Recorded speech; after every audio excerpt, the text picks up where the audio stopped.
Paramashivoham. Om Nithyananda Paramashivoham. Om Nithyananda Paramashivoham. Om Nithyananda Paramashivoham. Om Nithyananda Paramashivoham. Om Nithyananda Paramashivoham. Om Nithyananda Paramashivoham. Om Nithyananda Paramashivoham. Om Nithyananda Paramashivoham. Om Nithyananda Paramashivoham. Om Nithyananda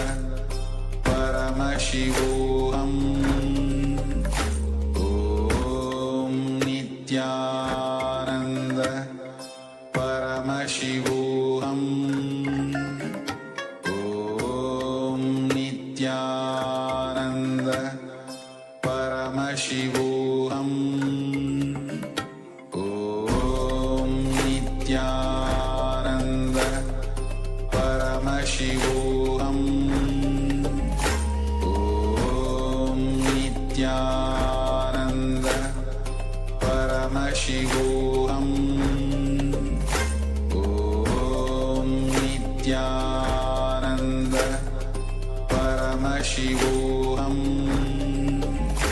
Om Nithyananda Paramashivoham.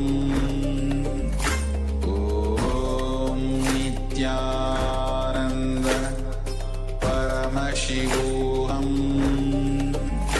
Om Now, slowly return to your physical body. Start to wiggle your fingers and toes, your wrists and your ankles, your elbows and your knees.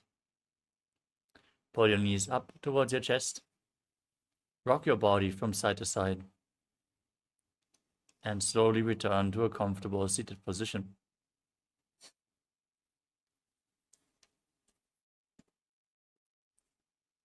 Congratulations, you completed the first 108 asana with Vinyasa Karma. With this, we are going to conclude the session for the Paramashivoham Level 1 participants.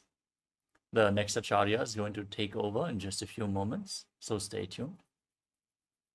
And we are going to continue the session for the Level 2 and 3 participants with the remaining 200 asanas of the Dvitiya Vinyasa Krama. The first asana is Yathasana Nishthasana. Now sit in a posture that brings ease to your physical and mental space. Any posture is okay. Keep your hands on top of the knees in Bindu Mudra. Index and thumb together. Visualize Swamiji in your inner space. Breathe in Samana Kumbhaka. Fill your stomach with prana and visualize the flame rising up your spine as you perform the Mula Bandha and internally chant Om Nithyananda Paramashivoham, which is going to be the japa for the remainder of this sequence.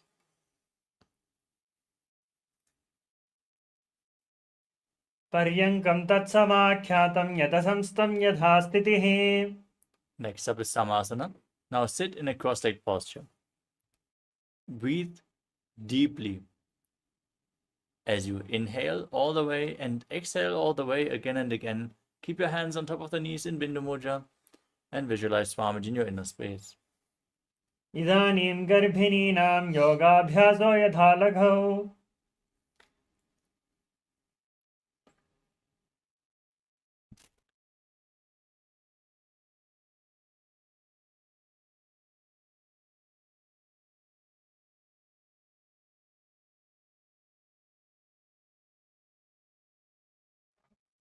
The next asana is Muktasana.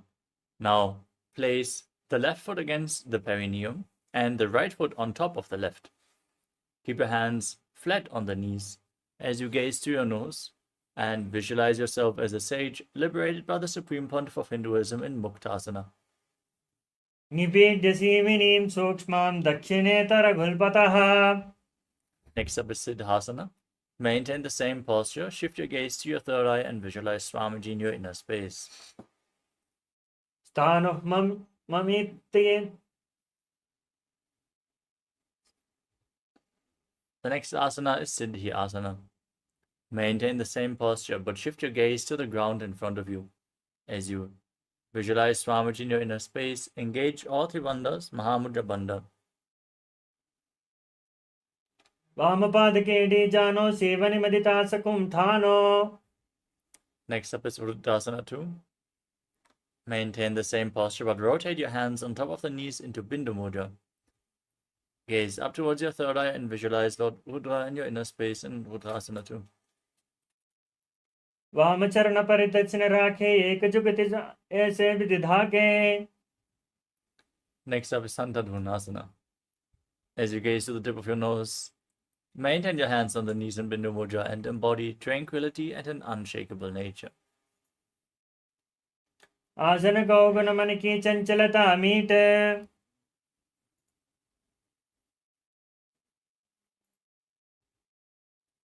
Next up is Siddhasana 2.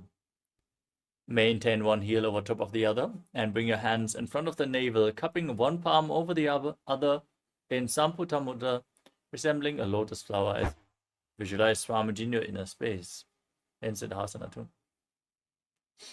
रुजुगाय समासीन सिद्धासनमिदीरितम्. Next up is Bandha Yoni Asana. Maintain your feet in the same position and set the Sankalpa to manifest through the womb of creation. As you get ready to enter Shanmukhi Mudra, inhale deeply and close off all the five senses as you cover your mouth with ring and little fingers, your nostrils with the middle fingers, your eyes with the index fingers, and your ears with your thumbs. यत्र मध्ये Mahadeva बन्धयोन्यासने शृणौ. Next up is Virasana. Now place one foot onto the opposite thigh and the other foot below the opposite thigh. Keep your hands on top of the knees in Bindu Mudra as you embody the state and space of bravery. एकं पादमस्तकस्मिन् विन्यस्योर्निरिसंस्थितः. Maintain the same posture. Gaze up towards your third eye and visualize the great sage, poet and author of Ramayana, Valmiki in Valmikasana. दावा बगा की पगतली पुनियेड हो जोये. Next up is Joni Mudrasana. Now rotate your hands on top of the knees. Place them flat. As you gaze towards your nose, visualize the Yoni Mandala, the visual representation of Devi Paramashiva Shakti herself in Joni Mudrasana. वामपाद की पगतली जानी माहिली कोरे.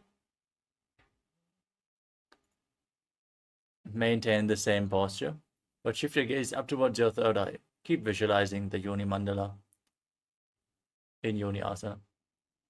योन्यासनं पर्वतेन योगं योगफले निलम्. The next asana is Padmasana 3. Join the soles of your feet and place the heels against the perineum. Hold onto the feet with both hands, fingers interlocked, as you bring your knees down towards the ground. Gaze to the nose, visualize Lord Viravaja in your inner space as you perform Uddiyana Bandha and Mula Bandha. गुल्फौ च व्यसनस्यादः सीवन्याः पार्श्वयोः क्षिपेत्.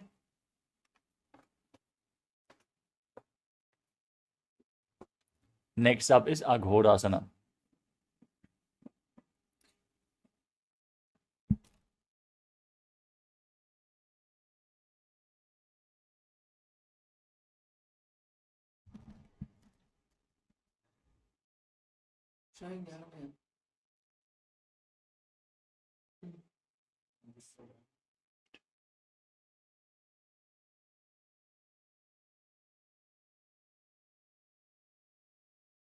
place your right hand over top of your mouth.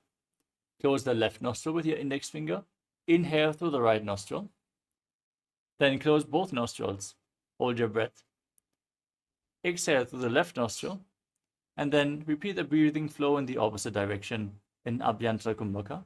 As you press your tongue upwards in Kechari Mudra, gaze up towards your third eye and visualize yourself as an Aghori in Aghorasana. पूर्वकह्यो विश्रिका जोयी वाही विदजो कीजे सोयी.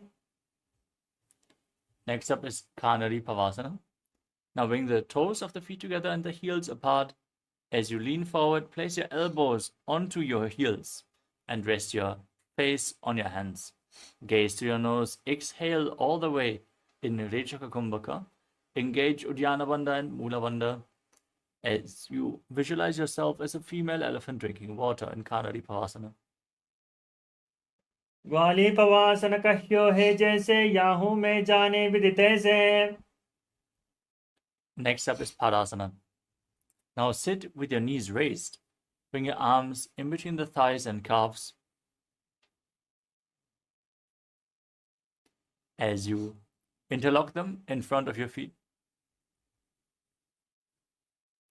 Gaze to your nose and visualize Swamiji in your inner space in Padasana. ततोर्ध्वं रेचयेत् वायुं मृदुनिश्वास संयुतम्. Now join the soles of the feet and hold onto the feet with both hands. Hold them close towards your chest and rest your chin on your hands as you gaze to your nose and embody the state and space of a king in Gopi Chandasana. पूर्व विधिपकाकांघूटा ताकु कुपाराशे. Next up is Uddarasana. Now scoop your hands below the legs and hold onto your feet with fingers interlocked. Gaze to your nose as you visualize your body free from any defects and raise your feet against your chest in Uddarasana. दोवो पगतली संपुट ठाने उबे हस्त करी उरति हिताने. From the same position, now raise your feet even higher. Bring your interlocked fingers in front of your forehead as you visualize yourself excelling in everything in Vishishtasana. दोवो पगतली जोड़ी संपुट करे हाथ दोवो पग बीच आने. Next up is Bhujasana. From a seated position, now lift both your legs over top of the shoulders. Bend your elbows and hold on to your neck as you visualize yourself as a cobra. Perform the Mula Bandha in Bhujasana. शीर्षासनं तु विज्ञेयं कक्षासनमतः परम्. Next up is Kalyanasana.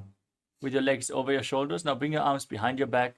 Interlock your fingers behind in Parashu Mudra as you gaze to your nose and visualize yourself as a beautiful, auspicious goddess. दोवो हाथ पगम विच आने तनको गोड़ा नीचे ठाने. Next up is Sankatasana. Now sit with the top of the left foot flat and sit on the left heel. Stack the right knee over the left as you bring the right foot outside of the left hip. As you place your hands on opposite knees, gaze in Vaishnavi Mudra. Without focusing on any external object, only focus on the object within as you visualize yourself as a swan and breathe in Ujjayi Pranayama. Make an ocean-like sound with your mouth while inhaling. वामपादं चितेर्मूलं सन्यस्य धरणीतले. Next up is Dhenukasana. Now slide the left foot outside the hip, sit on the ground, place both hands on the top knee as you visualize a cow in your inner space. Engage Uddiyana Bandha and Mula Bandha in Dhenukasana. अनुशागी Nagar पंचटम Rishi लंडगल्यन्नी. Next up is Machandrasana. Now place the right foot onto the left thigh and the left foot onto the right knee. Bring your left arm behind your back and twist your body to hold onto opposite thighs with your hands. Once you catch your hold, twist your body even further. Gaze towards your third eye and visualize Swamiji in your inner space in Machandrasana. वामजङ्घपरितचित्राने वामहस्तपिष्टदिश आने. Untwist your spine. Hold on to both the feet as you lean forward and down. Place your forehead on the ground in Machandrasana 2, visualizing Swamiji in your inner space. प्रथमजी मनोकर्ण जिजोई वामजंग पर जाके सोई. Now, interlock your fingers in Padusha Mudra and place them on the top knee. As you engage all Tribandhas, visualize Swamiji, your Guru, in Guru Asana. ऊर्मूलेतरपादस्य कनिष्ठिका प्रदेशे गुल्फं संस्थाप्य.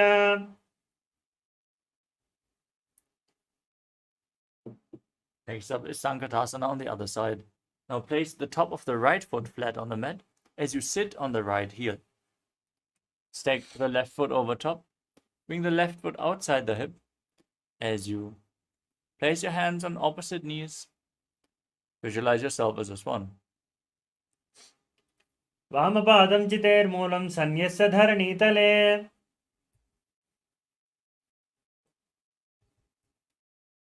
Now slide the foot outside the hip and sit on the ground. Place both hands on the top knee. Engage Uddiyana Bandha and Mula Bandha as you visualize a cow in your inner space in the Dhenukasana. अनुशागिनगर पंचडं ऋषिः लण्डकल्यन्नी. Now place the left foot onto the right thigh and the right foot onto the left knee. Bring the right arm behind your back. Twist your spine to hold onto opposite thighs. Gaze up and visualize Swamiji in Machandrasana. वामजंग जगपरिदचितठाने वामहस्तपिष्टदिश आने. Now hold onto the big toes, lean forward and down, and visualize Swamiji in Machandrasana 2. प्रथमजी मनोचरण जिजोई वामजंग पर झाके सोई. Now interlock your fingers and place them on the top knee as you engage all Tribandhas and visualize your Guru in Guru Asana. ऊर्मूलेतरपादस्य कनिष्ठिका प्रदेशेन गुल्फं संस्थाप्य.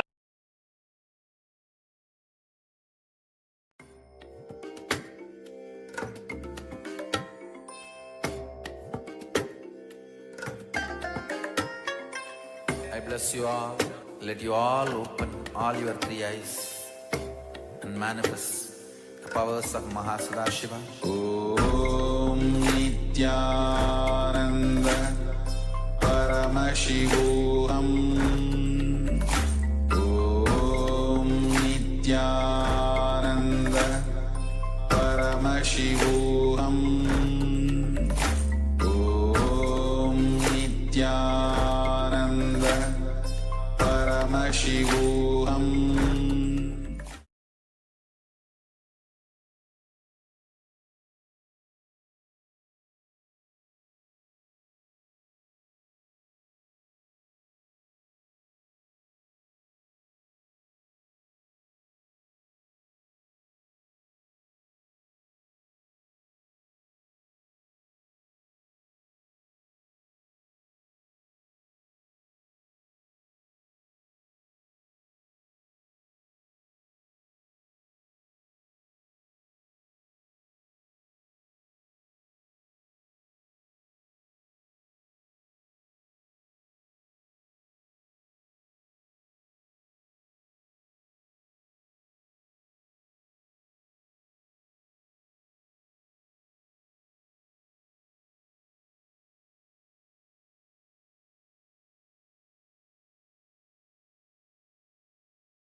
I bless you all. Let you all open all your three eyes and manifest the powers of Mahasudashiva. Om Nithyananda Paramashivoham. Om Nithyananda Paramashivoham. Sorry for the technical glitch. Let us continue with Urdhva Paschimottanasana. Now lift one leg behind your neck. Keep the opposite leg extended forward. As you lean forward and down, hold onto the front foot with both hands. Gaze to your nose and visualize Swamiji in your inner space. पश्चिमतान संस्थितिं कृत्वा एकं पादं ग्रीवायां धृत्वा तिष्ठेत् ऊर्ध्वपश्चिमतानं भवति. Next up is Anantasana. Now holding onto the foot behind your neck, lean back and straighten the opposite leg forward. Gaze to the nose as you visualize yourself as infinite, endless, unending in Anantasana. उत्तानशयनी एकं कुम्पाये ग्रीवायां विन्यस्य. Now roll onto the side of the hand holding onto the foot. Rest on your side in Ankushasana as you gaze to your nose and feel in complete control. उत्तानशयित एकैकं पादं ग्रीवायां कुर्वन्. Next up is Dudushasana. Now raise your knees up against your chest. Encircle your knees with your hands and rock your body from side to side. As you visualize Swamiji in your inner space, breathe in Pratyahara Pranayama. Visualize that prana is flowing up through your body through 9 points, which are the soles of the feet, the regenerative organs, the navel, the heart, the throat, the uvula, the top of your mouth, the center of your eyebrows, the top of your forehead, and finally reaching the Brahmaranda, the crown of your head. Visualize the prana flowing upward in golden light in Dudushasana. उत्तानशयनं जानुनी हृदये वष्टम्भ जङ्घा सहितौ रुनी. Now repeat Urdhva Paschimottanasana on the other side. Lift the other leg behind your neck. Lean forward and down. Hold onto the front foot with both hands as you visualize Swamiji in your inner space. पश्चिमतानं स्थितिं कृत्वा एकं पादं ग्रीवायां धृत्वा तिष्ठेत्. Now repeat Anantasana on the other side. Lean back with the leg behind your neck. Straighten the opposite leg forward as you gaze to your nose and visualize yourself being infinite in Anantasana. उत्तानशयनी एकैकं पाये ग्रीवायां विन्यस्य. Now roll onto the side. Gaze to your nose. Feel in complete control as you repeat Ankushasana on the other side. उत्तानशयित एकैकं पादं ग्रीवायां कुर्वन्. Next up is Yoga Nidrasana. Lay on your back and one by one lift your feet up behind your neck. You can't bring your legs behind your neck. You can cross them and pull them close towards your chest. Gaze to your nose and visualize Swamiji in your inner space as you then interlock your fingers behind your back. पादाभ्यां वेष्टयेत् कण्ठं हस्ताभ्यां पृष्ठबन्धनम्. Next up is Atmaramasana. Now bring your legs up over top of your shoulders and bend your elbows upwards and hold on to your neck as you gaze to your nose. Visualize Lord Vishnu blessing you within. आत्मारामासन प्रथम सुदोषो वे पगवोचे आगाने आने. The next asana is Kochikasana. As you lay on your back, pull your knees up towards your chest with the soles facing upwards. Extend your arms out to the side at shoulder level as you gaze up towards your third eye and visualize Swamiji in your inner space. दो हाथ आचीड़ा सा करे तनको उभय cepa करे. Next up is the Jatara Parivritti. This asana consists of 3 steps. We are going to perform all 3 steps on one side and then repeat them on the other side. Let us first enter the neutral position, which is extending your arms out to the side and pulling your knees towards your chest. Then drop one knee down to the side and extend the opposite leg straight down. This is the first step. परिवृत्तः कुक्षि भागे त्रिधाधिपरिकीर्तितः.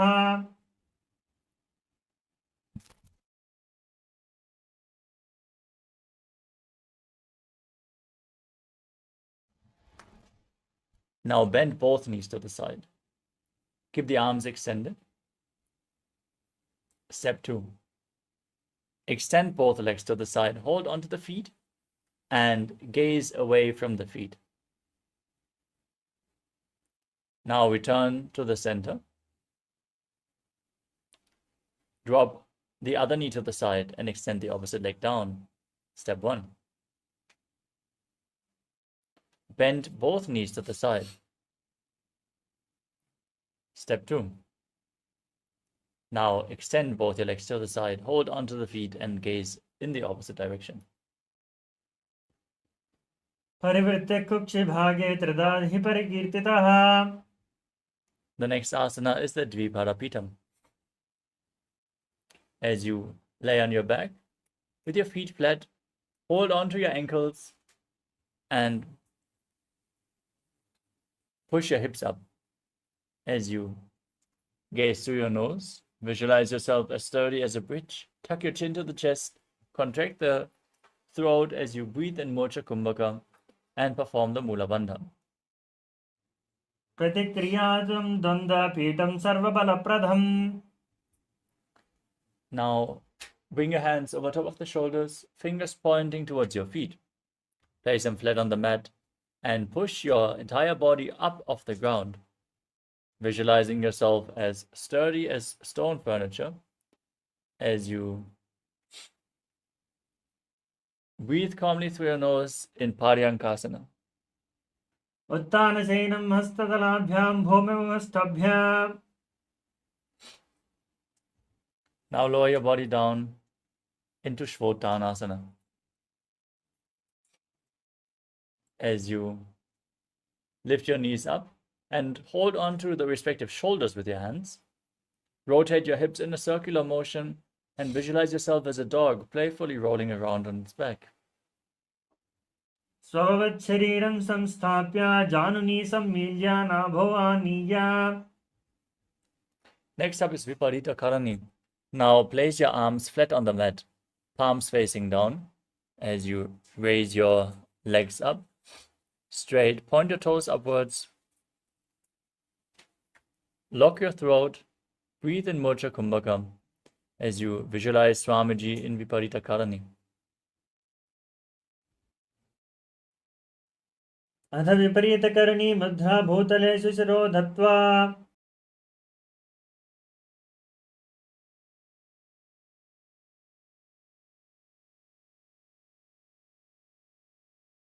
Now stop the movement of your legs as you perform Viparita Karani too, visualizing Swamiji in your inner space. Karni विपरीताख्या सर्वदिव्याधिनाशिनी.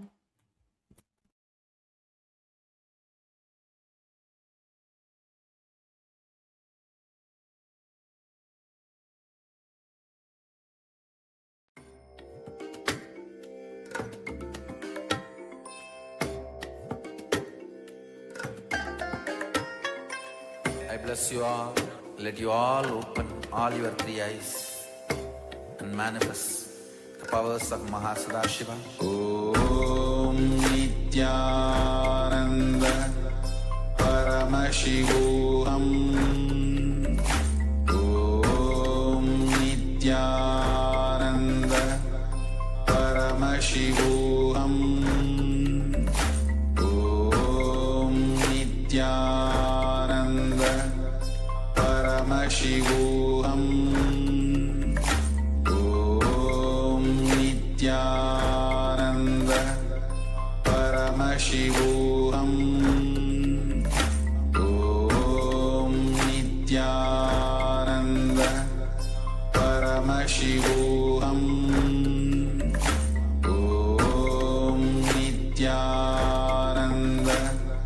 Paramashivoham. Om Nithyananda Paramashivoham. Om Nithyananda. Sorry for the technical glitch. Let us now move on to the next asana of the sequence, which is Langalasana. As you lay on your back, lift your feet up over top of your head, place the toes on the mat, As you interlock your fingers behind your back, press your arms into the mat. Visualize yourself as a plow. As you breathe in, Mocha Kumbhaka. ग्रीवाकण्ठेन भूमिं विष्टम्भा पादाग्रद्वयम्. Next up is Shaita Paschimottanasana. From the same posture, now hold onto your feet. Keep your arms and legs straight, toes on the ground. This is one of the 84 different asanas revealed directly by Lord Paramashiva himself. Visualize Paramashiva as you internally chant Om Nithyananda Paramashivoham. तानं सयित्वा कुर्वीत सहितपश्चिमतानकम्. Next up is Supta Konasana. Bring your hips over the shoulders and open your legs wide. As you visualize Swamiji in your inner space, breathe in Mocha Kumbhaka. परिवृत्तिः कुक्षिभागे धृता हि परिकीर्तितः. Next up is Chakrasana. Join your feet, hold your ankles, and then roll onto your back. Keep arms and legs straight as you visualize yourself as a chakra, a wheel. शवासनस्थः पादौ कुर्यान्मस्तकतः परौ.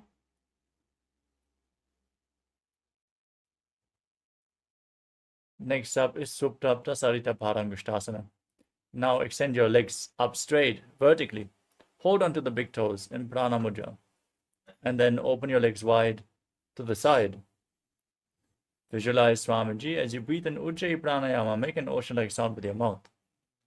उत्तानपादं क्रौञ्चञ्च मरीचिं वीरभद्रकम्. Next up is Supta Parangushtasana. Join your feet back together above your body. Keep your legs straight. Keep holding onto the big toes. उत्तानपादं क्रौञ्चञ्च मरीचिं वीरभद्रकम्. Next up is Matsyasana. Now cross your legs into Padmasana as you lay on your back. Lay flat, bring your arms above your head and hold on to opposite elbows. Place your knees on the ground. Visualize yourself as Matsya, the fish avatar of Lord Vishnu. मुक्तपद्मासनं कृत्वा उत्तानसेनं चरेत्. From the same posture, now place the backside of the right hand onto the left palm, palms facing up. As you gaze to your nose, visualize Lord Rama in your inner space in Parasharamasana. प्रथमकरे पद्मासनाचे षोडशवेगो परिपाचे. Next up is Sarvangasana. Now raise your knees and hips up, support your lower back with your hands, rest your elbows on the ground as you lift your knees up. Gaze through your nose and visualize Swamiji in Sarvangasana. अधवक्षेत्रितं क्षेपात् सर्वाङ्गासनमुत्तमम्. Next up is Vrishikasana. Lower your legs down.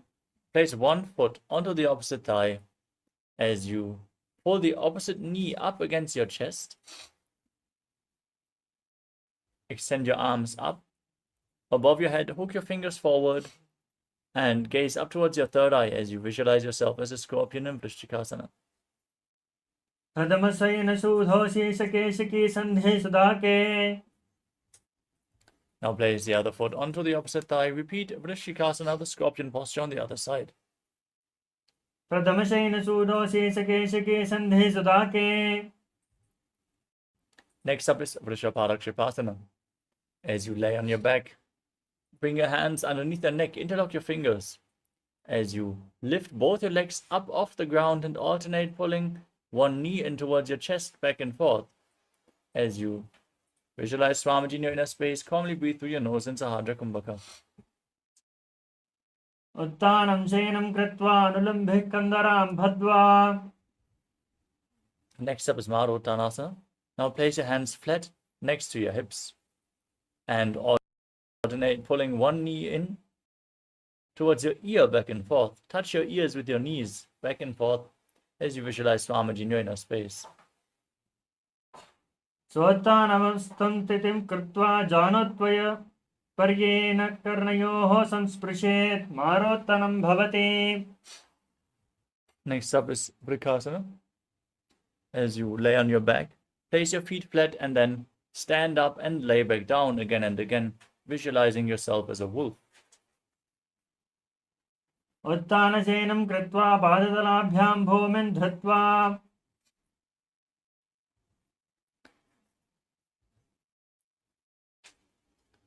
The next asana is Lutasana. As you lay down on your back, kick your legs up over your head and roll over completely.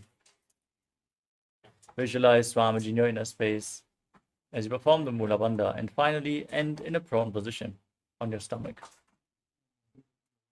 उत्तानशयनं पादौ शिरमुल्लङ्घ्य भूमौ स्थापयित्वा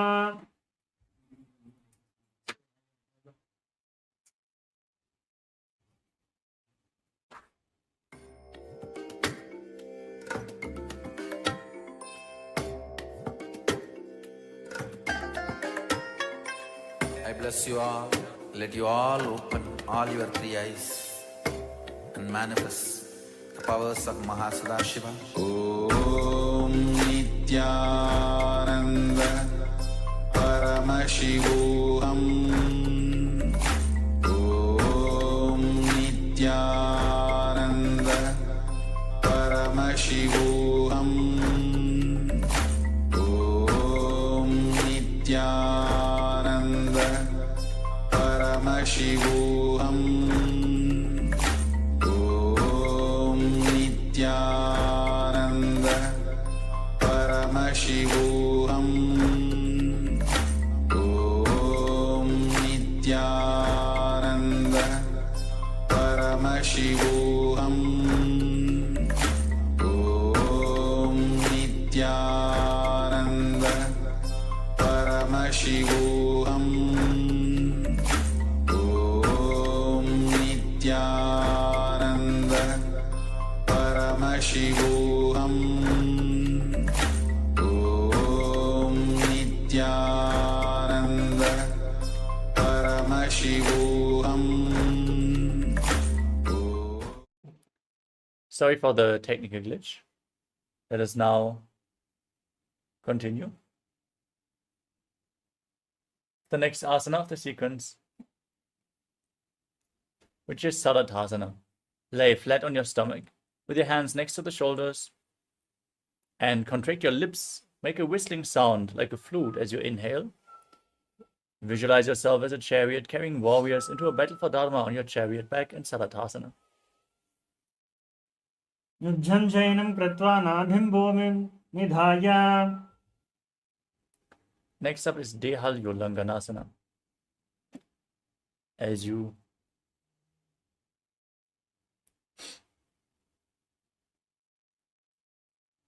push your hands into the mat, lift your entire body off the ground and jump your feet in between your hands back and forth. Visualize yourself transcend body and mind as you breathe calmly through your nose in Sahasra Kumbhaka. हस्तद्वयं बद्ध्वा तन्मध्यचरणं द्वयं Next up is Jatyasana. As you stand on the mat, lean forward and down and place your hands flat on the mat as you walk around on the mat, visualizing yourself as a wise 60-year-old elephant. अथ जात्यासनं वक्षे येन जातस्मरो भवेत्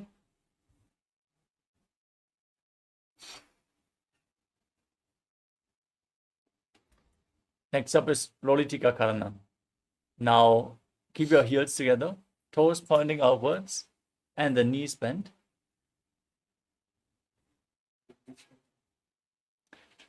Raise your arms and bend your elbows. Move them around the body as you lean back and move your head in all directions.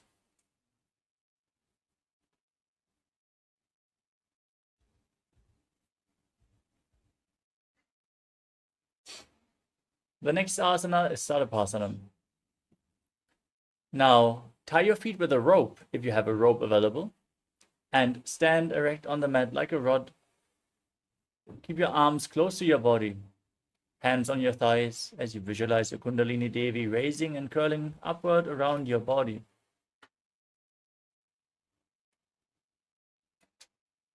अथ सर्पासनं वक्षे भानुपालाय केवलम् Next up is Ushtra Sadhanasana. Lean forward and down, step your toes onto your fingers and wrap your hands in fists as you Walk around on the mat, visualizing yourself as a camel. मुष्टिककनिष्ठिकाप्रदेशेन भूमौ निधाय. Next up is Ashvasana from the same posture. Now hold the toes from the side and walk around on the mat, visualizing yourself as a horse. मुष्टिककनिष्ठिकाप्रदेशेन भूमौ निधाय परिपादतले संस्थाप्य. The next asana is Kapota Nitakasana.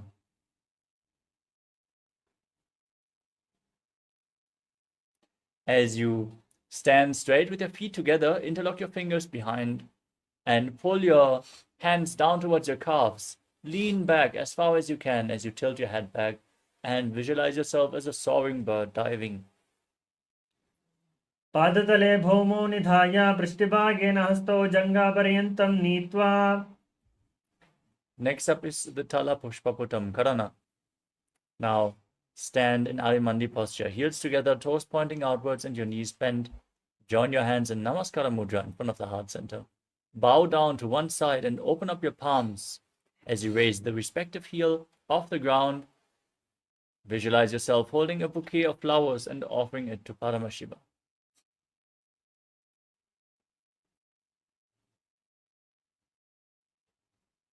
Next up is Khadgasana. Now, visualize yourself as a rhinoceros. Gaze to the tip of your nose and lay down on your stomach. Then jump your hands up towards the feet and stand. Join your hands in Namaskara Mudra, resembling the horn of the rhinoceros. निजसर्तमासनं कृत्वा पादतलाभ्यूः. Next up is the Uttanattanam. You can hold weights if you want to intensify this asana. As you squat down, sit down or squat down as low as you can, gaze to your nose and stand back up again and again, visualizing Samaj in your inner space. पुनः पुनः उत्थातव्यम् असितव्यम् इति उत्थानोत्थानं भवति. Now raise your hands up above your head and jump repeatedly as you visualize yourself as a maze in Musalasana. सरलं स्थित्वा ऊर्ध्वं बाहुनयेत् वारं वारं मुड्डानं कृत्वा. Next up is Ucheshakasana. Now raise one foot up towards your chest as you sit down and stand back up with the other leg, alternating again and again as you gaze to your nose and visualize Swamiji in your inner space. हस्तद्वयेन धृत्वा तिष्ठेत्. Next up is the Parshvajanukarana. Now point the toes of one foot outside and slightly bend the knee as you raise the other knee up against your chest. Encircle the leg with your hand in a fist and place the other hand on the inner respective thigh with the fingers pointing inward. Gaze through your nose as you get ready for the next asana of the sequence, which is Tandavasana. Visualize yourself fiercely dancing as Lord Shiva as you extend your arms and one leg forward, sit down and stand back up. Hold weights if you want to intensify this asana.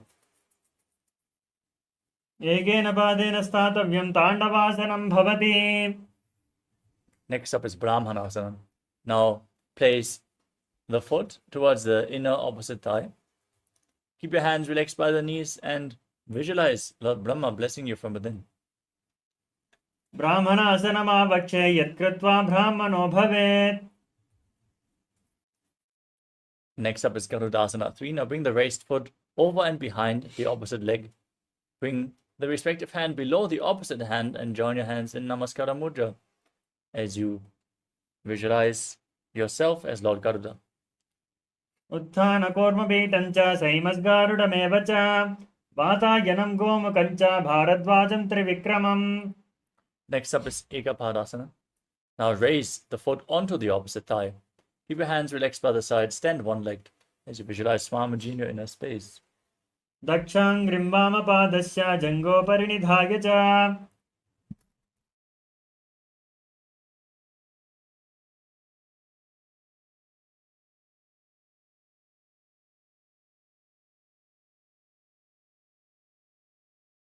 Is Dhruvasana, the poster posture. As you hold on to the big toe of the right foot, rotate quickly on the left leg and visualize yourself as the North Pole Star. एकेन हस्तेन दण्डरूपस्य एकस्य पादस्याग्रं धृत्वा. Next up is Trivikramasana. Now raise the right foot behind your neck, sit down and stand back up, performing the 3 steps of Lord Vishnu as you visualize Lord Vishnu in your inner space. एकेन पादेन स्थातव्यम् उत्थातव्यं ताण्डवासनं भवति.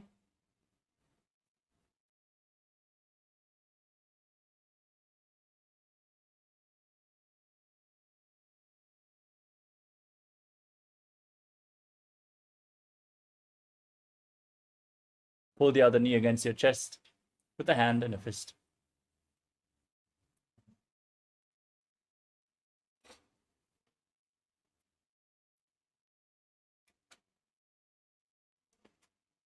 Now repeat Tandavasana on the other side. Visualize yourself fiercely dancing as Lord Shiva as you sit down and stand back up. एकेन पादेन स्थातव्यं ताण्डवासनं भवति. Bring the left foot towards the inner right thigh. Keep the hands by the side. Visualize Lord Brahma blessing you in Brahmanasana on the other side. ब्राह्मणासनमाभक्षे यद्गत्वा ब्राह्मणो भवेत्. Now bring the left foot over and around the right knee. Tuck the toes behind. Bring the left arm below the right and join your hands in Namaskara Mudra as you visualize yourself as Lord Garuda in Garudasana 3. उत्थानकूर्मवीटं च सैमस्गारुडमेव च. Next up is Ekapadasana on the other side. Raise the left foot onto the right thigh. Your hands relaxed by the side as you visualize Swamiji in your inner space. उत्थानकूर्मवीटं च सैमस्गारुडमेव च.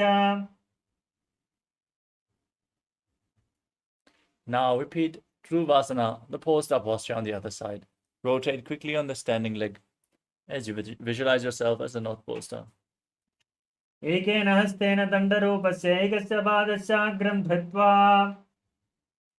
Now repeat Trivikramasana on the other side. Lift the other leg behind your neck as you stand tall. Then sit down and stand back up as you visualize Lord Vishnu. एकेन पादेन स्थातव्यम् उत्थातव्यं ताण्डवासनं भवति.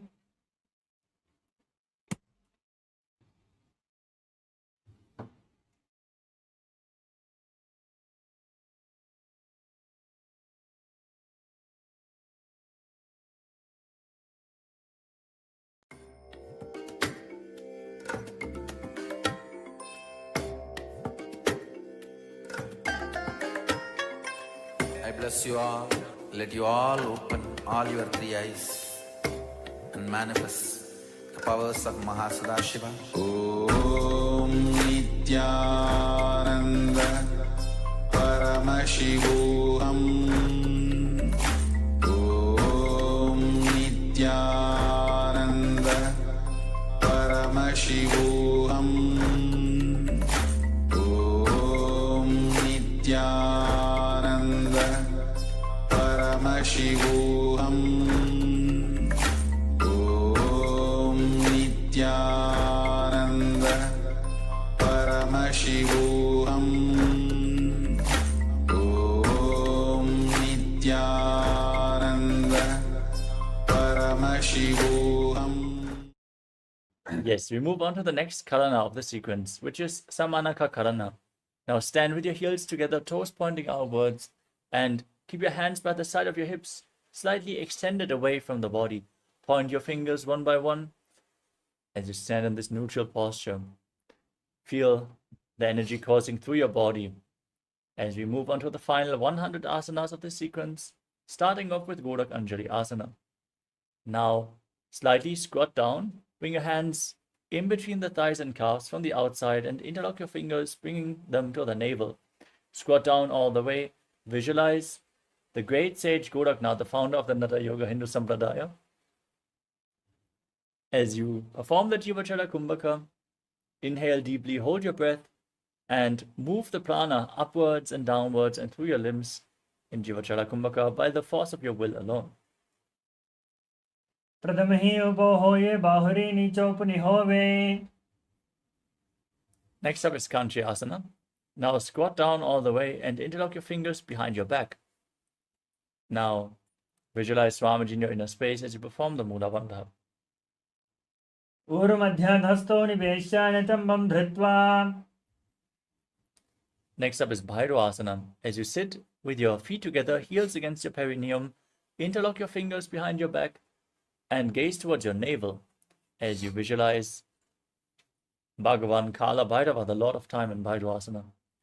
दो पगा की तल्या की माहिली core मिलाई. Next up is Varahasana. As you place your feet flat, the toes apart, interlock, join your hands in Anjali Mudra and bring them behind your head, fingers pointing down. As you gaze to your nose and visualize yourself as Varaha, the boar avatar of Lord Vishnu. पगतली की माहिली core मिलाई. Next up is Prapitasana.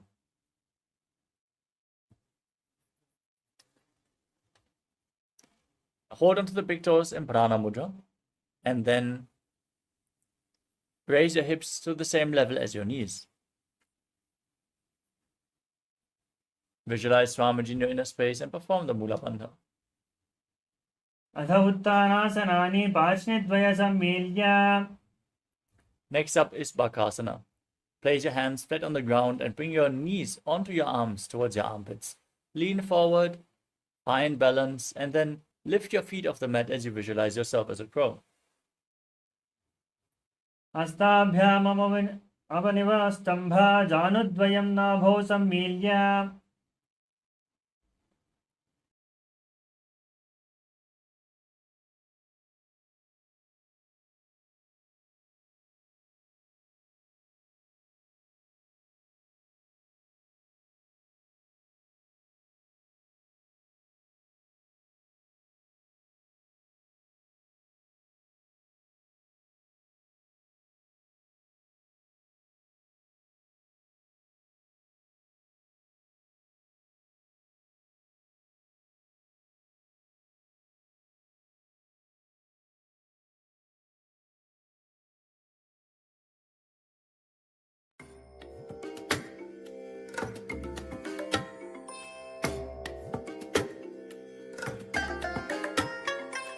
I bless you all. Let you all open all your three eyes and manifest the powers of MahaParamashivoham. Om Nithyananda Paramashivoham. Om Nithyananda Paramashivoham.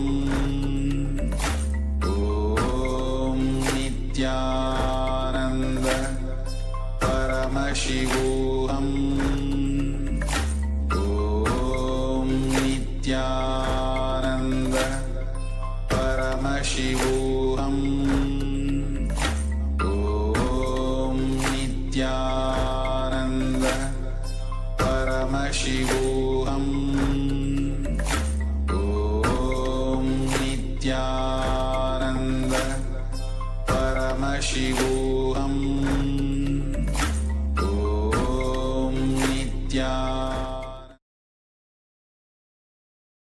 Let us continue with Guptasana. Sit in a kneeling posture with your heels outside the hips, the toes touching behind your back. Place your hands on the thighs, gaze to your nose, and visualize you are sitting in the secret seat with Paramashiva and Guru as you internally chant Om Nithyananda Paramashivoham in Guptasana. जानोर्वोरन्तरे पादौ कृत्वा पादौ च गोपयेत्. Next up is Vrikshasana 2.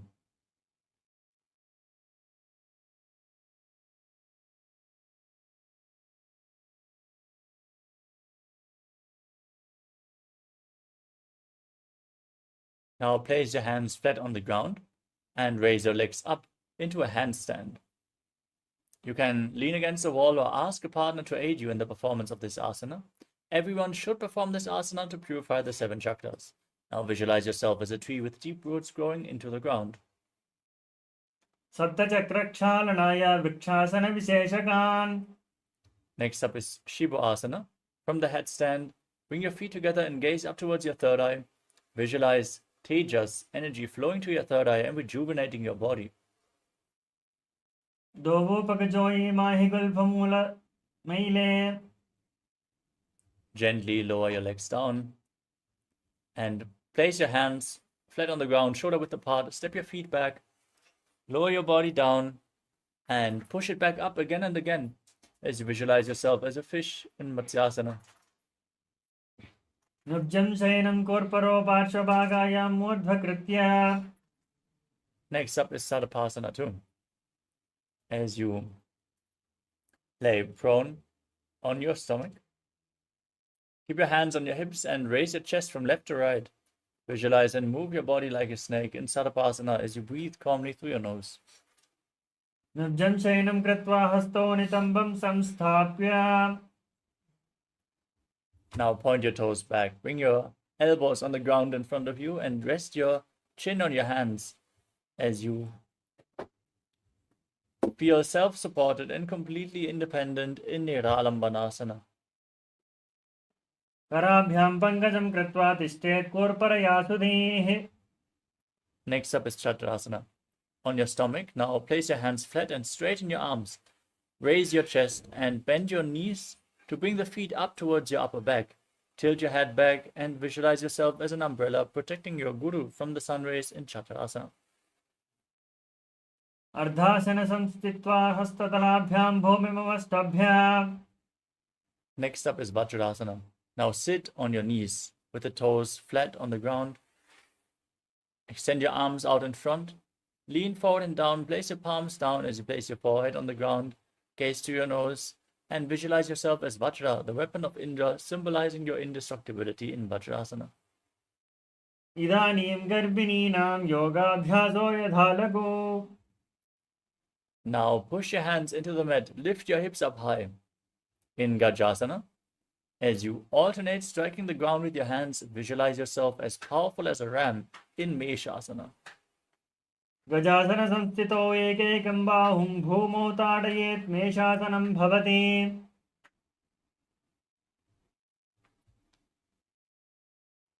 The next asana is Ajasana. From Gajasana, now raise your legs up.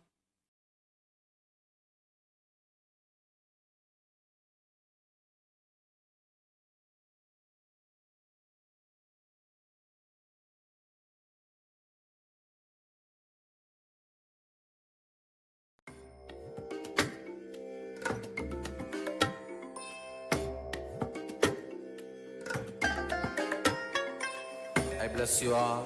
Let you all open. Now jump your legs up and lower your body down as you visualize yourself as unborn, existing for all eternity.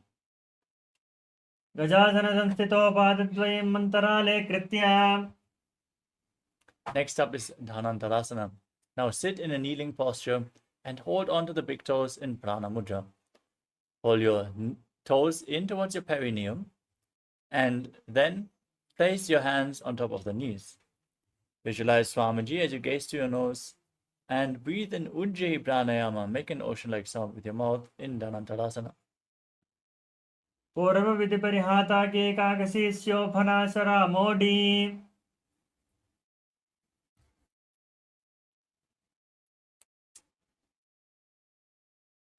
Next up is the Angamuttanam. Now sit in a kneeling posture, interlock your fingers, extend them out and move them in all directions, up, down, left, right, and then repeat the movement behind your back, giving massage to various different joints and muscles of your body. Astayo angulir bhadva astayor madhyat sarvamangam niskasayitva.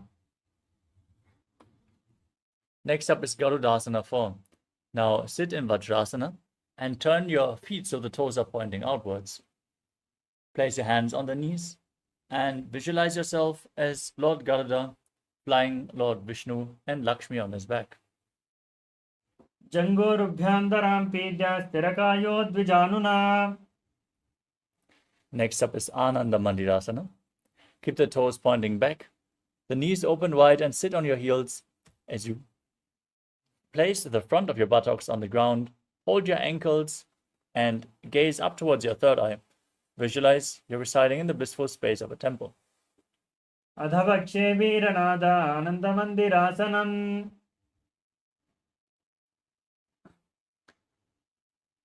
The next asana is Mandukasana 2. Now, overlap your feet and sit on your ankles as you place your hands underneath the knees. Engage Uddiyana Bandha and Mula Bandha. Visualize yourself as a frog as you press your tongue up flat against the palate of your mouth in Manduki Mudra in Mandukasana 2. पृष्ठं सम्पीड्य कल्पाभ्यां जान्भङ्गे सबलयाकृतिः. Next up is Narasimhasana. Now tuck your toes and sit on raised heels as you keep the knees on the ground separated. Place your hands flat on the mat and keep your thumbs touching as you gaze to your nose. Exhale intensely as you stick your tongue out and visualize Narasimha, one of the lion man avatar of Lord Vishnu. दोवो फनाफानि होई वैसे AD Mailer गुदानि वैसे.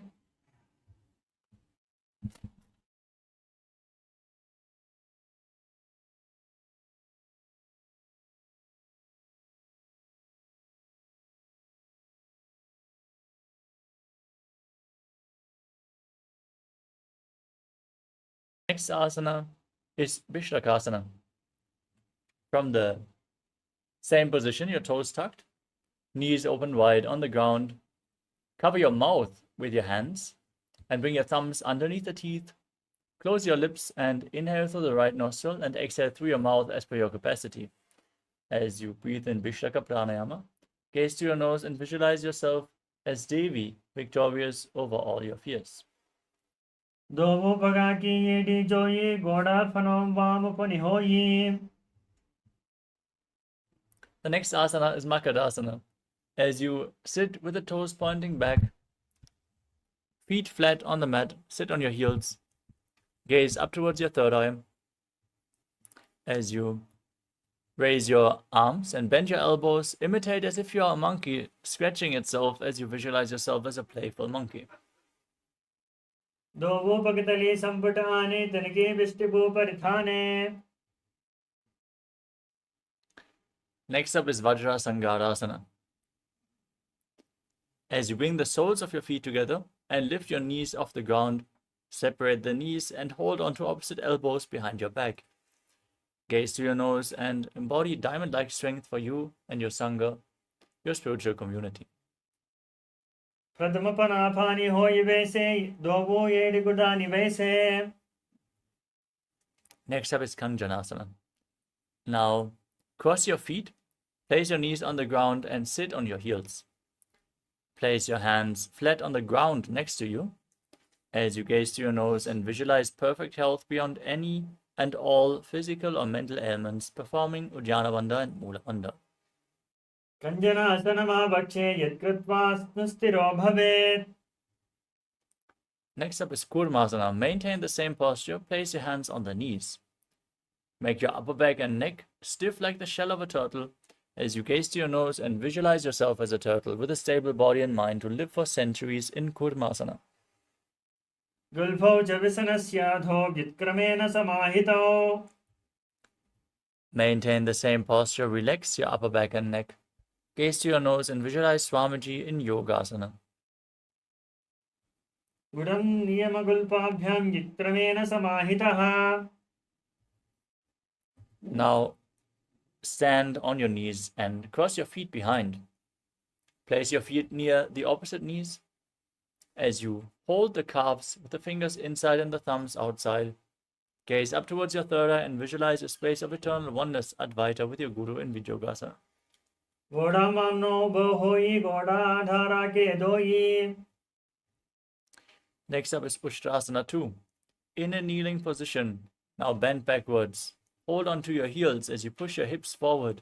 Tilt your head back and visualize yourself as a camel in Ushtrasana 2. मेरुदण्डग्रन्थि धाड्य संपिपादय शुभ्पमान्.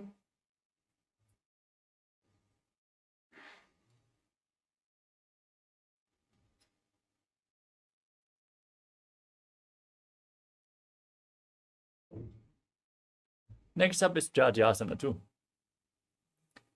As you hold on to your heels, lean back and place your elbows and then the back of your head on the mat. Gaze to your nose and experience yourself as a lotus blooming.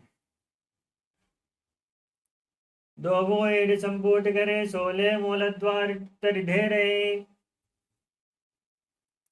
Next up is Viratasana. As you lean back and place your back on the mat, raise back up again and again. You can use the support of your hands if needed. As you gaze to the nose and visualize the healing and liberation of all causal, subtle forms of your body. जंगा वृष्टि भूमौ निधाय जंगोदरयोः ऊरुनि संस्थाप्य.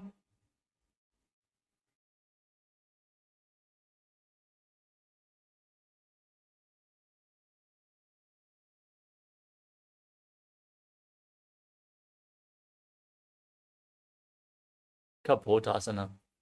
From Viratasana, raise your hips higher and lean back.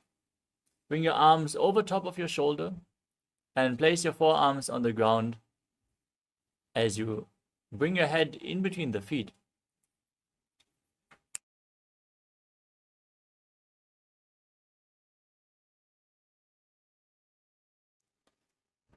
Visualize yourself as a beautiful dove. मेरुदण्डग्रन्थि धाड्य संविपादैषुः पुमान्.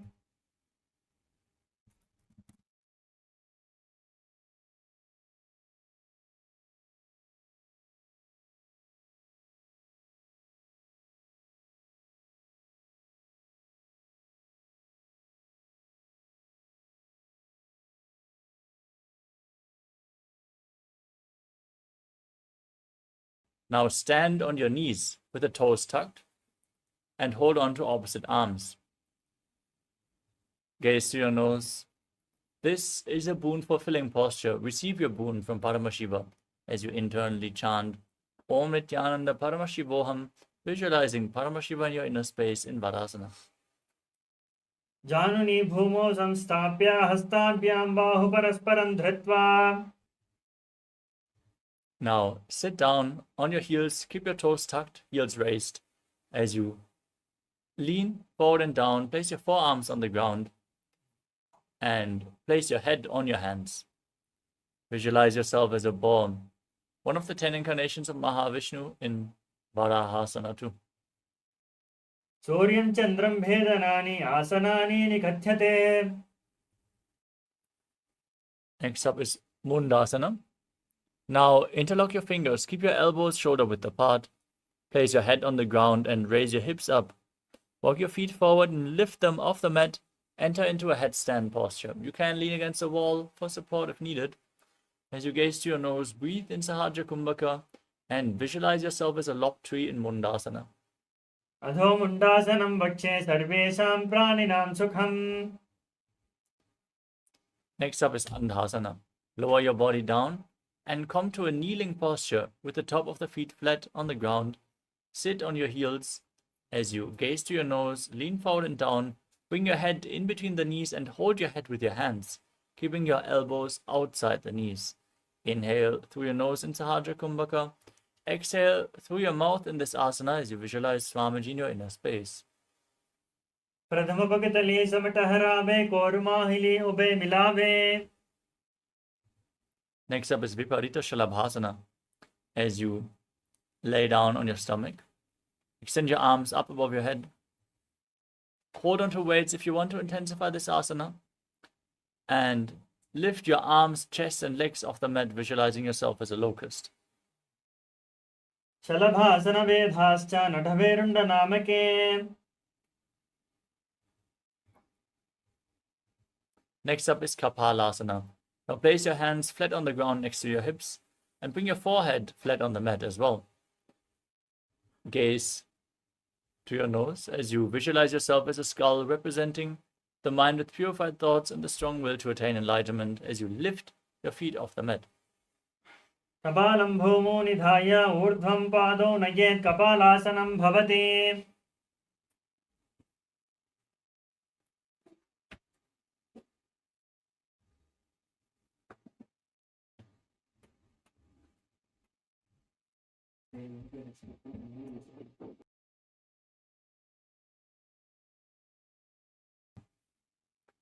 As you lay on your stomach with your hands by the side, lift your legs up over your body and try to place them on the ground in front of your face as you visualize yourself as a beautiful dove in Akasha Kapotasana. अष्टासने स्थित्वा चरणौ भूमिरुत्थाप्य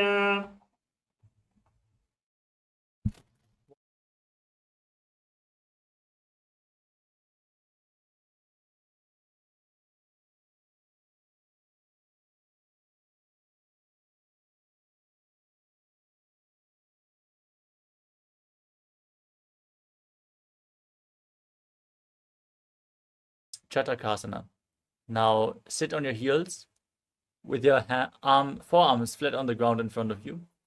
Bring your navel towards the knees as you visualize yourself as a sparrow in Chatakasana. कूर्पपर्यन्तं हस्तौ धरामवस्तं भजानुनी नाभौ संकुञ्च्य. Next up is Vrishchikasana. With your forearms on the ground, raise your hips up and bring your legs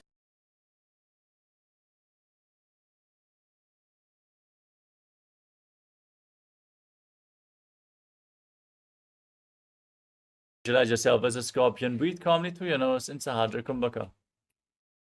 यश्चैव पुच्छः प्रतिभाङ्घ्रिपार्ष्णि दत्त्वा सशीर्षे चिबुकं विधार्यकौ. Now sit on the right heel and bring the left foot outside the hip with the toes pointing to the side. Now visualize yourself as a bull as you breathe in Antarangaka Kumbhaka. Forcefully inhale through your nose, hold your breath for a short while, and then slowly exhale through your nose in a controlled manner. याम्यघल्पे पादमूले वामभागे पदेतरम्. Next up is Lolasana. With your hands flat on the ground, now lift your knees off the mat. Cross the toes of the left foot over the right as you visualize Swamiji in your inner space. लोलासनं सदा कुर्यात् वायुलोलापघातनात्. Now place your perineum on the left heel. Bring the right foot outside the hip as you visualize yourself as a bull in Vrishasana on the other side. याम्यघल्पे पादमूले वामभागे पदेतरम्. The next asana is Balagunasana. As you place the toes of the left foot onto the ground, sit on the raised left heel and place the right foot flat on the mat. Raise the knee towards your chest. Keep your hands on the knees and visualize Balagunahai, one of the 84 siddhas in your inner space. आसन को गुण जल विकार जाई. Now stand up and squat down as you bring your arms in and around the legs, holding onto your ankles from the outside in Grahasana as you visualize yourself as the entire planet. पादतले भूमौ संस्थाप्य जानुमध्ये घोरपरोस्तं स्थाप्य. Now tuck the toes of the right foot, sit on the right heel as you repeat Balagunasana on the other side. आसन को गुण जल विकार जाई. Next up is Utkatasana. Step both the feet in and sit on the heels. Keep your knees together. Hold on to weights if you want to intensify this asana as you keep your hands on the knees and visualize Swamiji in your inner space in Utkatasana. यजोस् पिजोस् तीयता ऊर्ध्वजानु यत्रासने पादतलद्वयोपरि. Next up is Vajrasangarasana too. Now bring the soles of the feet together and separate your knees as you hold on to opposite elbows behind your back, visualizing Swamiji in your inner space. प्रथम फनापोनि होई जैसे दोबो एडिगुदानि वैसे. Next up is Anilasana. Now place your hands flat on the ground and step your heels onto your hands. Keep your arms straight, squat down, and visualize that you are able to consume and live off of air alone as you gaze to your nose. दोबो हाथ भूमि परिठाने कहनी जाड़ना बिलगाने. Next up is Padukasana. As you stand on the mat, lean forward and down, place the back of your hand on the ground, step your feet onto your hands and wrap them around the feet like shoes as you walk around on the mat, visualizing yourself wearing padukas and walking all across India. हस्ततलयोः पादतले कृत्वा तिष्ठेत् गच्छेत् पादुकासनं भवति. Next up is Kukkotodhanasana. As you keep your hands flat on the ground, jump your legs up and let them fall back down again and again as you visualize yourself as a rooster. हस्ततले भूमौ कृत्वा पादतले च ऊर्ध्वं मुद्धानं कृत्वा. Next up is Viparita Nrityasana. As you jump your legs up,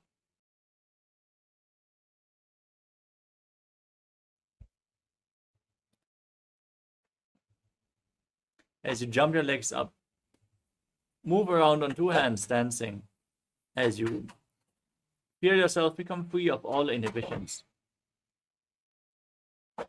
हस्ततलाभ्यां भूमिमवष्टभ्य ऊर्ध्वपादाग्रे कुर्वन्. Next up is Kunjarasana. Now stand on the mat with your feet separated. Place one palm on the ground, keep the arm straight and hold your ear with the opposite hand as you visualize Swamiji in your inner space. अथ वक्षे Mahadev कुञ्जरासनमुत्तमम्. Now exchange the position of your hands. Repeat Kunjarasana on the other side. अथ वक्षे Mahadev कुञ्जरासनमुत्तमम्. Now squat down all the way and hold onto your ankles as you then lift your feet off the mat and visualize yourself as a Kadamba tree, a pious tree that promotes a long life in Kadambasana. पार्ष्णिभ्यां भूमिमवष्टभ्य हस्तद्वयेन गुल्फौ धृत्वा.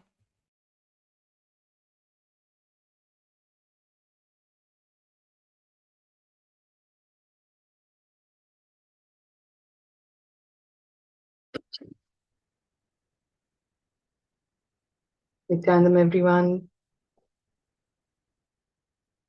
Please relax, all of you.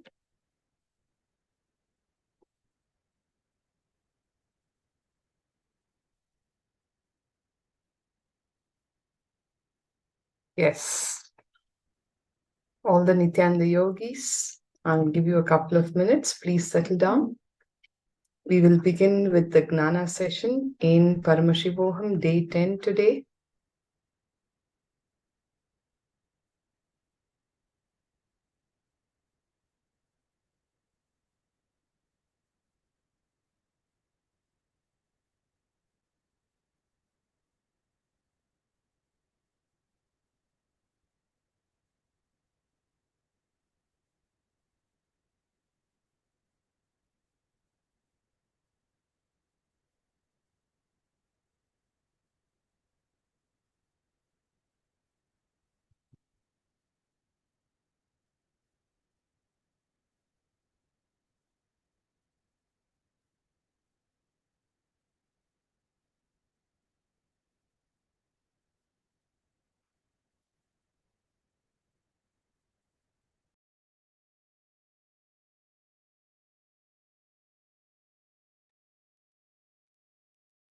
Yes, Paramashiva Shaktini, Chinmay, Gnanaswarupini, Singaravelu, Akela Hindu. All of you. Shall we begin? Yes. Welcoming all of you to day 10 of Paramashivoham Level 1. Let's begin with the Sadguru Vandanam. Please sit straight with your head, neck and spine in a straight line, hands together in Atmanjali Mudra. It would be good to sit in Padmasana if you're comfortable. Otherwise, don't stress yourself unnecessarily. Nithyanandam Paramasukhadam Kevalam Gnanamurtim Dvandvatitam Gagana Sadrusham Tattvamasyadilaksham Ekam Nityam Vimalamachalam Sarvadhi Sakshi Bhutam Bhavatitam Trigunarahitam Sadgurum Tam Namami. Yes. So in today's session, we will be working on identifying the inner violence that you carry and also heal it.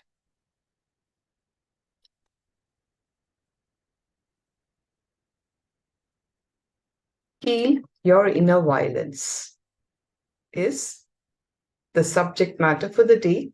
Training from Bhagavan Paramashiva's messages directly from MahaKailasa, revealed through the living manifestation, the Paramavatara of Paramashiva, Bhagavan Nithyananda Paramashivam. I welcome all of you to this session.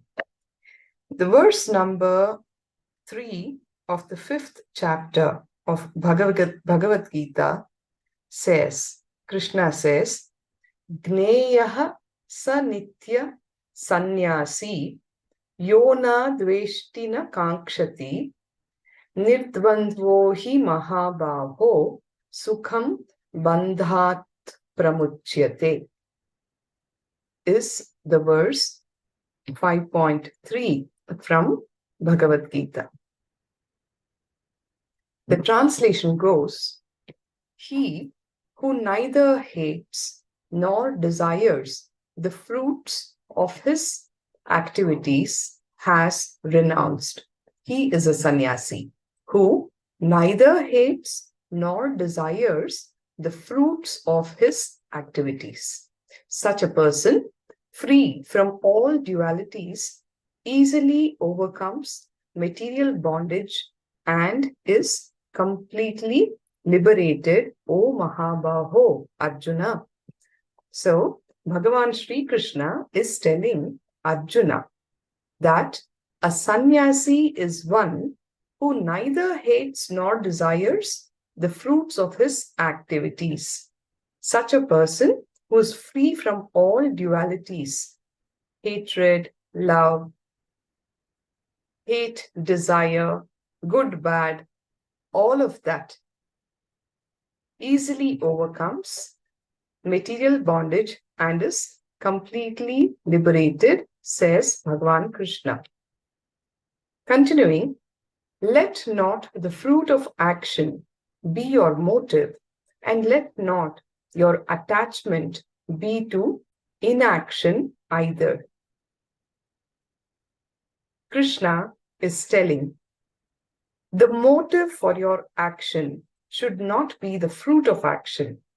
At the same time, when he's asking you to disengage from the fruit of actions, he's also telling you, you should not be attached to inaction either. When we work with expectation, all the time, we will carry a subtle violence in our body language. It is not a deliberate violence, but inherent violence. If we become a little sensitive to our body language, we will be able to catch this. It's a very important, subtle truth. Internalize this. Whenever you work with expectation, you will be carrying a subtle violence in your body language. It's not that you are consciously or deliberately violent, but it is inherently there. When you become a little sensitive to your body language, you will be able to catch this, says Bhagavan. What I cannot have, let not any other person have. No one should have it. We often feel out of our incompletion. Possession leads to violence. Understand? When you possess, you become violent. Whether it is with any materialistic matter-related issues, property, money, whatever, or even with people, in your name of love, when you start possessing people, you become violent. It is also the deep-rooted desire for possessions, the feeling of mine that gives rise to your identity, I. Even as a child, the mine is what you acquire first. And then happens the I.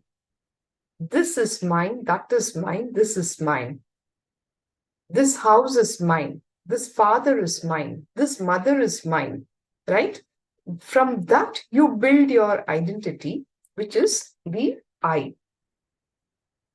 Watch yourself when you type on the computer, when you handle phone calls, how you place the phone receiver back in its cradle, with what aggression you walk, how you close the door behind you, how you hold your child's hands, everything. You will see that everything carries a subtle violence in it. Try this. The next time you close the door, remember and observe how you closed it. Now, open the door and close it again softly with tremendous gratitude and awareness until it closes completely. Feel yourself when you do it. You will observe the difference between the two experiences. The second time, you will suddenly soften inside yourself, and this is the effect gratitude has on you. When you are in the space of gratitude, a lot of softening happens in your inner being. The way you look at things, the way you touch things, the moment you wake up in the morning, when you wake up to the realization, yeah, I am alive, I have one more day to live this beautiful life. It starts with that. The way you touch your bed, the way you put your feet down onto the ground, all of that will have such tremendous softness and grace to it. With gratitude, your entire body language changes. When you start experiencing deep gratitude, your responses to situations change. You start resonating with existence. Your body will flow with that resonance with a cool grace and softness. All your actions will arise out of this grace. There will be no violence. Only joy will be flowing. Then anything you do will only make life sweeter. In places such as the war-torn Iran, research groups have studied the Transcendental Meditation Siddhi program designed by Maharishi Mahesh Yogi, a very great enlightened master, a 20th century teacher from India. When meditators did the Transcendental Meditation Siddhi program in high conflict area, the crime rates, violence, and anxiety all around, all of it reduced, and the quality of life around them improved dramatically. The meditation softens you. When you soften, love and gratitude start happening in you, then slowly there is no room for worry. Worry is also a form of violence. It is a subtle form of violence. It is a disguised agitation in the system. Understand? Even your worry is violence. It is a subtle form of violence, which comes disguised. So you don't even know that it is violence. Meditation also tremendously increases awareness. When awareness increases, outwardly you might be completely involved in the outer world, but inwardly you will be untouched by anything that happens, and that is the real worry-free life.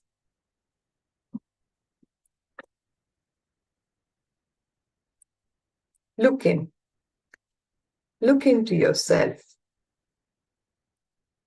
Contemplate on the following truths. All incompletions boil down to just two patterns. One, violence. Second, fear. Both are one and the same. Violence and fear are one and the same, says Bhagavan. When fear comes, violence comes with it naturally. When violence comes, fear comes. That's all. And all of your incompletions boil down to just these two patterns, violence and fear. Violence and killing are not merely physical acts, they are psychological compulsions acted out of an incompletion in the physical realm. Understand?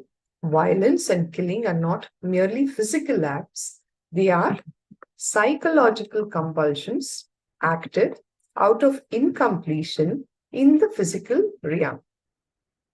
Violence of the mind carries on as the desires or vasanas, the essence of the spirit that incarnates from birth to birth. Vasanas are something that you carry from birth to birth. That is the horror that does not end with death, because until and unless you complete with that vasana, you are going to bring it again into your next birth. It does not end with death. The spirit is violated, degraded, and degenerated by this attitude of violence. A violent man is always a coward, an inauthentic person who does not have the courage to face the truth. Understand, anybody who is violent is actually a coward. The violence stems from his inauthenticity and his inability. He doesn't have the courage to face the truth. And that is where his violence stems from. A violent man does not have the sensitivity to treat others as he expects to be treated. He goes out of integrity, losing his power of words, isolating himself in a cocoon of lies, using the excuse of defending himself, and commits violence against others. Internalize and contemplate on this truth. We are not talking about some random person on the street. There have been moments in your own life where you have shown this quality of violence inside you. If we didn't carry that inherent violence in a subtle form inside us, in our inner violence, we would be enlightened by now.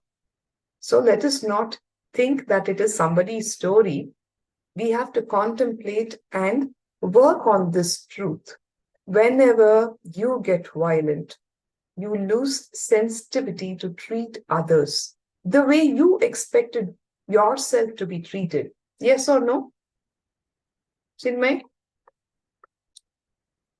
Are you with me on this? Yes. What about the others? Yes. Sri Nitya Guru Prasadini. Making sense? Paramashiva Shaktini says, yes, thank you. Thank you for the acknowledgement. So, in that violent space, you go out of integrity, lose the power of words, isolate yourself in a cocoon of lies, and using the excuse of defending yourself, you continue to commit violence against others. When we become aware and conscious that the person next to us is actually an expression of the energy of God, how can we possibly respond with violence? Just imagine a world where everybody operated from this space. When you are established in consciousness, you become aware that everybody around you is actually an expression of the same God particle. How can you possibly respond with violence? It has nothing to do with whether someone is family, part of our culture, religion, nation, part of our history, habits, or beliefs. Nothing matters when you know all life forms are Paramashiva himself. And you are also the same. You cannot be violent irrespective of whether the person coming from a different country, a different religion, a different culture, history, background, nothing matters, right? How can violence develop in us when we recognize ourselves to be God, which automatically enables us to be aware that every other living being, animate and inanimate too, is God's image. You are imperishable. Sorry. You are complete. Everyone around you is imperishable, complete. Shed your fear and violence and be complete. Let enriching others, let love for others fill your being. Take a moment and internalize this truth. You need to contemplate on it. You are imperishable. Everyone around you is imperishable and complete. Shed all your fears and violence and be complete.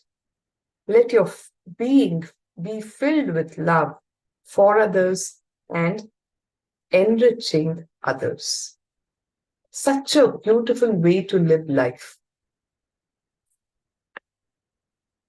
Arjuna tells Krishna, I do not understand what you're saying. The context of this conversation is the Mahabharata war that was between the Kauravas and the Pandavas. Arjuna is one of the brothers from the Pandavas side, and Krishna is his charioteer. And it was one of the greatest wars that ever happened to re-establish dharma, the cosmic laws on the planet, which was mediated by Bhagavan Krishna himself. So Arjuna is in a dilemma. He's asking him, I do not understand what you're saying, Krishna. First, you tell me to fight. Then you tell me to shed anger. You say I must kill my enemies who are my elders and relatives. But then you say I should not worry about the end result. This is the crux of Bhagavad Gita. Actually, if you are to look at it, everything is included in this one verse where he's asking all the right questions for the benefit of humanity. First thing you're telling me, go fight the war. Then you're telling me you should not be angry. You say you must go and kill my enemies who are actually my own brothers, my relatives, my elders. And then after having killed you, you're telling me that I should not even worry about the end result. What is this? Arjuna says, all I need to know is whether I should act or not. You say knowledge is superior to action, and yet you say I must act. What should I do? He's asking. Arjuna is clearly in violence, asking, expecting, or thinking only one act can be important is violence. Please contemplate and internalize this truth. Swamiji is saying, thinking that only one act can be important is violence.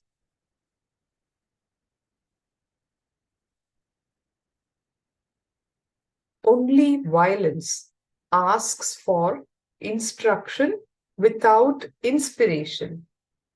A violent person cannot be inspired. He can only be instructed. When you are in that space of violence, you cannot be inspired. You can only be instructed. And only from that space, You will even ask for instructions without inspiration. He's asking Krishna, tell me what I should do. Arjuna is asking for a single instruction from Krishna. He says, tell me clearly what is best for me. Arjuna's pattern of asking for only a single best instruction is the pattern of violence. We'll understand all these truths in the course of the session today, but be with me and internalize the same. Even the pattern of asking for a single best instruction is a pattern of violence. By asking for a clear instruction, you know why? He can hold Krishna responsible for his own inauthenticity and escape the responsibility for his actions. Whatever comes out of that action, if things go wrong, he can always say, oh, you told me to do it, so that's why I did it. Do you identify the violent space here? Where you're asking for an instruction, not wanting to take responsibility. And you'll only justify your own inauthenticity and escape from responsibility. And that is that space of violence that Swamiji was talking about. Asking for a single instruction itself is from the violent space. And if the single instruction is given, that is encouraging your violence. Only inspiration should be given. You go to Bhagavan with any question of this nature, he will never give you direct instructions because he identifies that space of violence from which it is coming, where your space of inauthenticity and not wanting to take responsibility is what he sees. You're getting the point? Only inspiration should be given. This is the beauty of Hinduism. No single instruction can work because the root pattern of asking for a single instruction is violence. Why? Because we feel either we should be alive or the other person should be alive. The mentality of fighting and violence always excludes. It just has to be me. The root of the problem should be solved. Anything that talks about one and only one solution is born out of survival instinct. It is never out of inspiration. Whenever you are caught with the mentality of fighting and violence, it is only about excluding the other. Yes or no? Why are all these wars happening? It's just got to be me all the time. The other, get lost, go to hell. That is the survival instinct. So anything that talks about one and only one solution is also never out of inspiration. It is born out of survival instinct. When we question, we show our own arrogance and violence. When we doubt, we reveal our authentic quest for the truth and readiness to receive the master. Arjuna, now, beyond questions, allows Krishna to give the experience of the Supreme Being, Purushottama. Understand? It is right, okay to doubt. But when we are operating only from the logical space of questioning, that itself, the questioning itself is arising out of our own arrogance, where we want to prove ourselves right, and also stemming from that inner violence that we carry. When we doubt, we reveal our authentic quest for the truth as well as readiness to receive the master. With doubt, you mature. With your maturity, you will actually be ready to receive the master. Arjuna, who has now exhausted all his questions, allows Krishna to give the experience of the Supreme Being, Purushottama. When you are ready, the master reveals his supreme self to you. We'll continue and try and understand the impact of parasites in our muscle memory, biomemory, and bioenergy. The impact of parasites inside us. Simple understanding about the parasites, the way it exists, manifests, triggers in your muscle memory, biomemory, bioenergy will liberate you from all addictions in all levels and make you manifest powers and enlightenment. What are the parasites that we are talking about? Continue to be here. We will understand better. So, Bhagavan is talking about the parasites, how they exist, manifest, and trigger in your various levels, the muscle memory level, biomemory level, and bioenergy level. When you understand this, you will be liberated from all addictions in all levels, and that will make you manifest the state, space, powers, and the very being of Paramashiva. And you will start radiating enlightenment, he says. At the level of the muscle memory, all your day-to-day habits, like morning you wake up and do yoga, or sip a cup of coffee, and the kind of food you eat, all your behaviors, habits, actions, all of that forms your muscle memory. How you wake up from bed, what time you wake up from bed, what you do after you wake up from bed, the kind of food that you eat, your behaviors, your habits, your actions, all of that forms your muscle memory. Okay?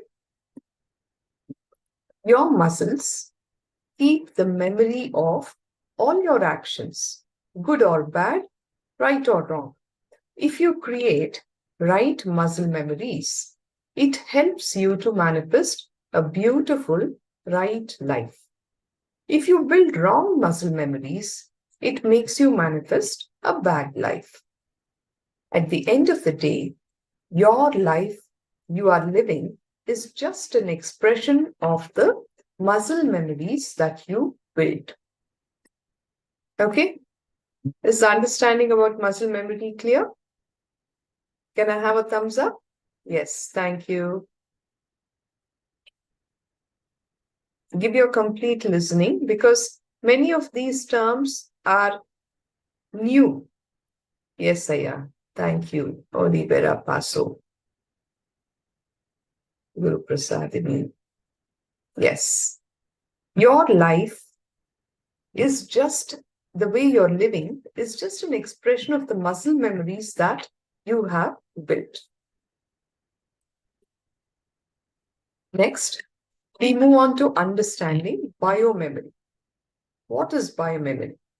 Biomemory is all the opinions, ideas, cognitions, and powerful conclusions you arrived about yourself and your life. It is Jiva, Ishvara, and Jagat. Jiva is our individual self. Ishvara is our idea about God. Jagat is about the world, the people. All these put together is biomemory.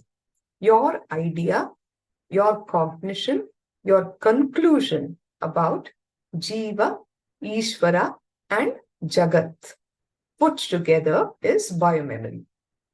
the conclusions you carry, the powerful conclusions that you carry, the powerful cognitions that you carry is called biomemory. Clear?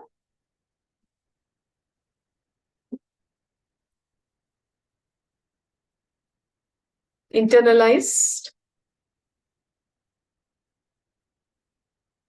The cognitions that you carry about yourself, about the world, and about God.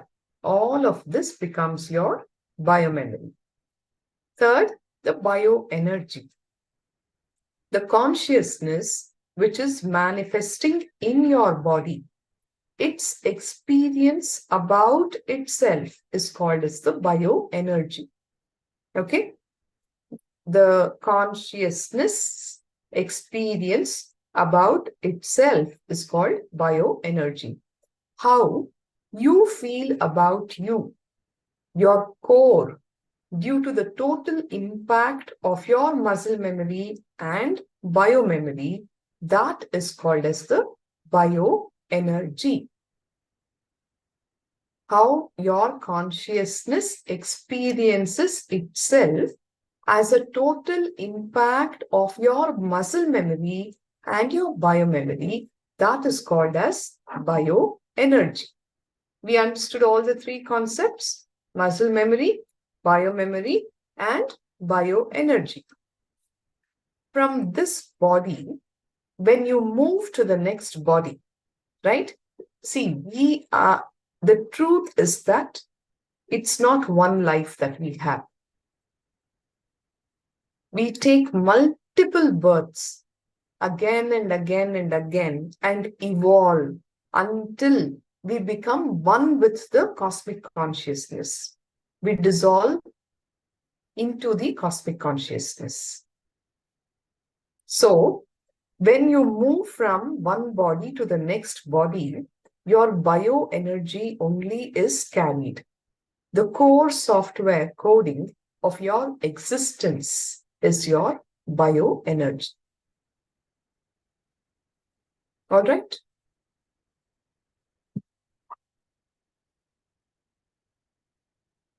In easy words, you can understand it as your core software coding of your existence. That is bioenergy that goes on from one birth to the next. So, we will concise it all again. Muscle memory is the memory of all your day-to-day habits and your lifestyle. Every belief that you carry, the powerful cognitions, the powerful conclusions that you carry, the powerful cognitions that you carry, everything becomes your biomemory. The core of you, the I in you, how it experiences itself due to the continuous impact of the muscle memory and the biomemory on you is called the bioenergy. In all the three levels, your muscle memory level, biomemory level, and the bioenergy level, in all these three levels, there are parasites in you. Parasite, what do we mean by parasite? Parasite means which does not have its own independent life, but it gets empowered, comes alive by the nearness or the existence sitting on you, either willingly or unwillingly. By itself, it doesn't have its life. It doesn't have its own independent life. But when it sits on you, either with your permission or without your permission, it gets empowered. And that is what is a parasite. All of you know medically the parasites that are sitting in your stomach, on the skin, your scalp, all of that. Your muscle memory has parasites. The parasites sitting in your muscle memory is responsible for all your addictions and your tiredness. When the parasite load, in your muscle memory becomes more, you are all the time tired and you have a very high chance of getting into addictions. Parasites can just trigger you. It can trigger the muscle memory of certain food or certain drug, alcohol, smoking, marijuana. It can trigger any of these memories and force you to consume them again and again. Whether it is addictions related to eating, drugs, sex, pornography, or any type of addictions because of the parasites sitting in your muscle memory. Understand, all your addictions are a result of the parasites that are sitting in your muscle memory. Tiredness is also a kind of addiction.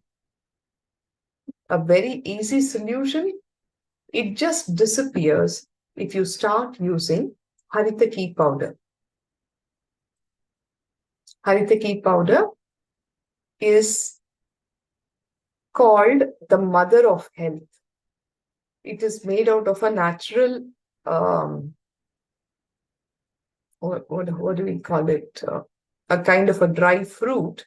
The powder is consumed at night by all of us once you're done with your dinner and just before you retire to bed.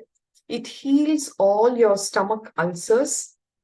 It increases the oxygen flow in your blood by about 100% and keeps you in very good health. This beyond all the clutches of these tiredness and addictions. So, tiredness is also an addiction, says Swamiji, and it just disappears if you start consuming Haritaki powder. Understand that due to the unconscious lifestyle, you collect many addictive patterns and empower them with your parasites. And those parasites nicely getting empowered, sitting inside you, literally not just rule your life, they ruin your life. Almost all physical disorders and diseases are due to the parasites that are sitting inside your muscle memory. Detoxing your muscle memory literally transforms your life to a royal life. Once you're beyond addictions, when you get over the tiredness that tends to pull you down, doesn't give you the kind of energy to run and live your life as you would want it, when you detox your muscle memory, that will transform your living into a royal life. There are multiple methods to detox muscle memories. Every day, intense yoga can completely detox you and detox your muscle memories. How many of you who've been doing the Nithyananda yoga for the past few days in the session can come up with some testimonies for this truth? Yes or no? After yoga, how do you feel? Energetic. The tiredness in the body is gone. There are no aches, there are no pains. You're raring to go. You accomplish so much more in life. Yes or no? I see Nitya Guru Prasadini doing the yoga very sincerely every day. Anybody else would want to share your experiences? See? He feels fresh and energetic, he types. Anybody else?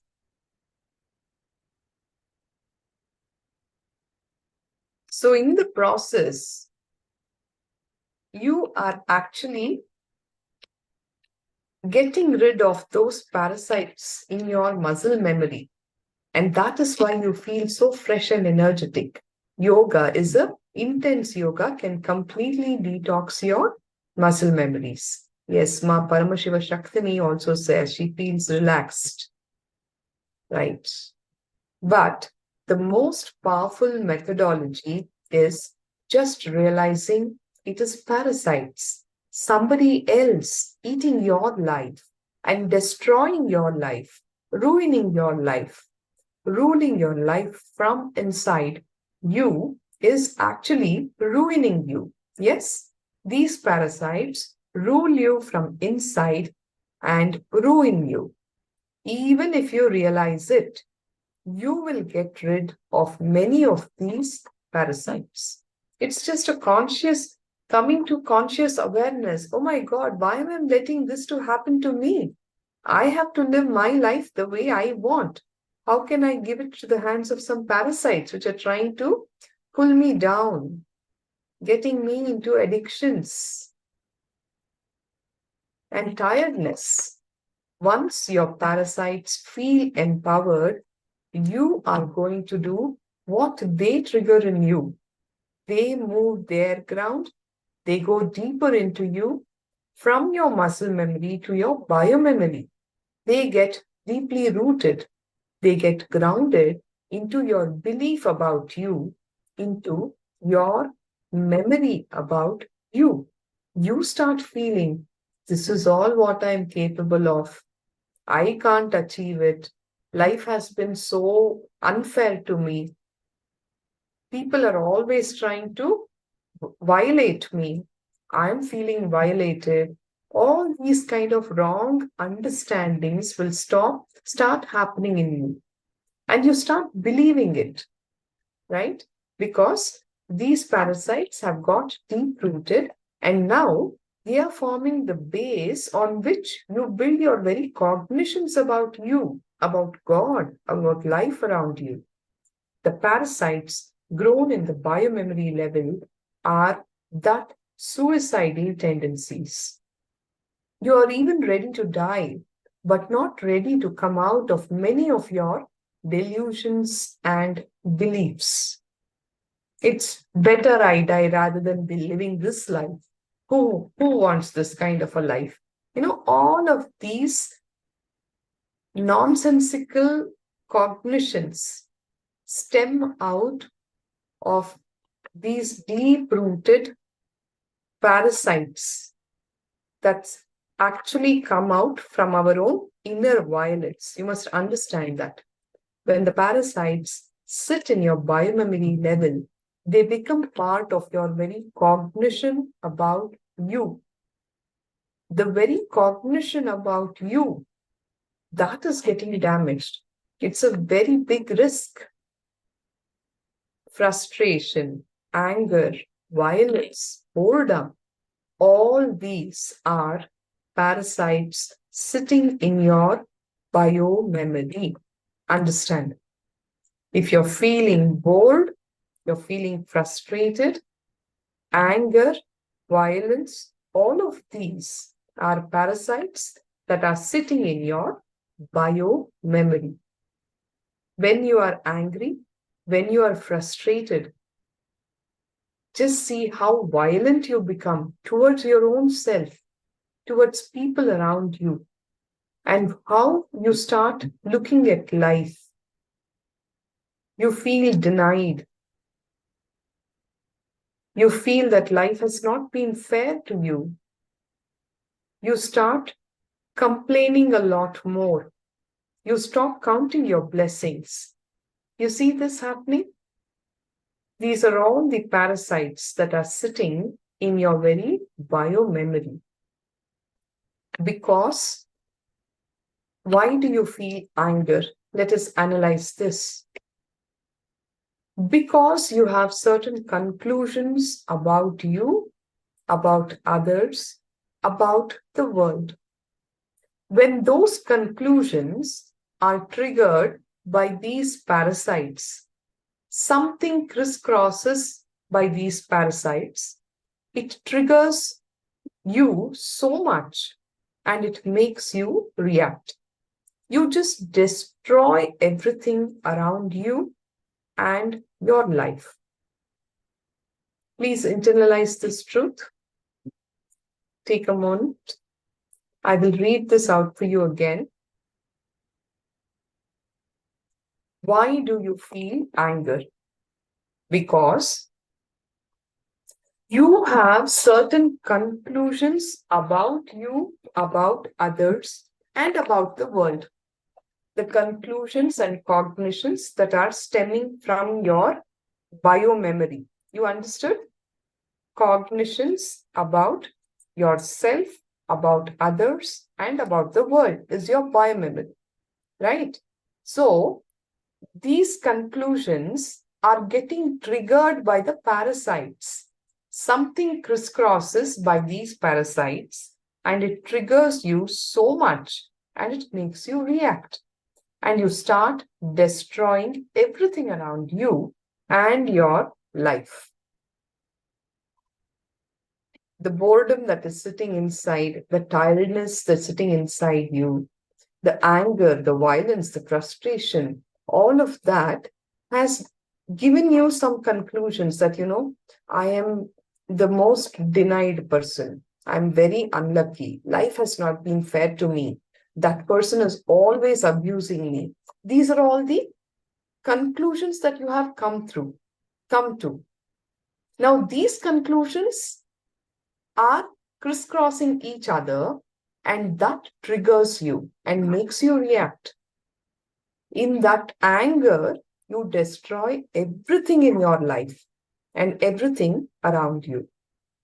Understand, all life negative attitudes and aptitudes and tendencies, powerful cognitions, conclusions are the parasites sitting inside your biomemory.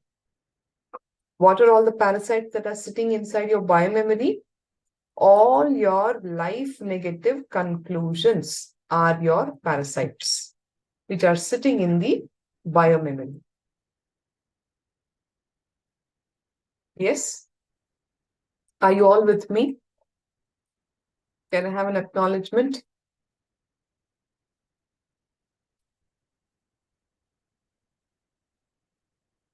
It rings so much true. Yes, Aya. Paso.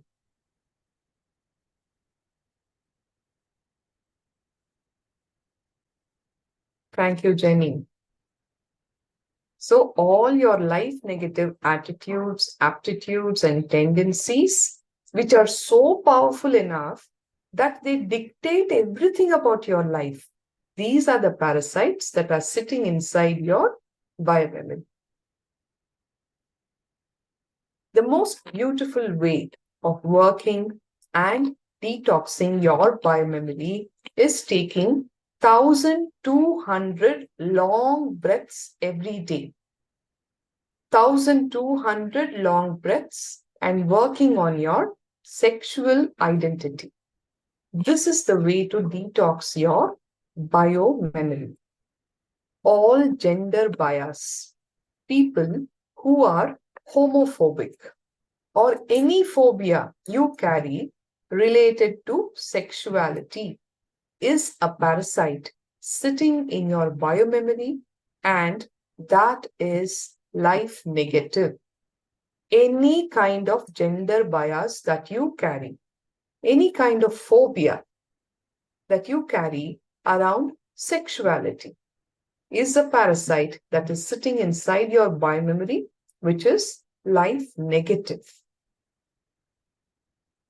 Working on the gender identity, the sexual identity liberates you from all the parasites sitting in your biomemory.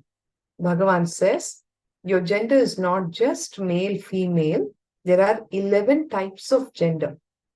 Just because you are in a male body doesn't make you a man. Similarly for the other. So there are 11 type genders that exist. Working on your gender identity and sexual identity will liberate you from all the parasites sitting in your biomemory. If you have the knowledge about sexuality as per Hinduism, you will never have suicidal tendencies directly or indirectly, or even any kind of a life negative tendency. knowledge about sexuality as per Hinduism will give you life positivity. You will never have any life negative or suicidal tendencies. Bhagavan says all mental disorders are due to the parasites sitting inside the biomemory.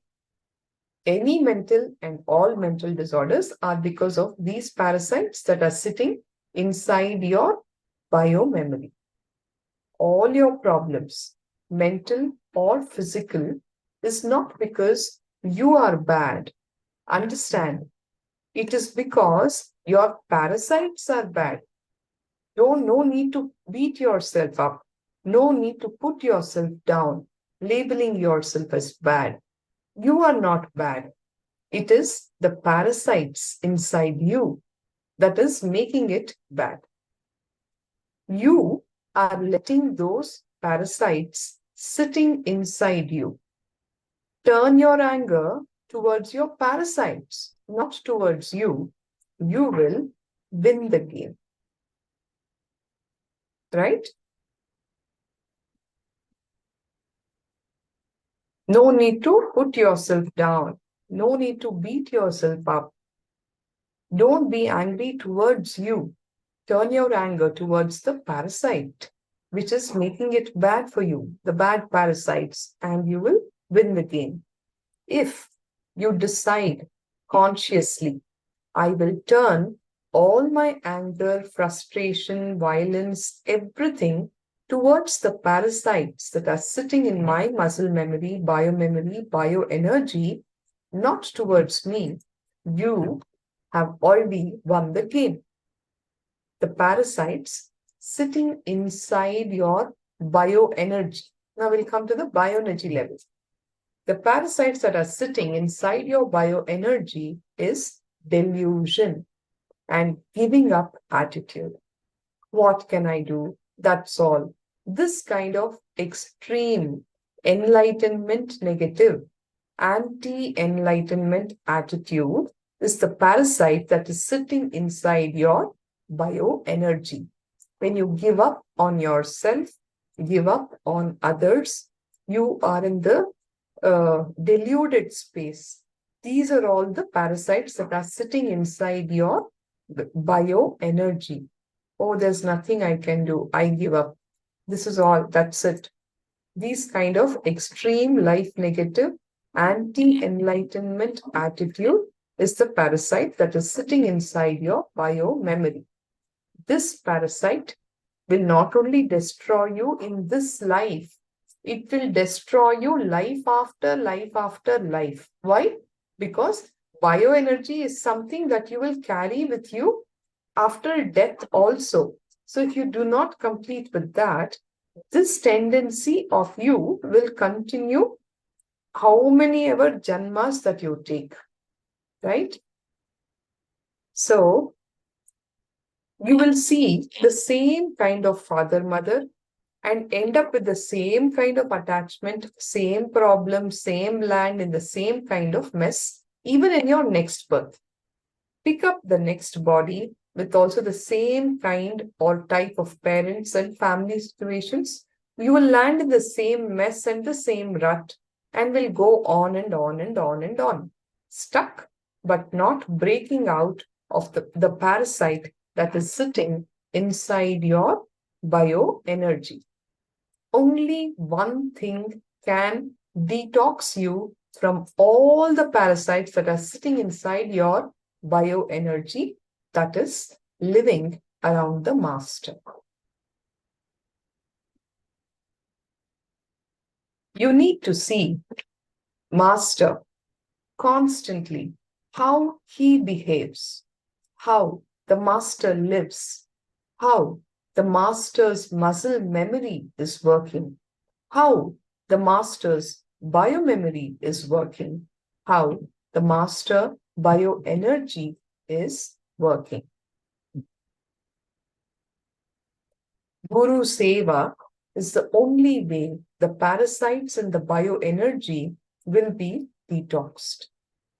Guru Seva is the most direct method of melting down all the parasites that are sitting inside your bioenergy. Constantly, your bioenergy needs to be cleansed, detoxed, and opened. Your bioenergy needs to be opened, and the Shakti Pada, the Guru's initiation, needs to be poured inside you, and you need to go on experiencing detox. You need to be detoxed continuously, because the parasite sitting inside your bioenergy, you collected it for many janmas, multiple births. You have collected that. The only way that you can get detoxed of those parasites is by living around the master, doing Guru Seva, observing how the master's muscle memory, bioenergy functions, sitting in Shakti Pada with him, receiving his initiations. The alternative methodologies have the Atma Murti. It may not be possible for all of you to be living in his physical presence, right?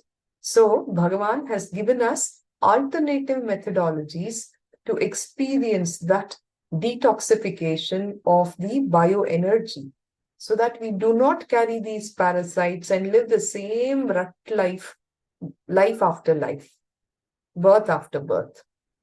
He says, have the Atma Murti. Live with it the whole day.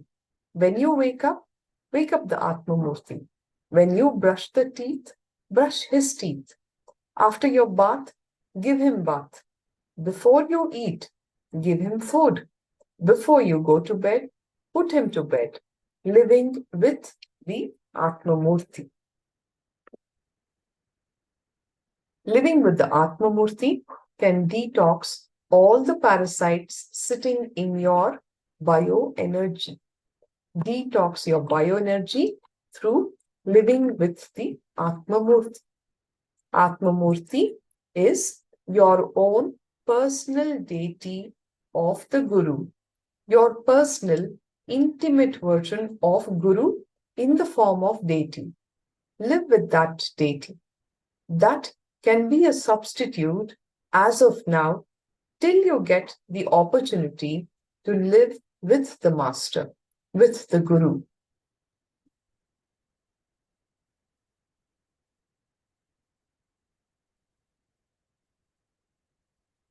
Listening to Guru can change everything. Ferociously, not softly, not politely, not mildly, but ferociously breaking the obsessive compulsive reactionary patterns is power manifestation. Breaking the obsessive compulsive reactionary patterns ferociously is power manifestation, says Bhagavan. Paramashiva's powers manifest to beings who powerfully, ferociously break obsessive compulsive reactionary patterns. First, initially, bending the body. By bending the body, you can bend your mind. Learning that is Hatha Yoga. Then, by bending the mind, learning that you can change your body is Dhyana Yoga. Understand the various practices that Bhagavan is giving for us to get out of our obsessive compulsive reactionary patterns. First is the Hatha Yoga, where by bending the body, you can bend your mind. Second, Dhyana Yoga. By bending the mind, learning that you can change your body. If you break your patterns step by step, slowly, you will achieve great possibilities. But If you break the patterns ferociously, only then you manifest powers. Understand? Possibility and power. If you choose to break your pattern slowly, one by one, you may experience good possibilities. But if you break your patterns ferociously, only then you manifest powers. If you do yoga every day, one day you do 10 Surya Namaskar, next day you make it 25, then you make it into like 50 Surya Namaskars. Then you add Surya Namaskar and Pranayama. Then you add Surya Namaskar, Pranayama, and meditation. This way, you will manifest your possibilities. But if you break the patterns, not step by step, just in one stroke, ferociously, you manifest powers, not just possibilities. See, body flexibility, muscle building, ability to do rope yoga, pole yoga, all these are possibilities. But straight levitation is a power, not just possibility. There is a difference between possibility and power. Levitation is power manifestation. You can, by practice, you can increase the number of times you may do Surya Namaskar in a day. That is only possibility. But Bhagavan is talking about power manifestation, which can happen when at once go, you break your obsessive compulsive reactionary patterns. Every time you break your patterns, step by step, you manifest possibilities. Whenever you break your patterns ferociously, you just manifest powers. You manifest powers. Ramakrishna Paramahamsa used to give a beautiful example. A frog which got 1 rupee coin newly wanted to check the power of the money that it got. So the elephant was going outside his hole, the frog hole. That frog came out of the frog hole and standing, waving that 1 rupee coin towards the elephant and saying, "Hey, now I have become so rich." You are crossing a rich man's house without saluting the rich man. Will that elephant care for anything? He may not even hear the shouting of that frog. Even if he hears, he will only say, "Hey, keep quiet." And he will walk. Exactly the same way, if you treat your patterns, you will manifest powers. By now, you all know how to recognize your patterns, don't you?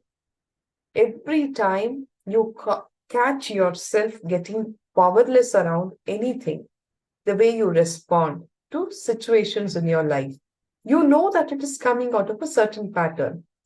It could be anger, it could be jealousy, it could be hatred, it could be feeling low and trying to justify it, blaming somebody outside or some situation outside for your depression, for your feeling low mood, for your feeling unlucky. Any of these kind of low moods that you sense, become aware of it. Don't let it pass by without your awareness, without your conscious involvement. Catch yourself and say, "Hey, why am I feeling like this?" Don't blame the external situation. Don't blame the people around you. See inside, go inside. What exactly am I feeling now? You will identify the pattern. Swamiji says, you have to treat your patterns like how this elephant did to the frog. He will not even acknowledge its presence. Or even if he sees that frog, then he'll say, "Hey, shut up, keep quiet." And he will walk. Similarly, treat your patterns, you will start manifesting powers.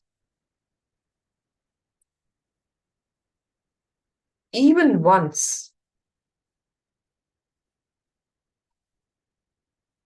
you behave with your obsessive compulsory reactionary pattern ferociously and break one pattern and manifest powers, the kind of courage you will feel, you will straight walk towards enlightenment. Because after that, every obstruction, every barricade, every stopping will look very funny. It will look very funny. So, with this, it's now time for all of us to sit in Shaktipada to receive the Master's darshan and initiation. That Shaktipada, which will blast all the memories, the parasites which are there in our bioenergy. Okay, so let us now get ready for darshan. I will conclude with the Purna mantra. We will continue in the further session. Om Purnamada Purnamidam Purnat Purnamudachyate Purnasya Purnamadaya Purnameva Vashishyate. Om Shanti Shanti Shanti Hari Om Tat Sat. Sarvam Bhagavat Shri Nithyananda Paramashiva Padukarpanamastu. Om Nithyanandam. Thank you all.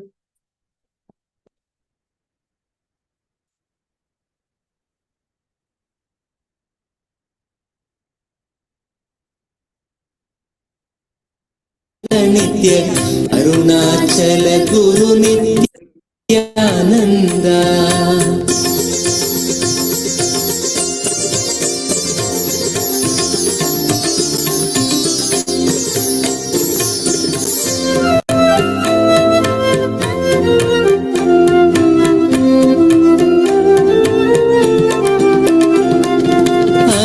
பாய்ந்திடும் மனம் நிலையாய் அமர்த்திடுவாயென பணிந்தோம் நித்யானந்தா.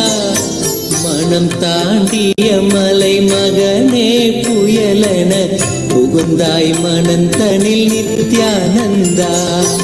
அருணாச்சல நித்ய அருணாச்சல நித்ய அருணாச்சல குரு நித்யானந்தா. அருணாச்சல நித்ய அருணாச்சல நித்ய அருணாச்சல குரு நித்யானந்தா. இக வாழ்வே பெரும் பிணிதானென உணர்ந்தே உனை அடைந்தோம் நித்யானந்தா. ஜகமாயையில் இருந்தமை மீட்டே தடுத்தாட்கொண்டிடுவாய் நித்யானந்தா. அருணாச்சல நித்ய அருணாச்சல நித்ய அருணாச்சல குரு நித்யானந்தா. அருணாச்சல நித்ய அருணாச்சல நித்ய அருணாச்சல குரு நித்யானந்தா.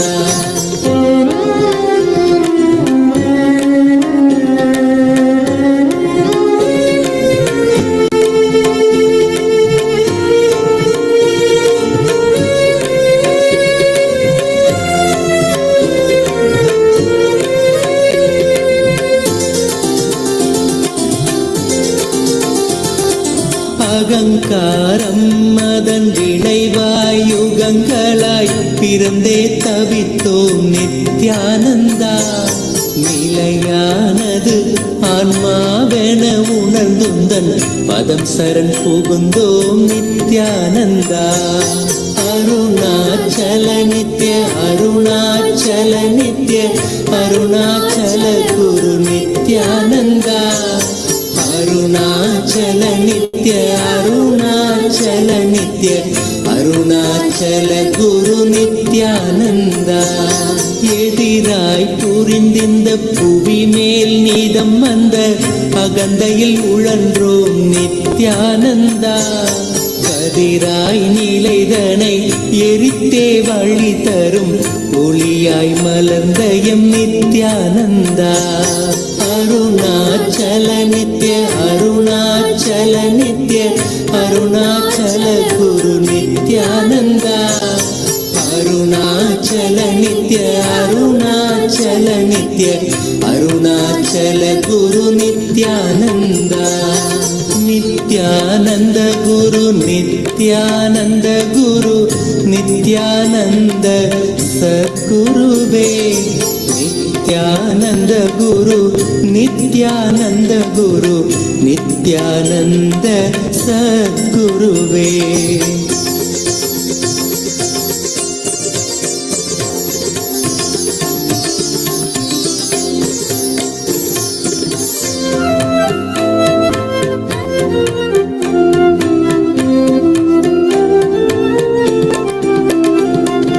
பிடிவாதம் எனும் சிறையில் பிடிப்பட்டே பிணி அடைந்தோம் நித்யானந்தா இறை வடிவாய் பிறந்தங்கள் பிணி போக்கிட பெரும் மருந்தாய் மலர்ந்த M Nithyananda Arunachal Nitya Arunachal Nitya Arunachal Guru Nithyananda Arunachal Nitya Arunachal Nitya. Don't you know that there's a better way to find music? Upbeat, their subscription is free. It's completely free. Like free. Upbeat is a free music platform built entirely for creatives. கரைந்தது Nithyananda தேற்றியம் வாழ்வினை மாற்றிடும் கூற்றினை காட்டினையே குரு நித்யானந்தா அருணாச்சல நித்ய அருணாச்சல நித்ய அருணாச்சல குரு நித்யானந்தா அருணாச்சல நித்ய அருணாச்சல நித்ய அருணாச்சல குரு நித்யானந்தா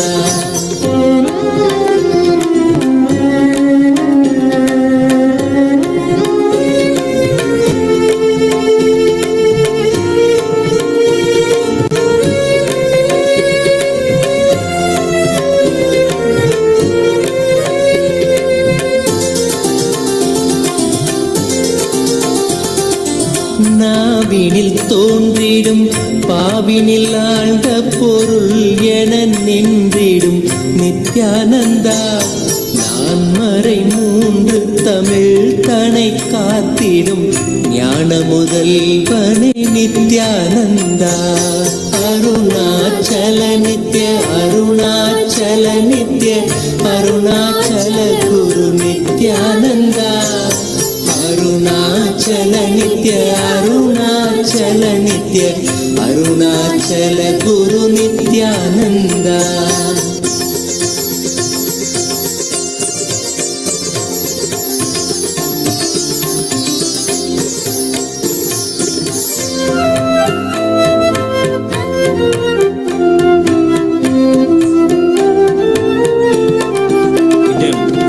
கூவிடும் கூக்குரல் கேட்ட அம்மாத்திரம் ஓடி வந்தாண்டிடும் நித்யானந்தா மேவிடும் தீமைகள் யாவையும் தாங்கிய சூலத்தில் நீக்கிடும் நித்யானந்தா அருணாச்சல நித்ய அருணாச்சல நித்ய அருணாச்சல குரு நித்யானந்தா அருணாச்சல நித்ய அருணாச்சல நித்ய அருணாச்சல குரு நித்யானந்தா என்னிடும் தூரத்தில் இல்லை என்றென்ன என் எண்ணத்திலே நின்ற நித்யானந்தா எண்ணத்தில் நின்று எம் எண்ணில்லா எண்ணங்கள் மாய்த்தமை காத்த எம் நித்யானந்தா அருணாச்சல நித்ய அருணாச்சல நித்ய அருணாச்சல குரு நித்யானந்தா அருணாச்சல நித்ய அருணாச்சல நித்ய அருணாச்சல குரு நித்யானந்தா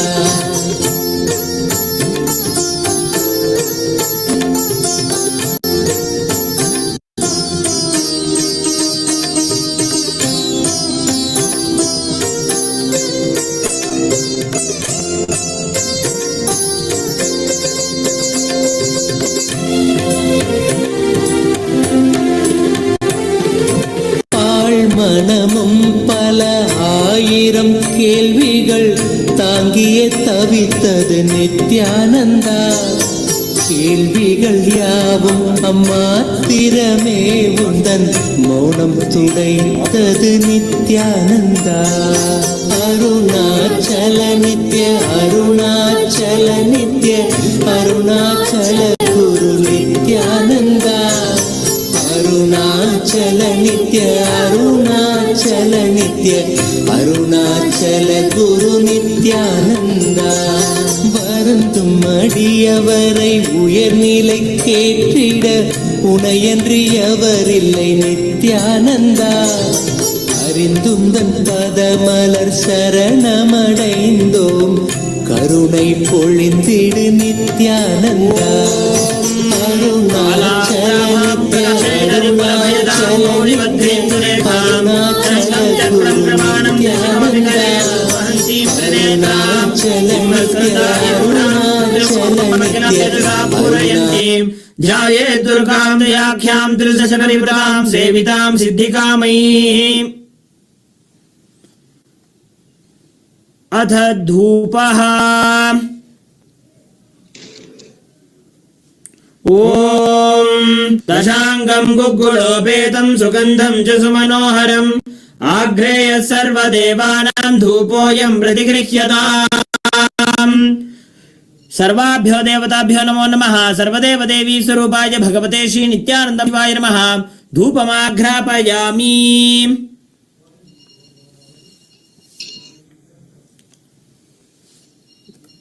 अथ दीपः। ॐ साज्यं त्रिवर्ति संयुक्तं वह्निना योजितं मया ग्रहाणमङ्गलं दीपं त्रैलोक्यतिमिरापहम्। सर्वाभ्यो देवताभ्यो नमो नमः। सर्वदेव देवी स्वरूपाय भगवते श्री नित्यानंद परमशिवाय नमः। दीपं सन्दर्शयामि। अथ नैवेद्यम्। ॐ मधुवातार्तायते मधुक्षरन्ति सिन्धवः माध्वीर्णः सन्तोषसीः मधुनक्तमुतोषि मधुमत्पार्थि गुम्रजः मधुद्यौरस्तु नः पिता मधुमान्नो वनस्पतिर्मधुमागुमस्तु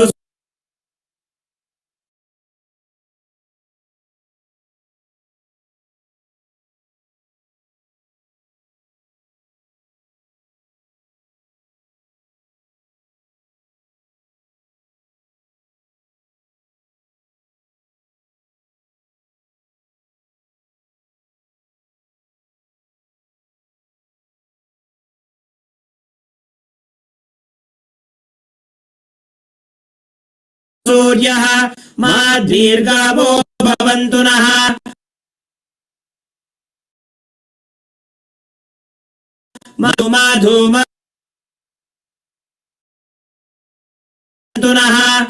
मधुमाधूमधू देवस्य त्वाविदु प्रसवे अश्विनोर्बाहुभ्याम् अमृते अमृतोद्भवे अमृतवर्षिणि अमृतं श्रावय श्रावय स्वाहा। सर्वाभ्यो देवताभ्यो नमो नमः। सर्वदेव देवी रूपाय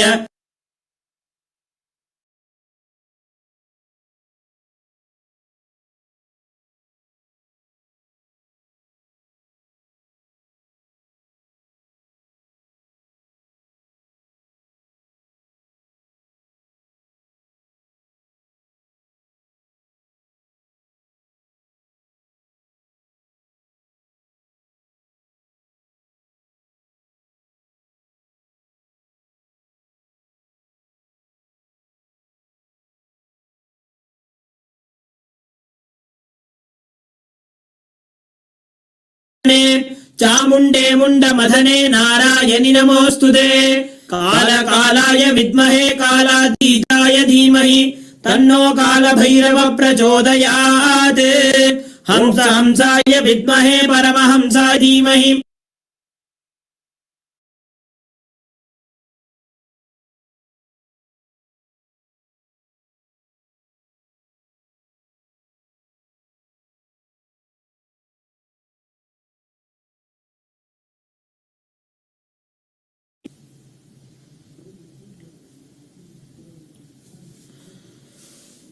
शोधानाय नित्यानन्दाय मङ्गलम् मूलप्रकृतिरूपाय परमशिवशक्तिस्वरूपिणे श्रीकैलासप्रधानाय नित्यानन्दाय मङ्गलम् दण्डत्रिशूलहस्ताय कालकालस्वरूपिणे श्रीकैलासप्रधानाय नित्यानन्दाय मङ्गलम् आदिपूज्याय देवाय सकृत्पूर्णत्वरूपिणे श्रीकैलासप्रधानाय नित्यानन्दाय मङ्गलम् सर्वाभयविनाशकाय शत्रुसंहाररूपिणे श्रीकैलासप्रधानाय नित्यानन्दाय मङ्गलम् योगपट्टाभिषिक्ताय राजसन्न्यासधारिणे श्रीकैलासप्रधानाय नित्यानन्दाय मङ्गलम् सार्वभौमैकमत्याय राजराजार्चिताय च श्रीकैलासप्रधानाय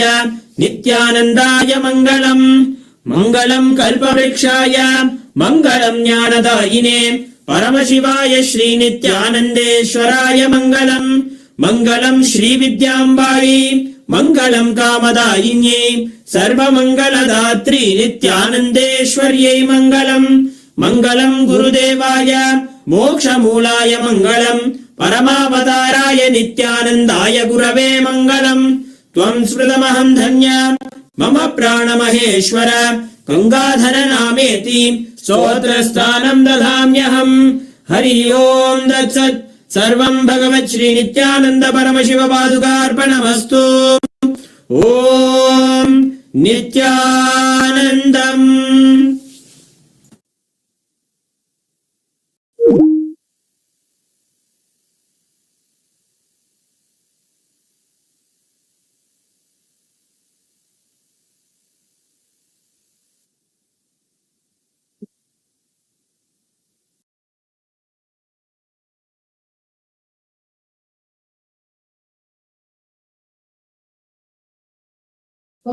अरुणाचल नित्य अरुणाचल नित्य अरुणाचल गुरु नित्यानंद अरुणाचल नित्य अरुणाचल नित्य अरुणाचल गुरु Nityanand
Nithyanandam, all the participants in,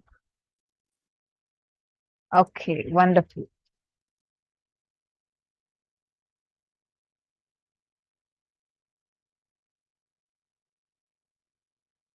SJP Intentions Room. Nithyanandam, Ma Jayalakshmi, Ma Sadashivamai, Ma Zinyang Zhao, Ma Gomati, are all of you able to see us and hear us?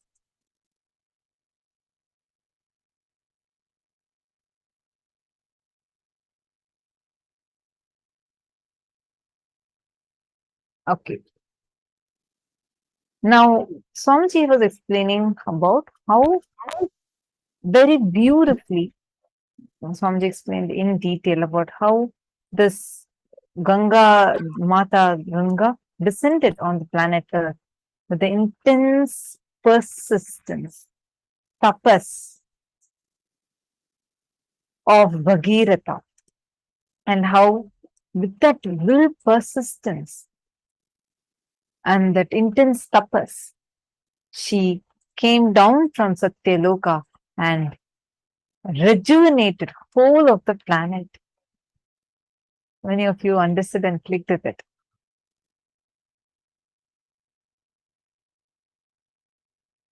Great. Now we are going to be learning about this quality. I request all of you to intensely participate, intensely listen.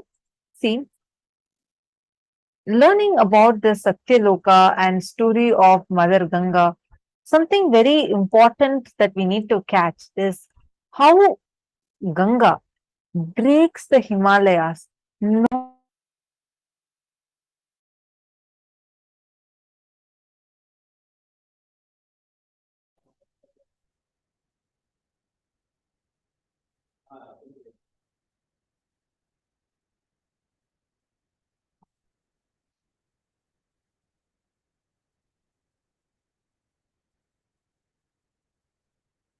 Nithyanandam, everyone.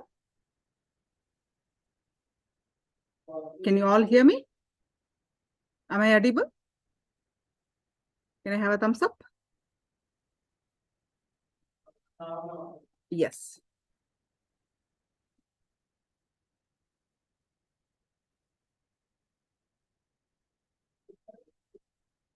Thank you for confirming. Yes, welcome to the Paramashivoham Level-1 program. Today, topic is completing with the self-doubt.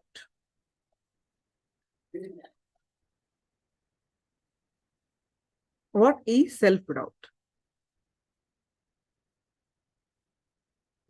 All sessions are going to be on completing our self-doubt. Self-doubt is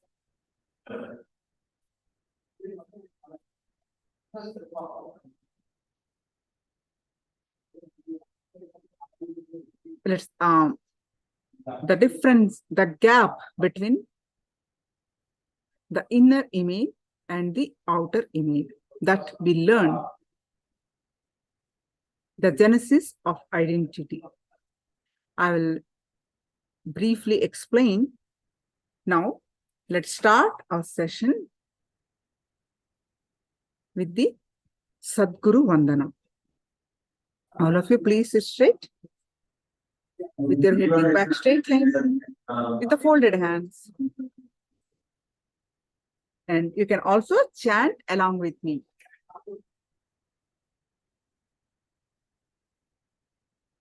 Nithyanandam Paramasugadam Kevalam Jnanamurtim Dvandvaditam Gagana Sadusham Tattvamasya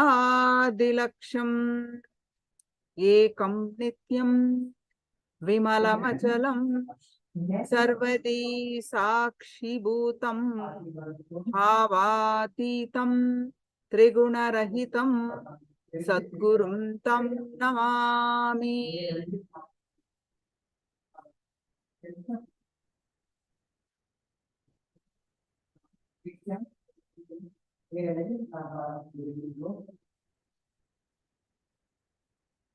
So what is self-doubt? A self-doubt is the gap between what we feel inside and what actually we project. There is no sync. The gap is self-doubt. We are born to be blissful. But what is happening while we are growing up? We are conditioned. If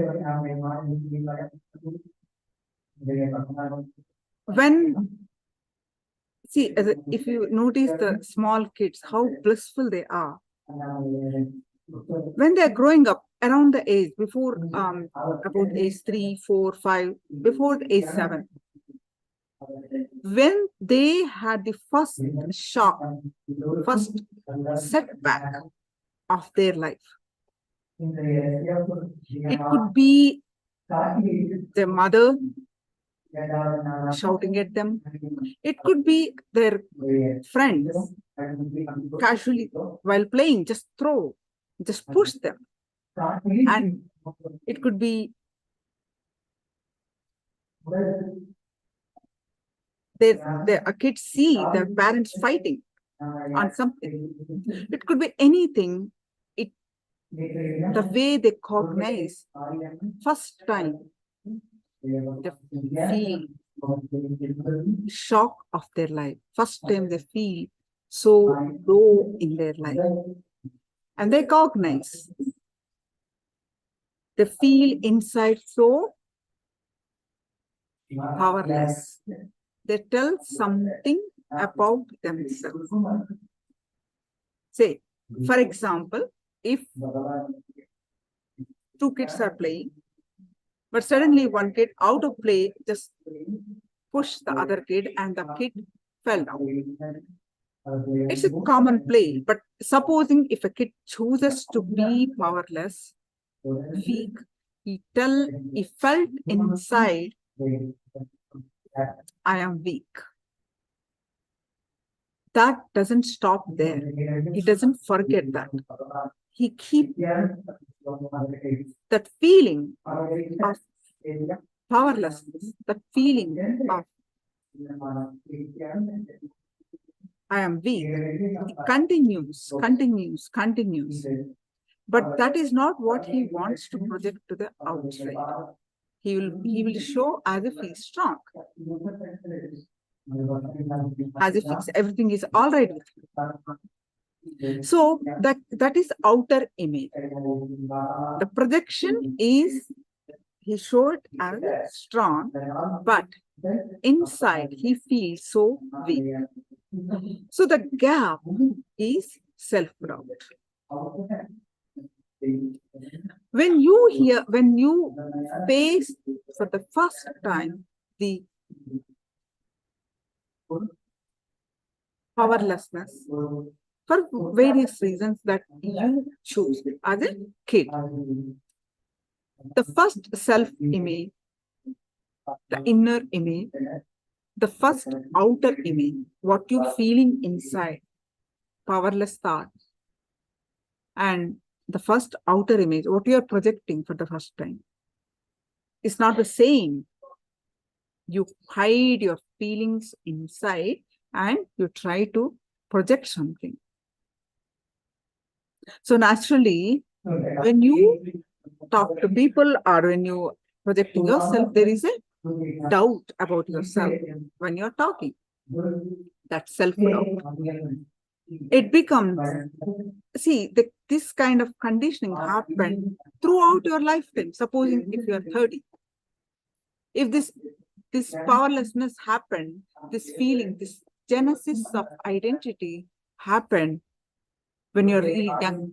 But all through these years, you repeated these thought currents. It become very strong in you. How do we complete? How do we get out of these feelings? Today, we are going to learn that.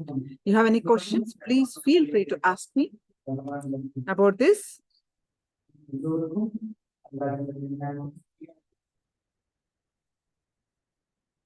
Let's learn the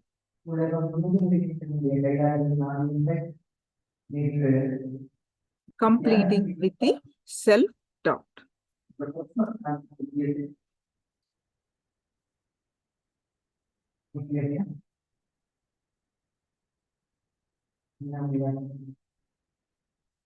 Swarupa Ananda. There is a beautiful, the session, see, all the sessions are going to be on this theme, this powerful topic that we all need, that we all suffer. The first session is going to be on a beautiful concept, a beautiful Sanskrit word called Swarupa Ananda.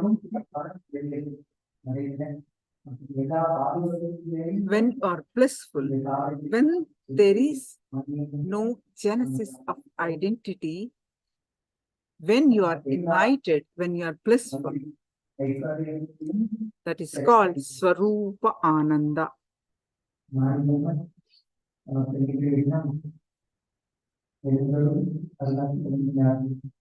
So let's listen from the compilation of various satsang what Swamiji shared about this.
The opinions like love, hatred, those signals occupy such large space in your brain, they form like a fort and do not let you see beyond the wall. Listen. Listen. Seeing this world does not make you incapable of not seeing the other worlds. No. Opinions you form about this world stops you perceiving the other planes. Listen. I'll repeat. See, this world you see, Bur, Bhuva. In the human body, you have access to all the three, Bur, Bhuva, Swa. In human body, you can experience Swa also. Bur, Bhuva, Swa, all the three you can experience in this human body. This Bur, Bhuva, Swa, these planes which you are seeing is not stopping your ability to perceive other planes like a Tapo, Satya, Brahma, all those lokas. But the opinions you form about these worlds becomes a huge fort inside your brain, Sahasrara Mandala, 1,000 petal flower. When that fort is built, then you are not able to see outside the fort. That stops your ability to perceive the multiple dimensions of the universe. Listen. Actually, choices are not only not freedom, they are anti-freedom. Listen. Choices are not only not freedom, they are anti-freedom.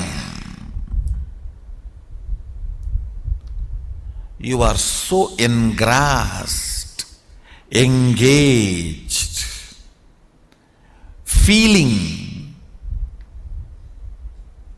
you got the result.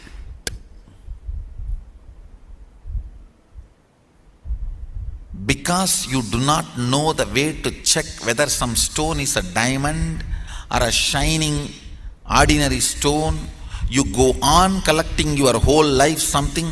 Only when you are about to die, you discover a machine to check the diamond and you find out whole thing you collected is just faltu stone. Not even one is diamond.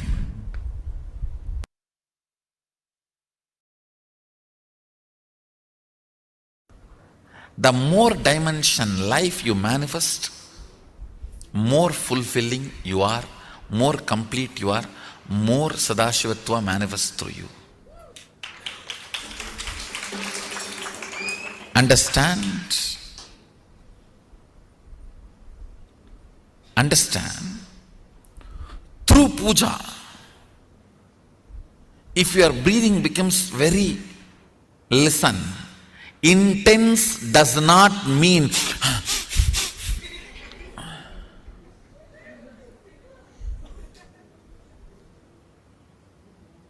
through dance, getting intense will have a different physical expression. That will naturally be like a big hyperventilation kind of an action. But through puja, when your breathing becomes intense, it will not be hyperventilation type, it will be deeper ventilation type. Like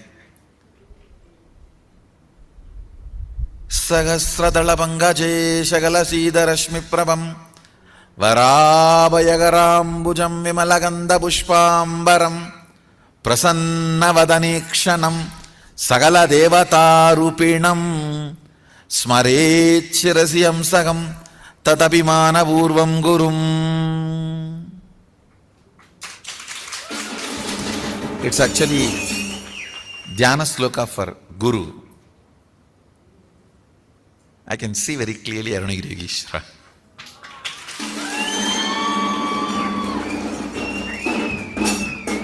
Sahasradala Pangaje Shagala Siddharashmi Prabham Varabhayagarambujam Vimalaganda Pushpambaram Prasannavadanekshanam Sagala Devata Rupinam. On the 1,000 petal lotus, Varabhayagarambujam, Vara Abhayakara,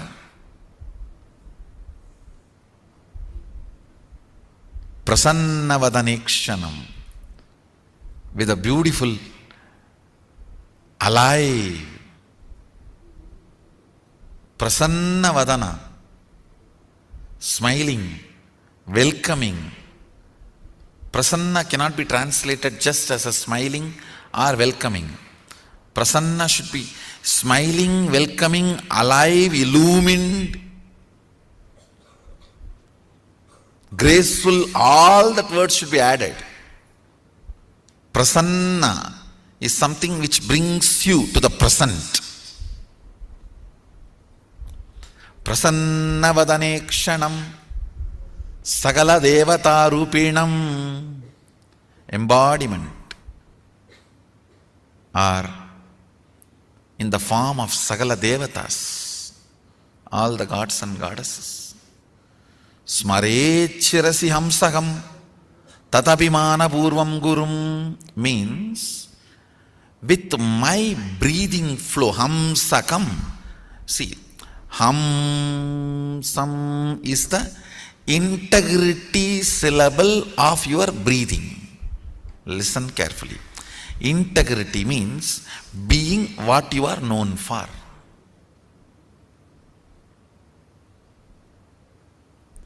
If a lion is known for something and it does that same, it is integrated to being a lion.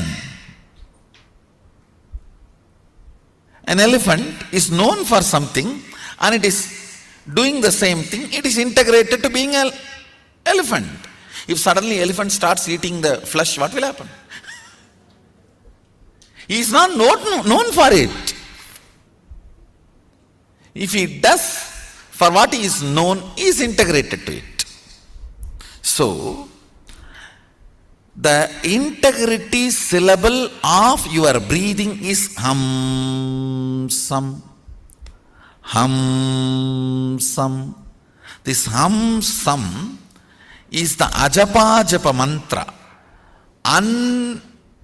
unchanted mantra which gets chanted continuously by the integrity of your breathing.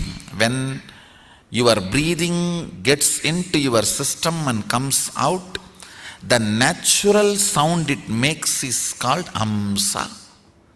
Hamsam. Understand? Where this hum sound takes a turn of some sound is Sahasrara. That is where Guru is sitting. That is why it is called hum. Please listen carefully. That is why he is addressed as Hamsakam. Where the hum turns into sam, his agam resides there. That is his house. If the hum does not turn into sam, you are savam. Understand? If the hum, listen carefully. If the hum is 100 unit and sam is less than 100, 99, you are just aham. If the hum is 100 and sam is 100, you are hamsa. Jiva, individual soul, who had Pratyagatma Chaitanya Jagrata. If the hum is 100 and sam is 101, you are Paramahamsa.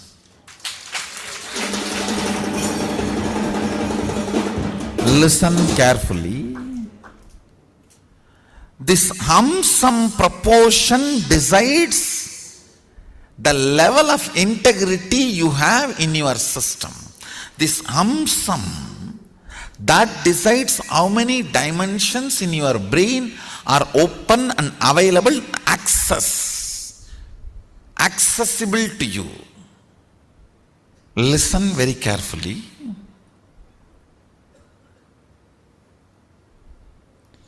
If this hum is 100, sam is less than 100, you are in the plane of agam, human. Bhu. If the hum is 100, sam is also 100, you are hamsa, jiva who is awakened.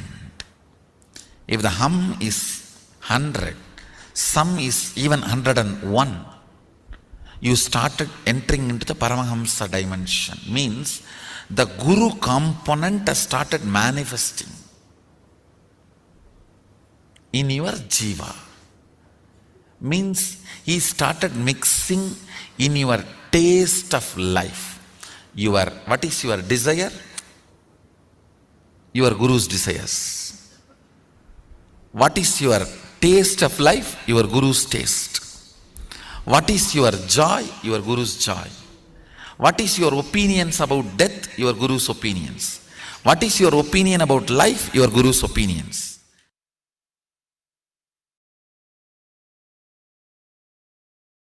If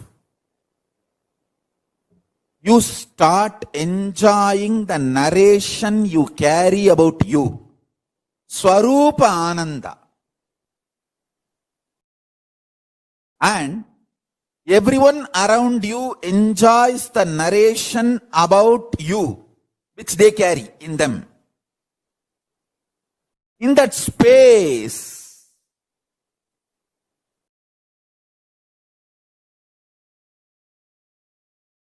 you manifest Sarvanyatva. KAILASA is the ecosystem to help you to enjoy the narration you carry about you. And everyone celebrates the narration they carry about you in them. You celebrate them, they celebrate you. In this kind of ecosystem, powers manifest just like that.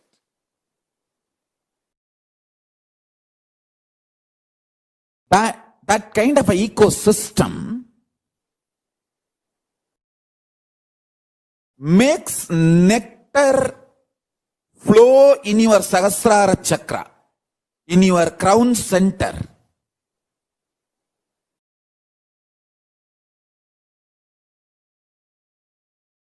Even when your Guru initiates you with his consciousness, the first thing happens is your Sahasrara chakra explodes in superconsciousness, that Paramashiva space. The nectar, Amrita, pours in your system. You enjoy the beautiful narrative of you carry inside you. That your Paramashivatva. And you enjoy the Paramashivatva of the whole universe, everyone around you. And everyone around you enjoys you.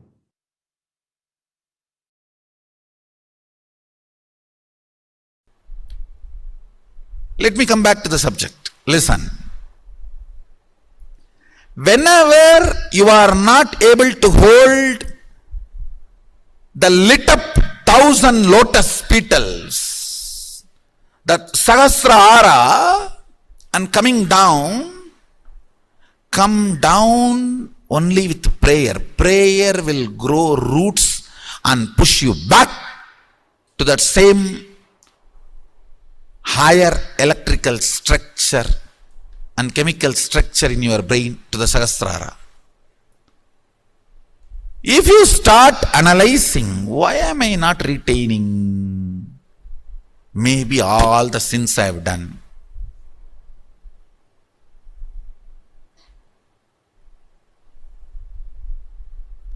That is complete stupidity. Wrong diagnosis makes duplicate doctors.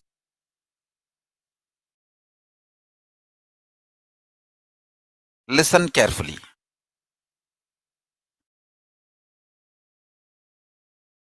All of us are given something and denied something. Nobody can say, I am not given anything. You are still alive, breathing. So that proves life is given to you. Naturally, even if you are richest man in the world, there are some things which is not given to you.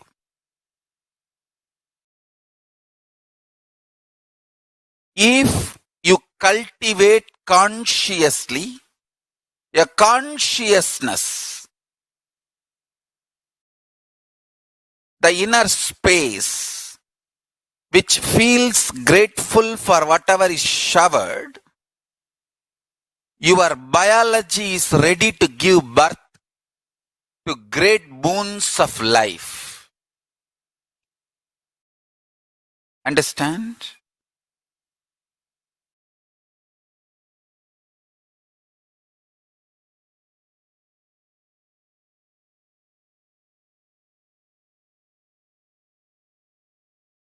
Person who cherishes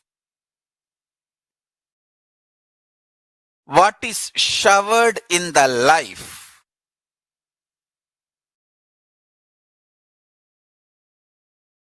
feels supported, loved, cared, and goes on deciding to support, love, care. Understand? This space is heaven. I tell you,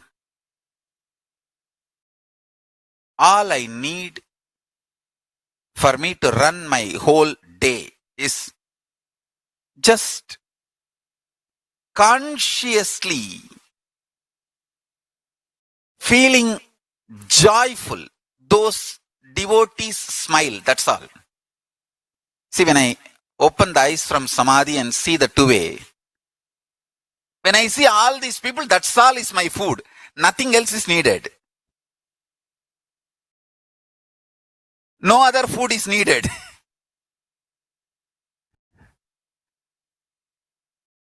Understand?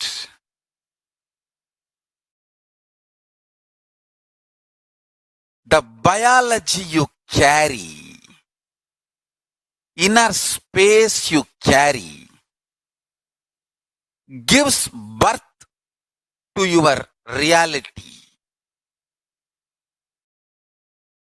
If you carry the inner space, being grateful for whatever is showered in your life, you decide to go on showering with others. Understand, I tell you?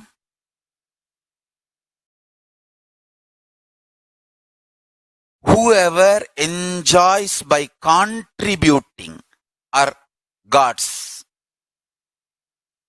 angels. Angels may not be the right word. What I wanted to convey is devatas. The Sanskrit word devatas. Maybe the rough translation in English can be gods and goddesses, not angels. Because devatas are much higher than angels. The concept of angels.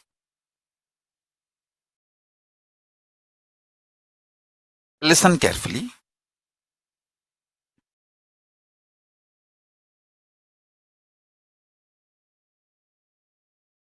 If you feel exploited, frustrated, you will go on vomiting poison, destroying, pulling down.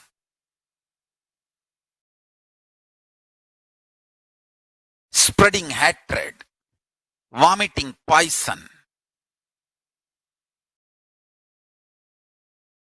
You will be so deluded. You will know you are straight lying. And you will believe it is perfectly all right. That is the worst delusion. That's the worst delusion. Money gets more money. Integrity gets more integrity. Laziness gets more laziness.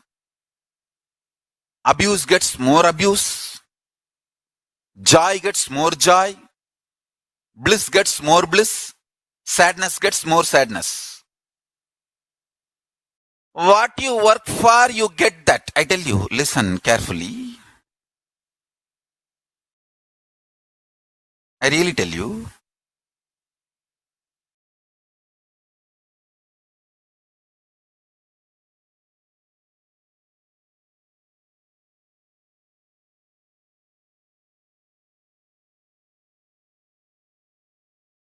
Make integrity as a strategy for your life. You will attract such wonderful integrated people around you. Even if the non-integrated people come, you will know them just by their smell. and they will not be able to harm you. You know how to protect yourself, save yourself, and continue your service. Love for the consciousness. Love for the existence. Understand? The source of life is all about going on contributing.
Have any questions? Please do let me know.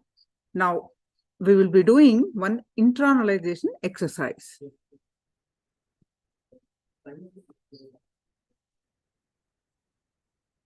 So please do let me know if you have any questions.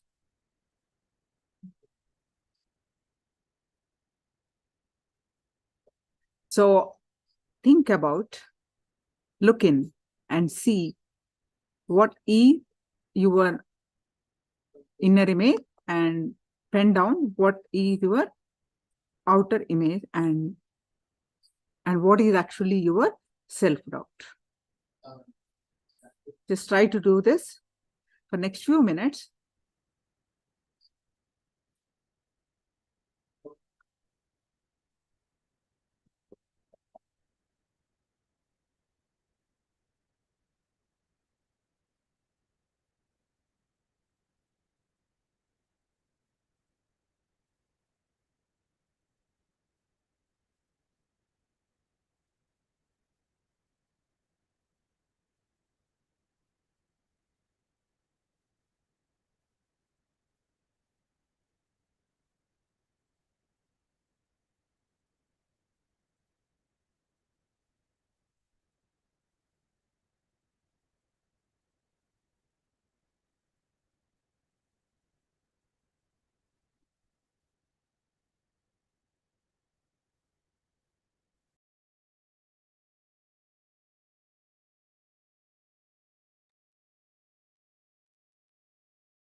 Yes.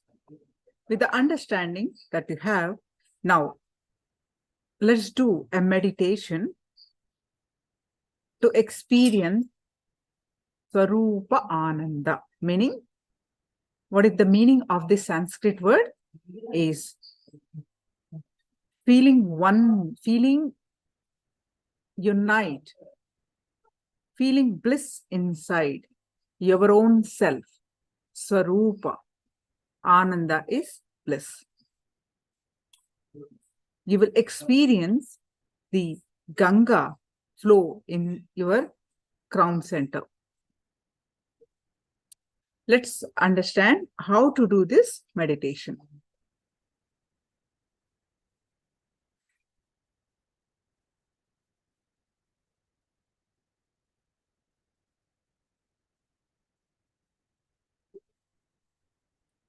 Swarupa Ananda makes Ganga flow in Sahasrara Chakra.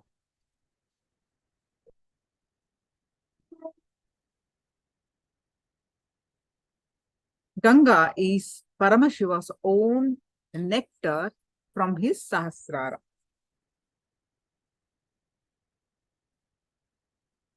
If you start enjoying the narration you carry about you,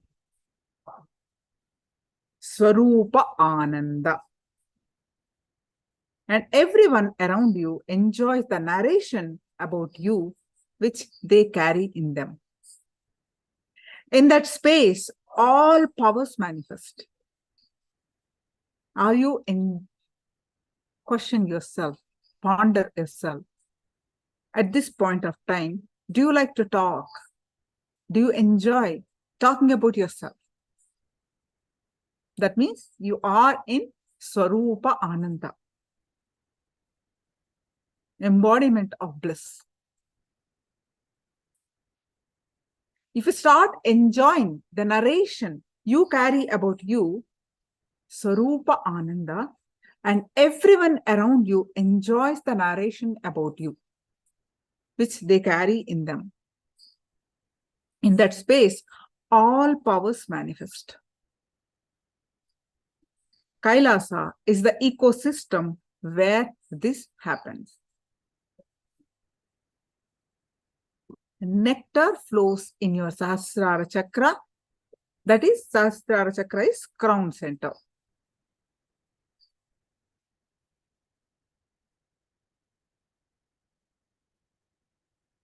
Gratitude awakens your Sahasrara Chakra. If you carry the inner space of being grateful for whatever is showered in your life, you decide to go on showering on the other.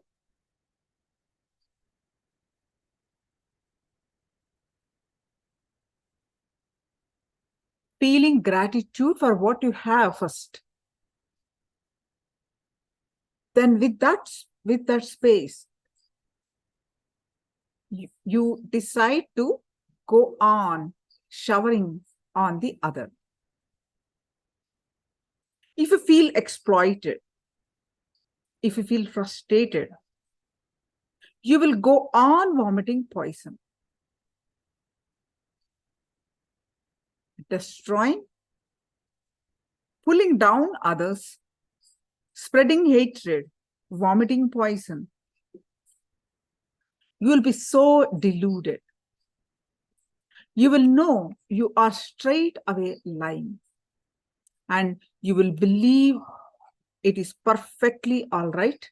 That is the worst delusion. Now, to awaken the Sahasrara Chakra, it's a guided meditation. The first step is Bastrika. Sit in Vajrasana, that means sit on your knees, like in the posture. Let your hands and rest on your hip. Sit comfortably with your head and neck, spine in straight line. Any meditation, your head, neck, back has to be straight line. Sit on your knees. That is Vajrasana. Put your hands on your hips and make sure you are straight with your head, neck, back, straight line. Now, close your eyes and breathe chaotically for 7 minutes. Understand? With this, this chaotic breathing breaks the breathing pattern that you have. Just move your, not only pumps the oxygen in your system, but it breaks your breathing pattern. Chaotic breathing means what? Don't follow any rhythm. No rhythm in breathing. Just move your hand, move your entire body and breathe aggressively and chaotically from the bottom of your stomach. I'll demonstrate. There is no rhythm in the breathing. If you have a medical condition, please ask your doctor and ask for the doctor advice to do this. If you are healthy, you can go ahead and do. Initially, you may feel little dizziness because of the sudden pump in the oxygen. So I'll go through these directions. Then we will come back and do the meditation. That's the first step. The second step is again 7 minutes. Continue to sit in Vajrasana from Chin Mudra. This is how you form the Chin Mudra. Place your hands on your knees. With the Chin Mudra, you place your hands in the knees. Your hands with open palms should facing upwards. Let the tip of your index finger touch the tip of the thumb, as if forming a circle. The 3 other fingers remain relaxed. You will now hum intensely for 7 minutes. The humming should be done with the lips together, with the sound coming from the navel center, as deeply as possible, as lengthy as possible, and as loudly as possible. This is actually the Maha Mantra humming. So I'll show you. We are first understanding each step, then we go back and do the meditation. So I'll show you this humming, how to do it. This humming should come from your navel.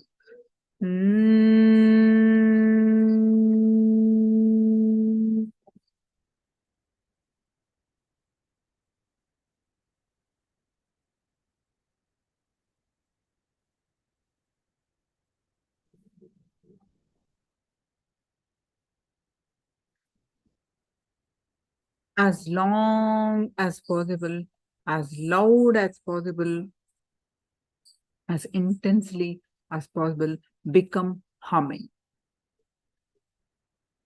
That is the second step we'll be doing for 7 minutes. Next step is you can sit cross-legged on the floor if you wish, or to continue to sit in Vajrasana if you are capable, if you can sit. This is also again 7 minutes. You will take your awareness from the Mooladhara chakra to Sahasrara chakra. Each 7 chakras, from the root center to crown center, all the 7 chakras, you will bring each chakra, at least a minute, you will bring awareness. Dwell on each chakra for a minute with the awareness that the chakra is pure, the chakra is filled with energy, the chakra is eternal bliss, completely open. each chakra, you will be spending at least a minute and feeling it's pure or completely open, filled with energy and radiating eternal bliss. That's the third step. The next step is 7 minutes. If it is a negative thought or a pattern you don't like or an unpleasant situation, feel gratitude for that and bless it. Anything that comes to your mind, bless it with deep gratitude. And anything negative, just unclutch. Let it come, let it go. Then the next step, fifth step, is paying gratitude. Hold few flowers if you have it. Or you can just fold your hands with the Namaskara Mudra.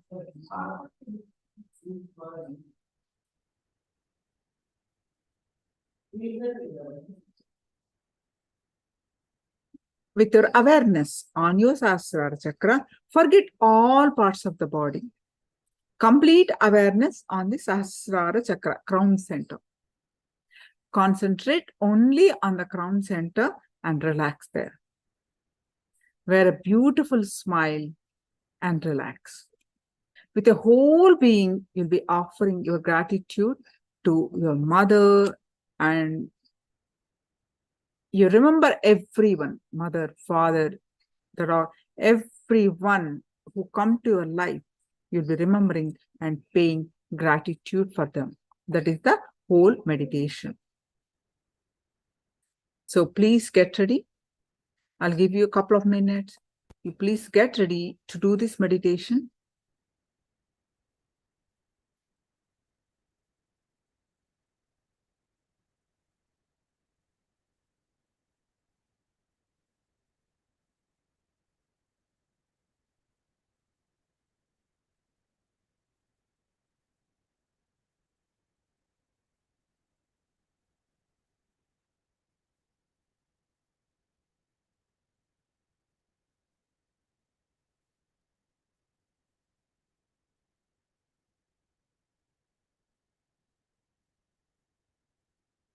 Please get ready with your, you can also use your eye bands.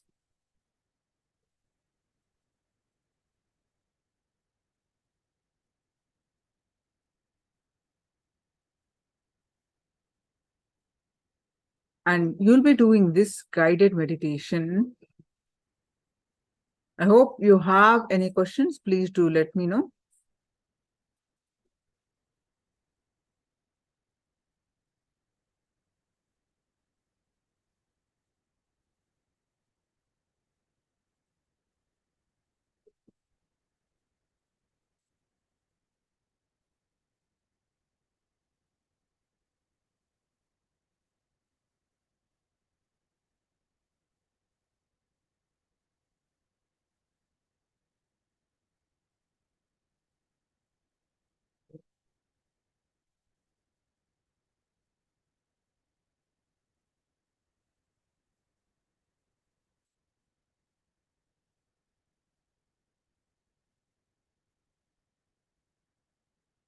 Yes. All of you are ready? Please tie your eyes with eye band.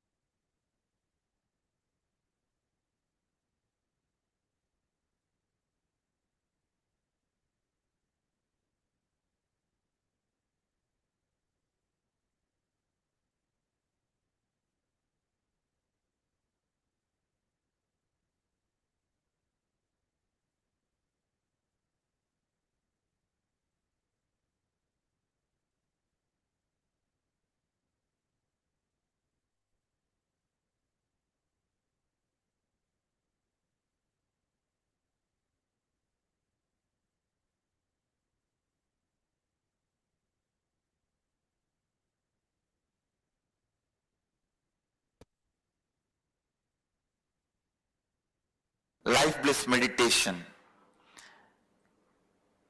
the meditation process which creates the perpetual completion in your system. I give you a few minutes, please settle down and adjust yourself, make yourself comfortable. Then I lead you step by step.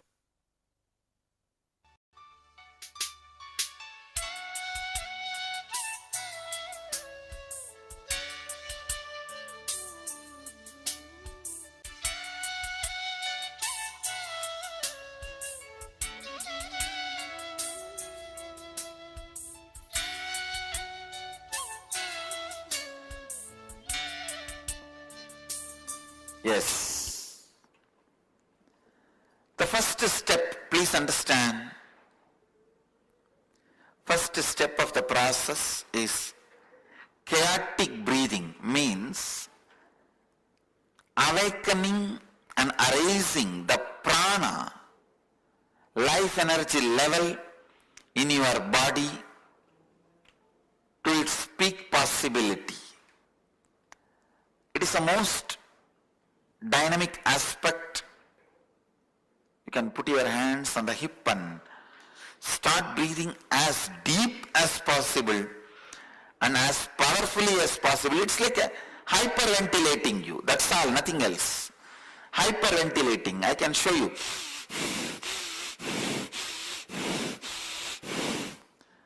Use your whole body to breathe.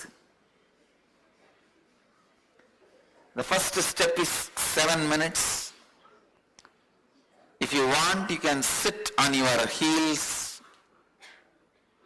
with knees and feet together in Vajrasana, or you can sit comfortably. But use your whole body and breathe. Use your whole body and breathe. I can demonstrate by myself. See here. Use your whole body and breathe as deeply as possible and as powerfully as possible, but as comfortably as possible. Let your whole body become alive. Let the hyperventilation happen in you.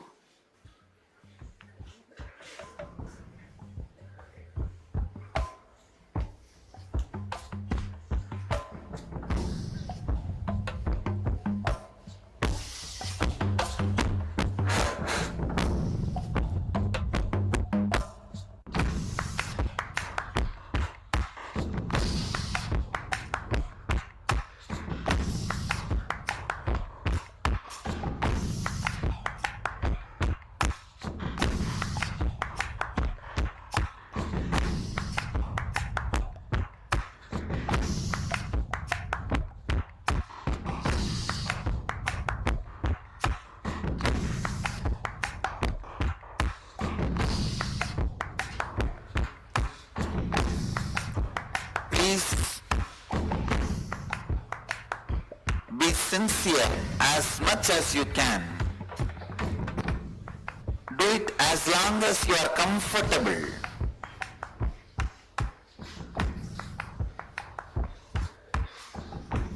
Just don't increase your high blood pressure if you are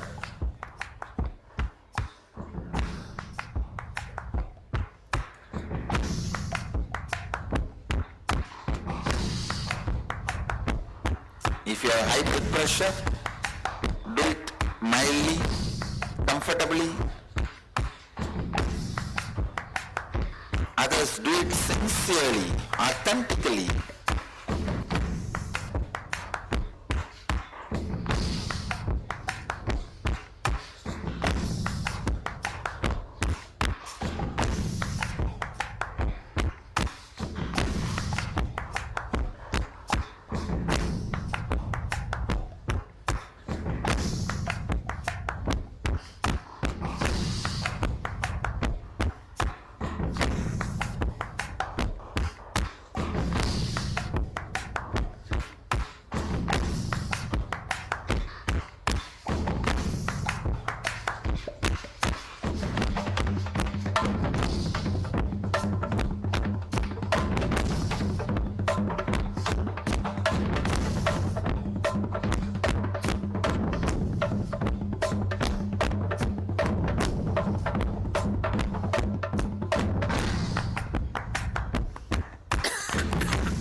Now, move to the next step. Intense humming. Sit in the same way, either sitting on your knees or sit comfortably, but hum as intensely as possible. Let your whole awareness be with the humming sound. It's almost like if you put your mouth into empty vessel and create a vibration, how it will be same way. Hum as intensely as possible.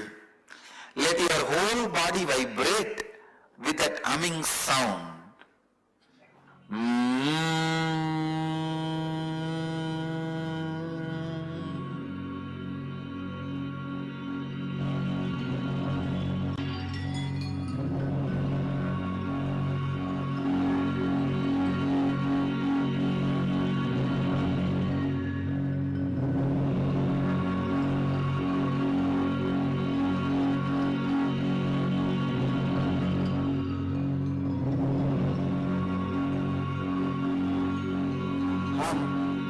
As sincerely as possible, as intensely as possible.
As intensely as possible.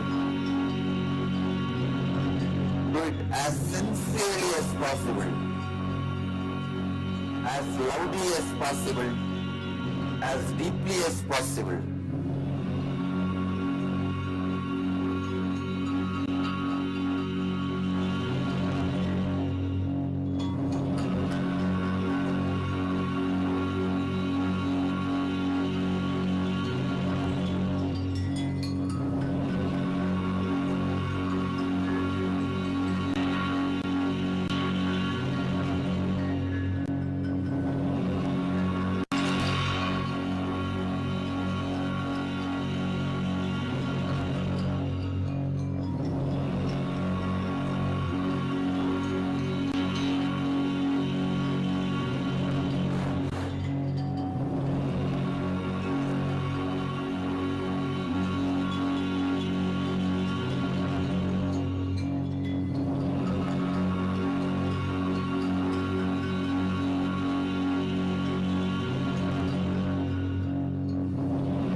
move to the next step.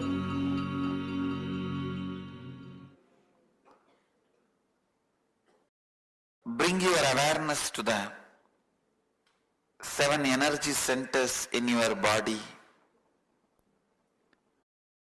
I'll guide you step by step. First, the root of the spine. Visualize yourself a powerful, bright sun in your root center, the root of the spine.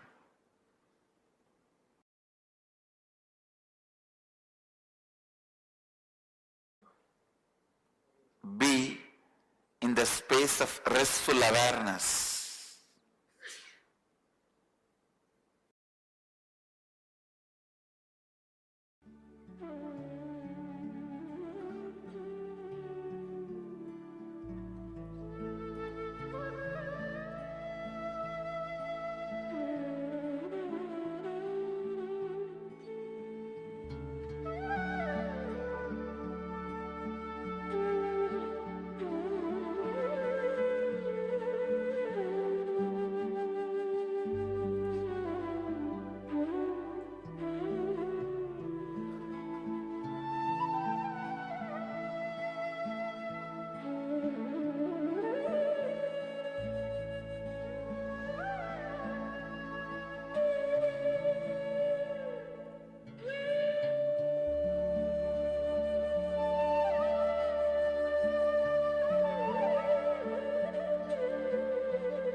Now,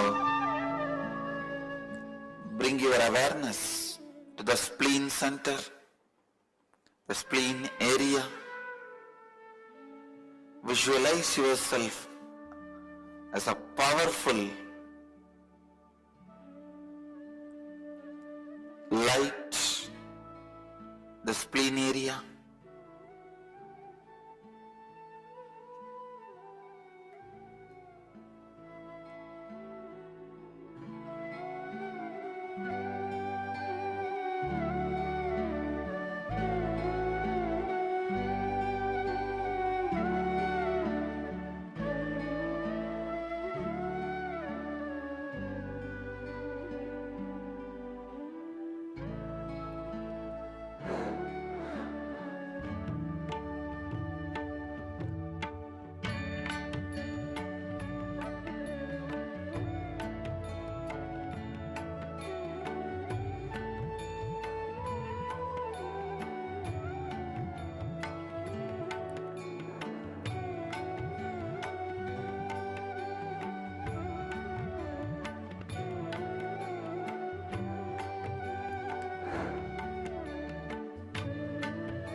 Bring yourself to the navel center. See yourself in your navel center as a powerful light.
Now, bring your awareness to the heart center.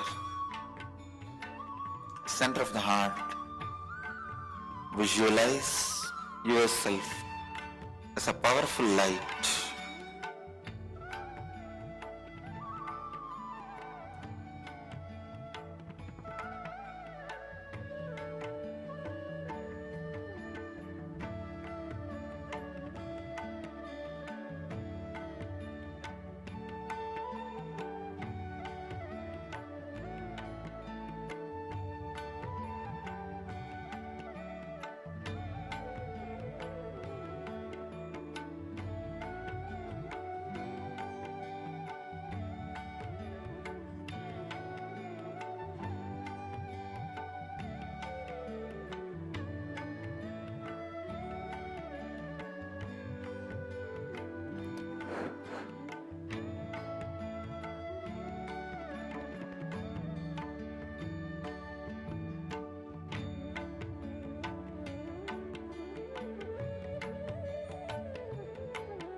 Now, bring your awareness to the throat center, Vishuddhi Chakra.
Now, bring your awareness to the third eye,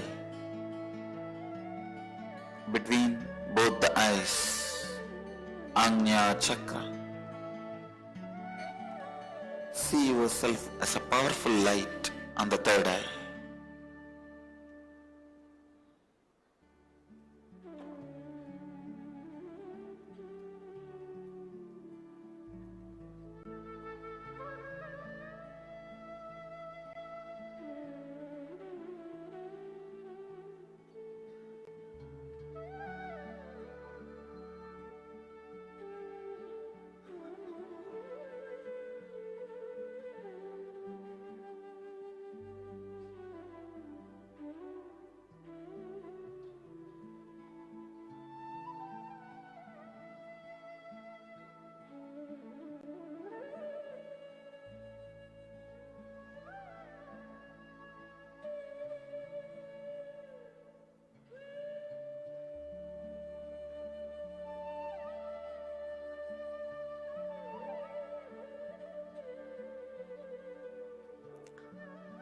Bring your awareness to the crown center.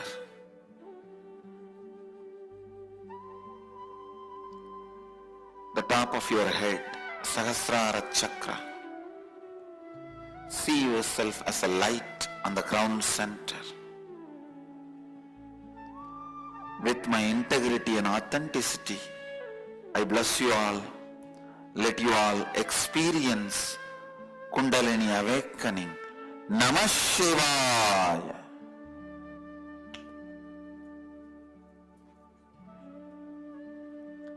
Namah Shivaya.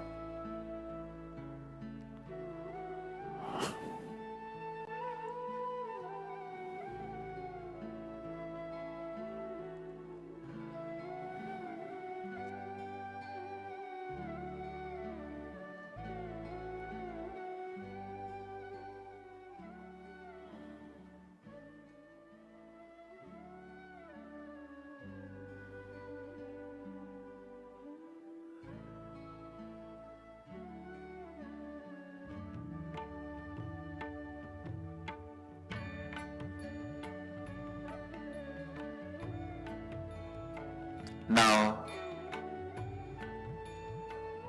just relax, sit in the space of unclutched, decide to yourself, you will sit in the space of perpetual completion. Any incompletion comes up, complete and drop them. Be in the space of perpetual completion.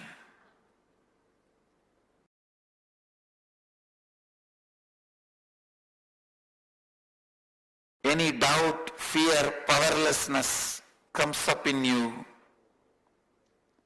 distractions comes up in you, complete them and drop them. Be in the space of perpetual completion, unclutched. I bless you all and initiate all of you. Let your Kundalini Shakti be intensely awakened. Let your brain mirror the neuron activities of an incarnation, the peak possibility. Namah Shivaya, Namah Shivaya, Namah Shivaya.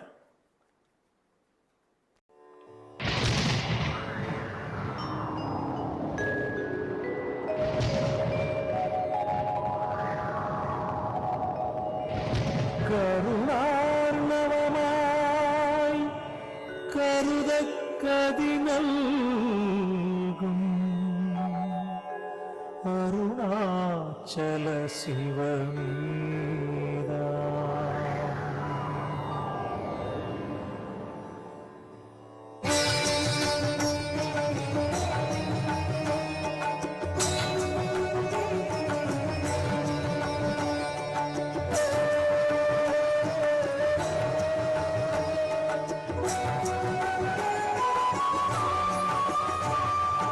அதுவே தலம் அருணாச்சலம் தலம் யாவிலும் அதிகம் அது பூமியின் இதயம் அறி அதுவே சிவன் இதய பதியாமொரு மறுமத்தலம் பதியாமவன் அகிலே பதிவாரொளி மலையாய் நிதம் அருணாச்சலமெனவே.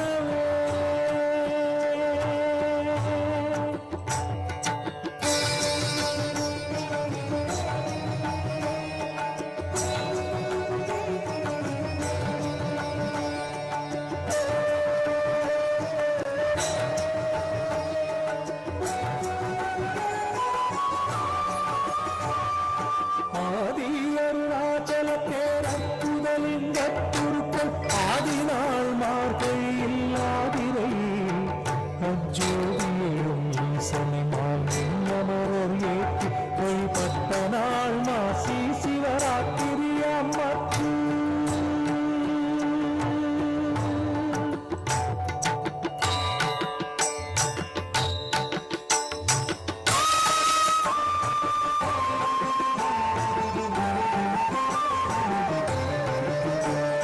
தங்கி உருவாயி மொழி நன்கு விரியாக தங்களருளால் உலகம் தங்குவதற்கன்று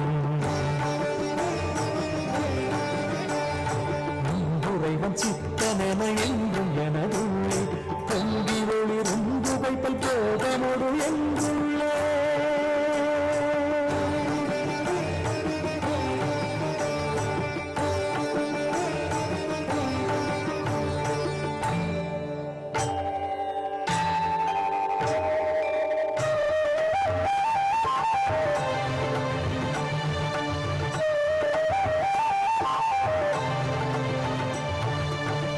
எல்லா உலக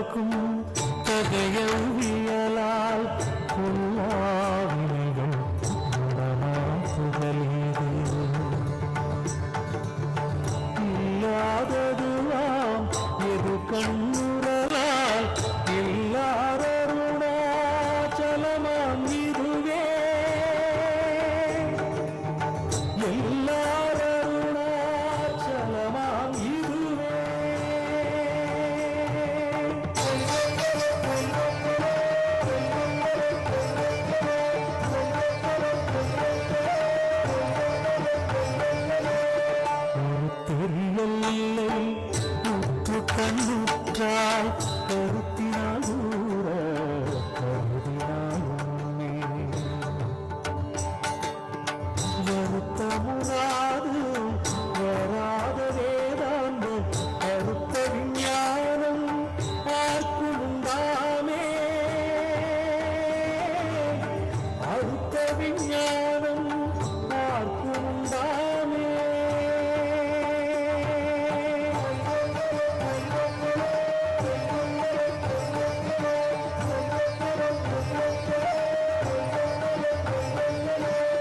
யோசனை மூன்றாம் நித்தல வாசற்கு வாசருதி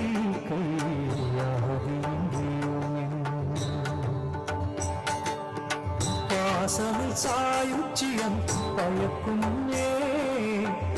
ஈசனம் என்றன் ஆணையினானே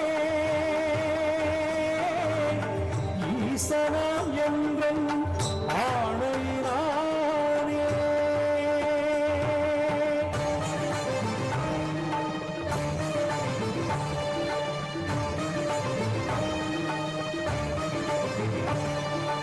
என்றுமே அறமோரன்பர்க்கு இருப்பிடமித்தவன்தான் ஒன்றுவாக்கிற பின்னாமும் உண்மை பந்தோல் பொன்னி ஒன்றுராத மொழியும் தீயோருடன் ஒரு கடத்தின் கங்கி ஒன்று கோபம்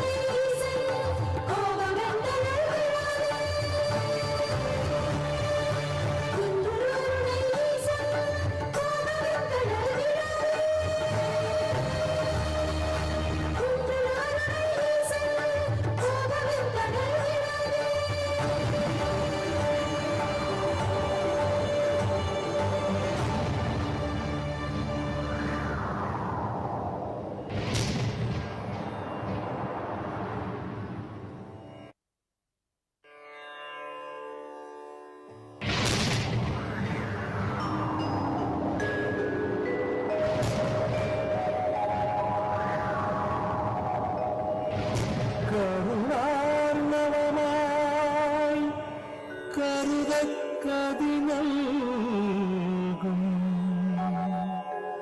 அருணாச்சல சிவமேதா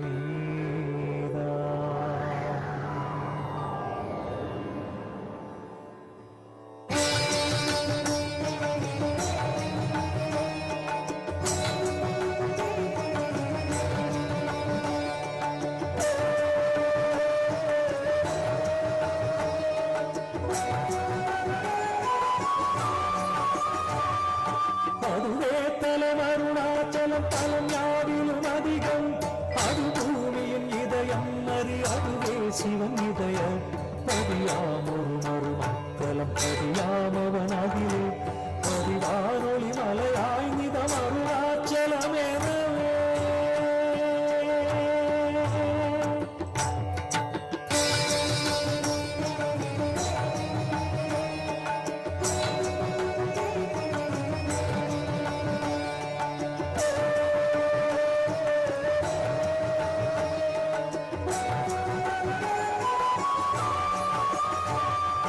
ஆதி அருணாச்சல பேரற்புதலிங்க குருக்கள் ஆதினாள் மார்கையில் ஆதிரை அஜோதியும் ஈசனினால் அமரர் ஏற்றி வழிபட்ட நாள் மாசி சிவராத்திரி அம்மக்கு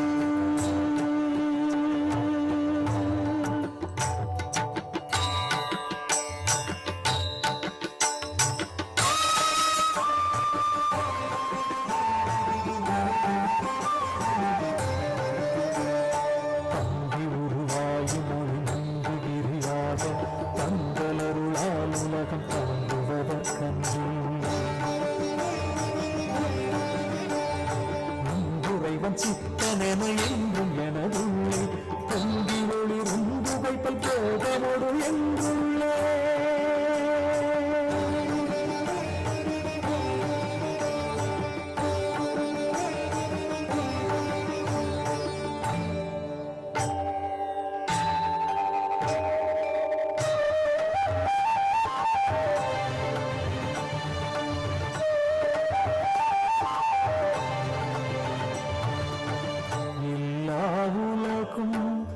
இதயவியலால் பொல்லாவினைகள் குணமாய் புகழேது இல்லாததுவாம் எது கண்ணுறலால் எல்லாரருணாச்சலமாம் இதுவே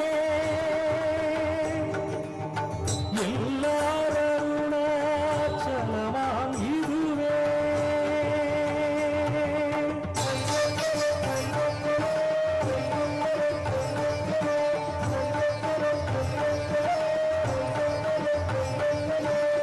ஒரு தெரியல் இல்லை உற்று கண்ணுற்றால் கருத்தினால் ஊற கருதினால் உண்மை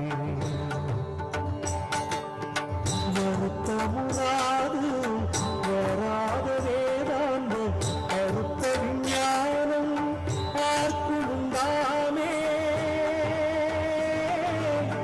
அறுத்த விஞ்ஞானம் பார்க்குண்டாமே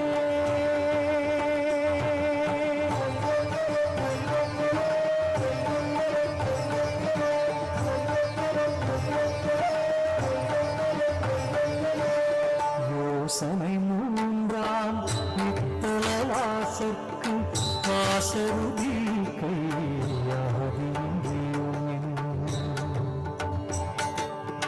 பாசமில் சாயுச்சியம் பயக்கும் ஈசனம் என்றன் ஆணையினானே ஈசனம் என்றன் ஆணையினானே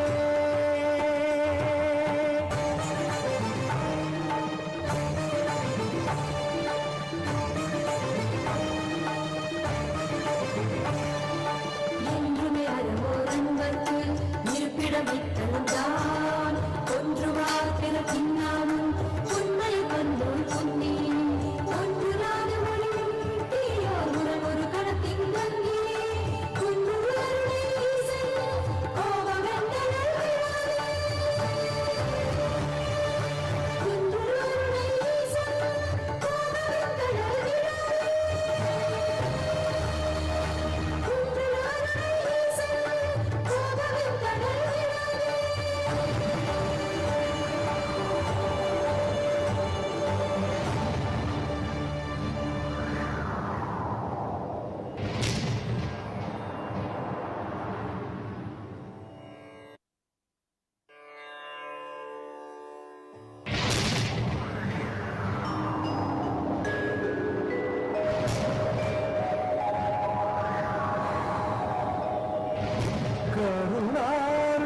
கருணார்ணவமாய் கருதக் கதிநல்கும் அருணாச்சல சிவமே. I bless you all.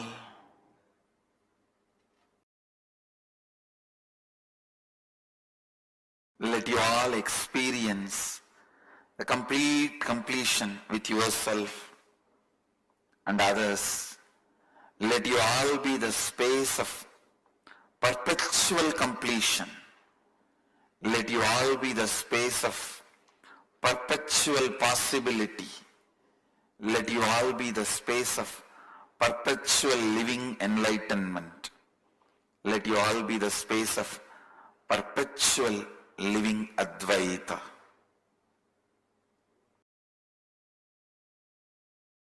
I request every one of you, please practice this life bliss meditation every day.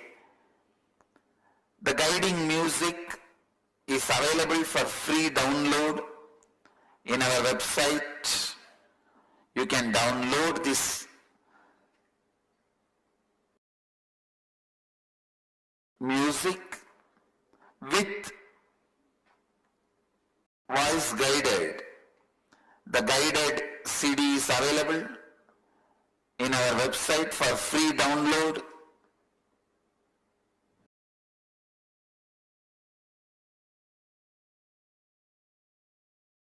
I request all of you to download this guided meditation CD from our website and practice this meditation every day and experience the happiness dose of happiness in your life. Let you all radiate with integrity, authenticity, responsibility, enriching and causing eternal bliss. Nithyananda. Thank you. Continue to be in that space to continue the next step of the meditation, the paying gratitude to every person that we encountered in our life. Continue to sit with the deep space of gratitude.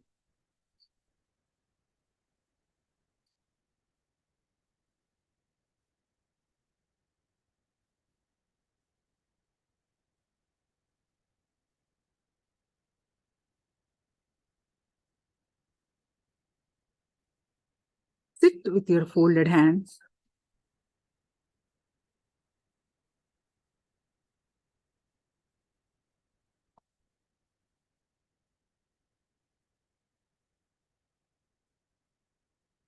Bring all your attention to Sahasrara Chakra.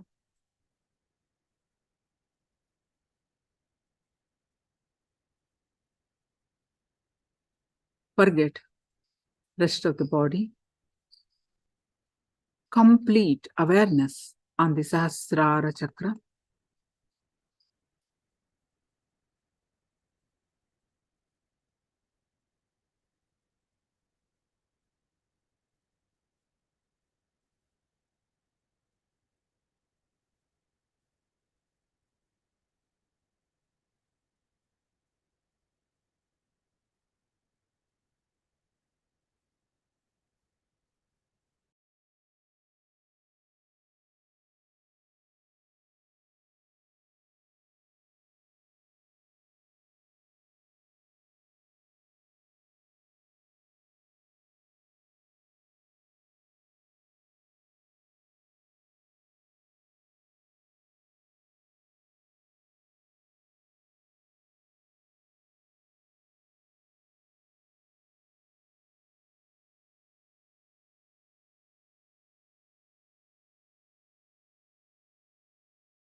With your whole being, offer your gratitude to your mother for giving you this body.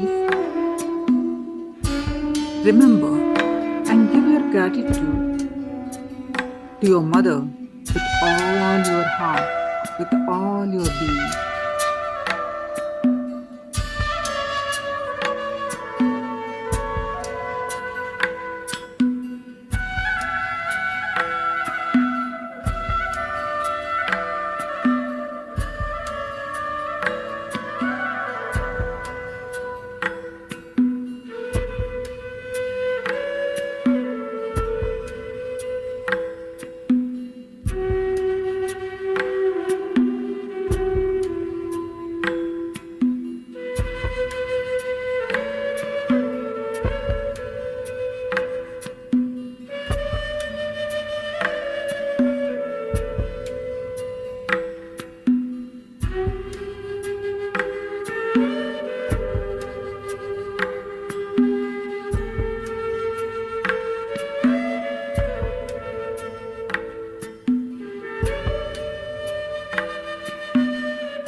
Offer your gratitude to your Father for giving you this life and providing for all your needs.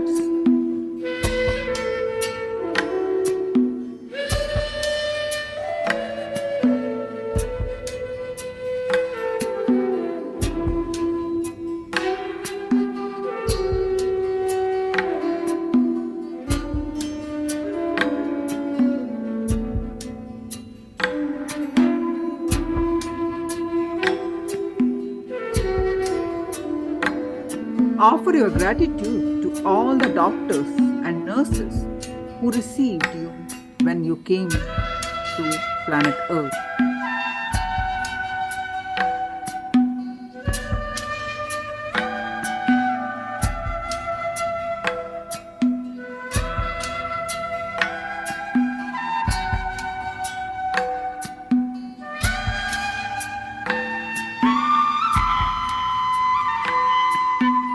Offer your gratitude to all the people who built the hospital or home where you were born.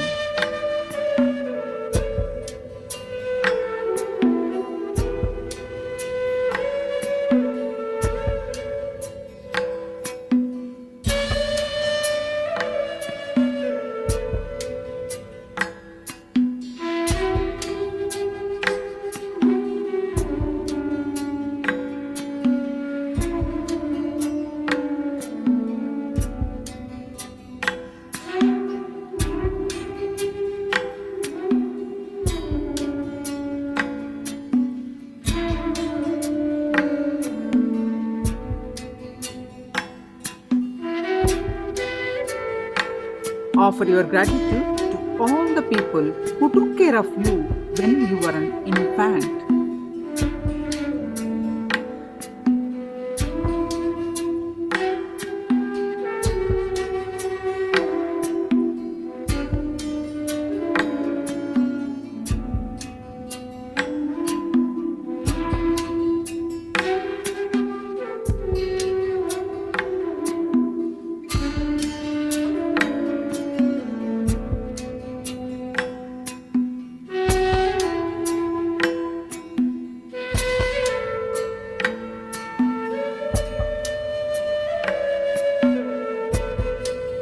Offer your gratitude to all those who worked in your food, clothes, and living when you were young.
Offer your gratitude to all those who work for your food, clothes, and living when you are very young.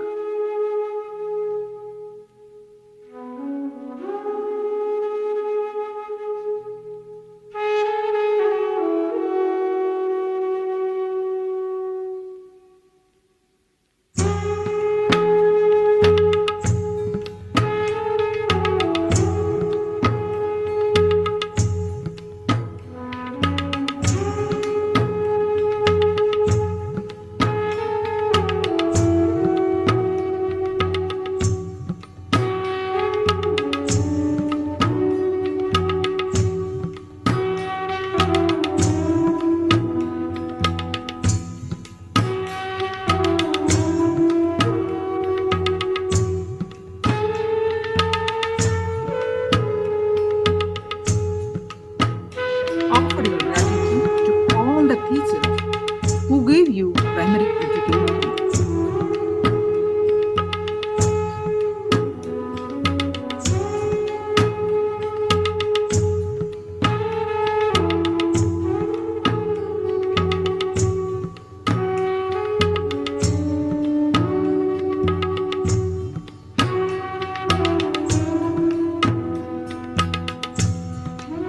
Offer your gratitude to all your young age friends who made your life happy and blissful, who shared their innocence and joy with you.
Offer your gratitude to your brothers and sisters and other relatives for nurturing you and caring for you. Seek their forgiveness for any hurt that you may have caused them intentionally or unintentionally, consciously or unconsciously.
Offer your gratitude to all the people who gave you professional education, who helped you stand in your profession, who gave you the courage to stand on your own feet.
Offer your gratitude to your wife or husband for giving you love and security in your life. Forgive them for anything that they might have done to you or hurt you. Seek their forgiveness for anything that you might have done that hurt them with or without your knowledge.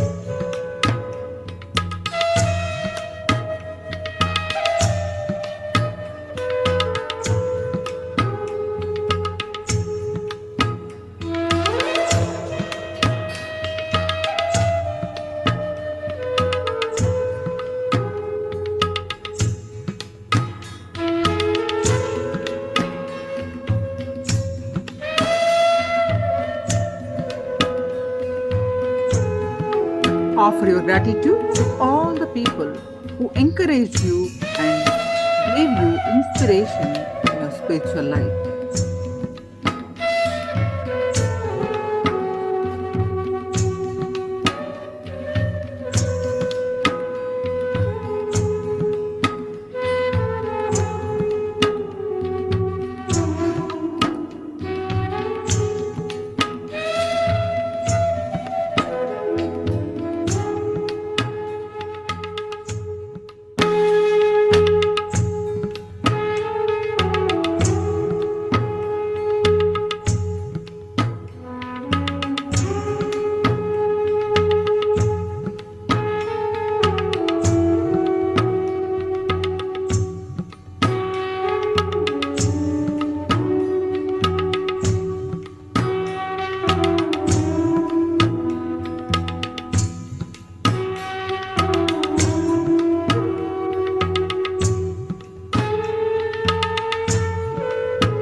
gratitude to all those who have served you in one way or another all through your life.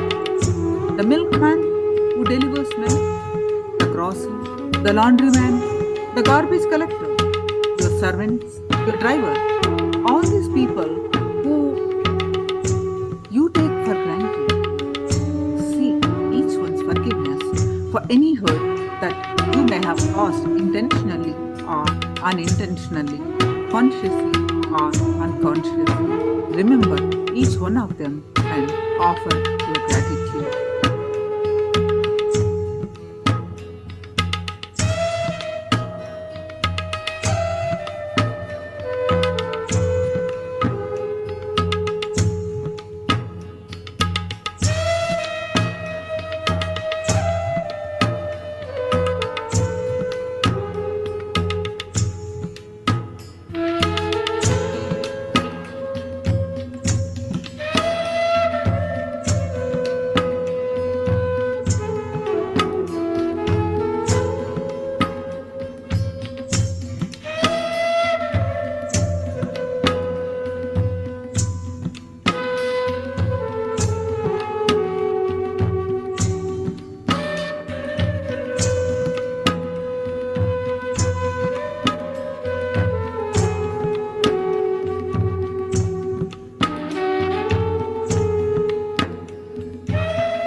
Offer your gratitude to your enemies and those who have hurt you and making you strong and forgiving. Seek their forgiveness for any hurt that you may have caused them.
Offer your gratitude to all those who helped you physically, mentally, socially, economically, and spiritually. Remember each one of them and offer your gratitude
Offer your gratitude to your body and all its parts, one by one.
Offer your gratitude to your mind for its miraculous functioning.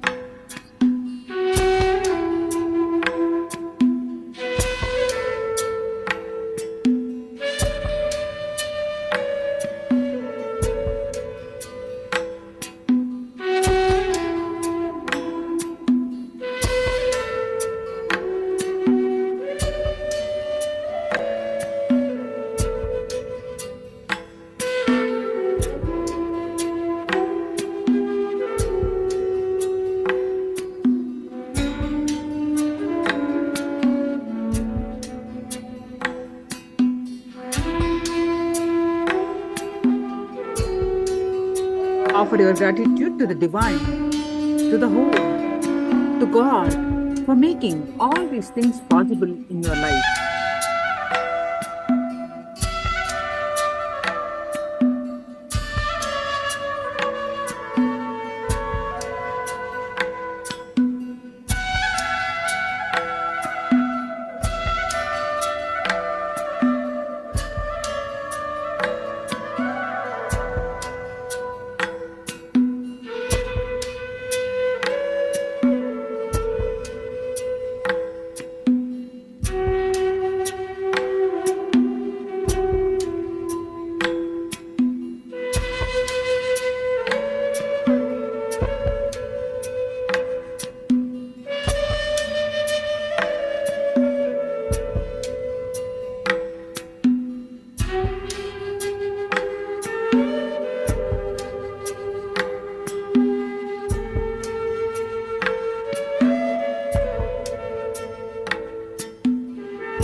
Offer your gratitude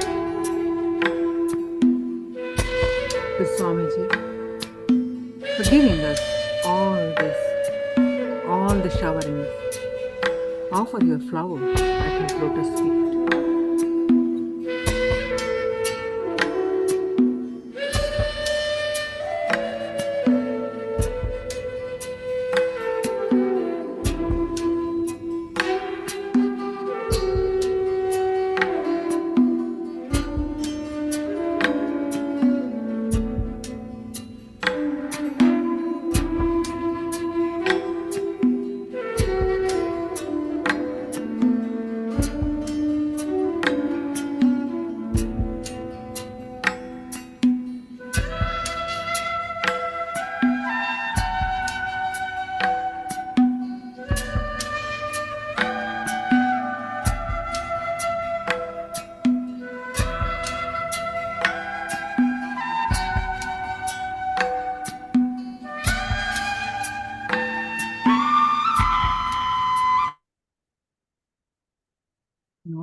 relax.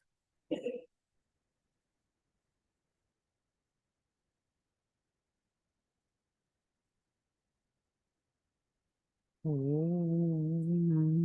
Shanti Shanti Shanti.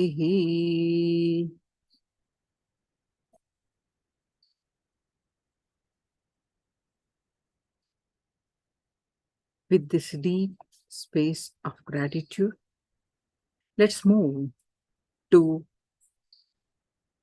manifest the power of third eye. Continue to be in this space of gratitude. Close your eyes.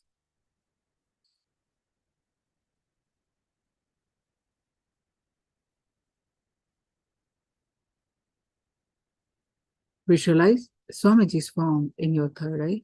You can tie your eyes with eye band.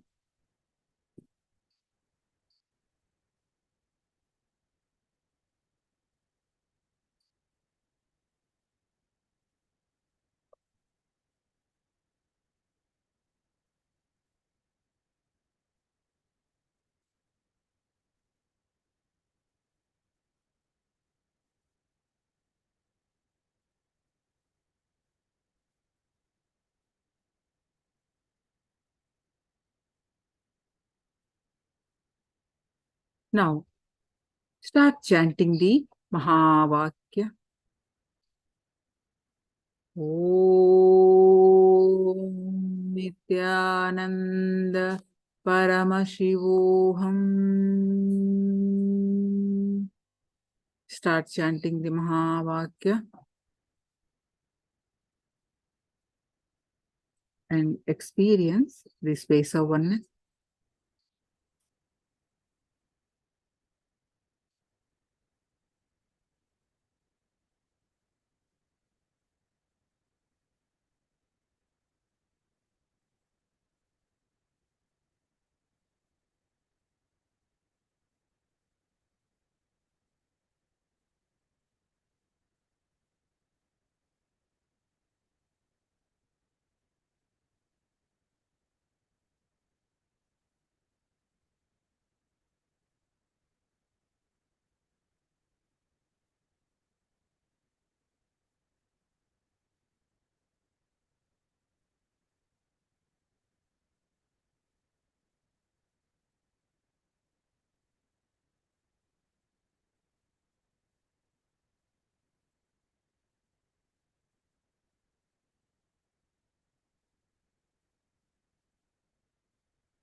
Now, I'm going to project the picture. Scan through your third eye with the space of oneness and manifest the power of third eye.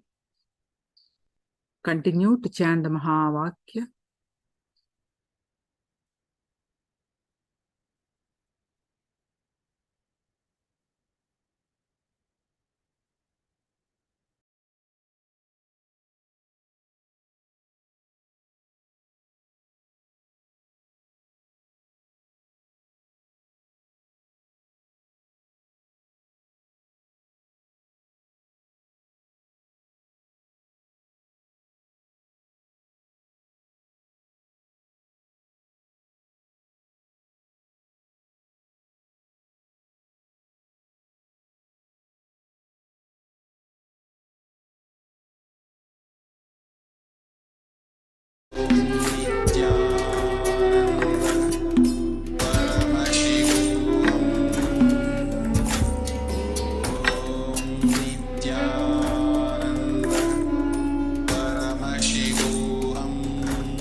Now, all of you, please remove your eye bands and post whatever your 3D revealed in the chat.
Yes, all of you are done.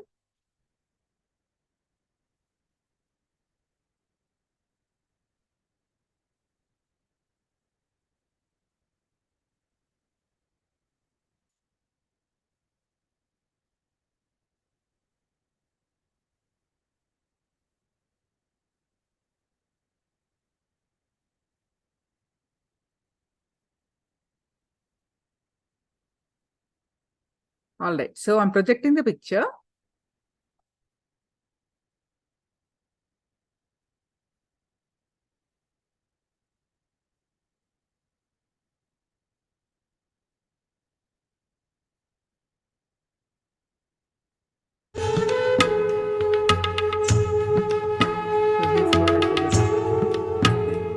So your response saw a pink pocket celebrating near a river Ganga.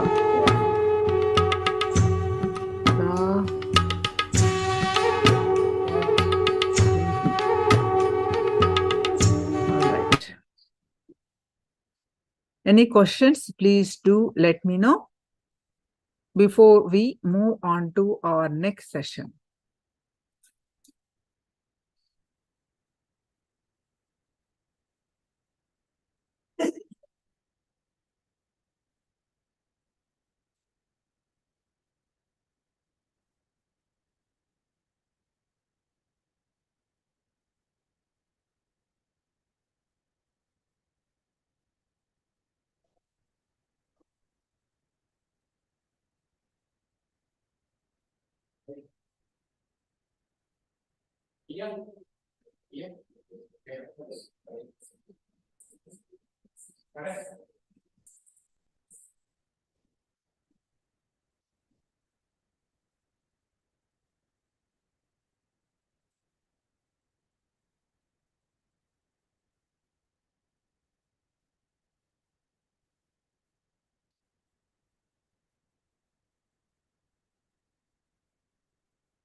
Now, next session we are going to do is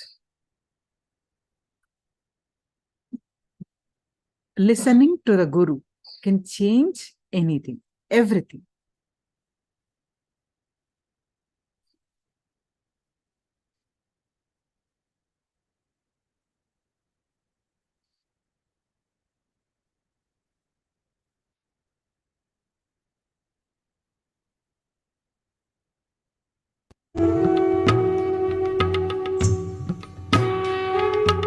Listening to Guru can change everything.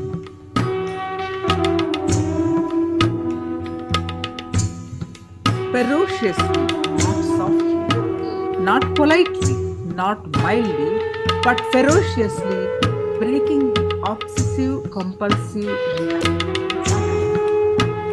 power manifestation. Paramashiva's powers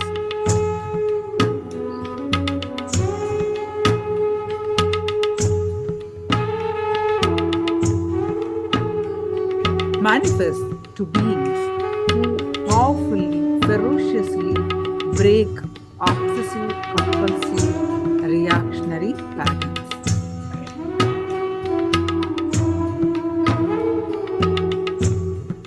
First, initially, bending the body. By bending the body, you can bend your mind. Learning that is Hatha Yoga. Then, by bending the mind, learning that you can change your body is Jnana Yoga, meaning meditation. If you break your pattern step by step, slowly, you will achieve the great possibilities. But if you break that pattern ferociously, only then you manifest powers. If you do yoga every day, one day you do 10 Surya Namaskar, next day you make it to 25, then you make it to like 50 Surya Namaskar, then you add Surya Namaskar and Pranayama. Then you add Surya Namaskar and Pranayama and meditation. This way you will manifest your possibilities. But if you break the patterns, not step by step, just one stroke, ferociously you manifest powers, not just possibilities.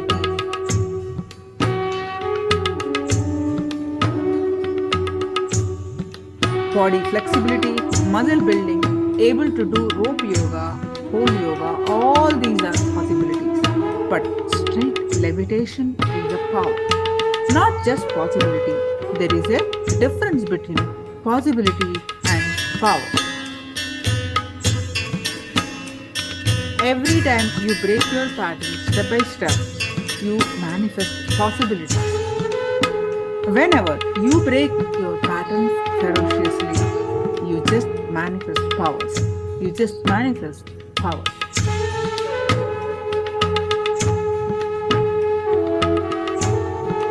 Ramakrishna used to give a beautiful example. A frog which got 1 rupee coin newly wanted to check the power of the money it got. So the elephant was going outside his hole, the frog hole. The frog came out of the frog hole and standing and waving that 1 rupee coin towards the elephant and saying, "Hey, now I have become so rich." You are crossing a rich man's house without saluting the rich man. Will that elephant care for anything? He may not even hear the shouting of frog. Even if he hears, he will say, keep quiet. And he will walk. Exactly the same way, if you treat your pattern, you will manifest powers. Even once you believe, you behave with the obsessive, compulsive, reactory pattern ferociously and break the pattern and manifest powers, the kind of the courage you will feel, you will straight walk towards enlightenment. Because after that, every obstruction, every barricade, every stopping will look very funny.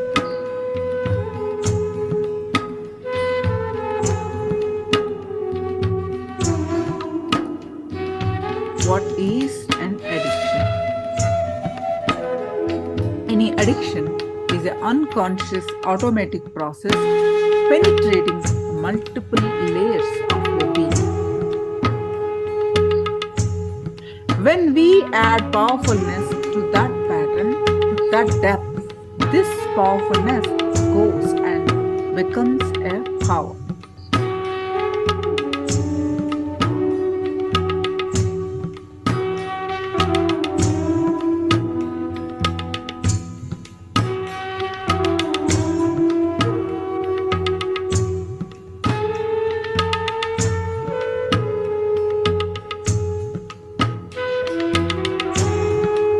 A person addicted to many different patterns during practice of oneness, it will be difficult. But once he masters, he will be more power manifesting than a fellow who never even got addicted.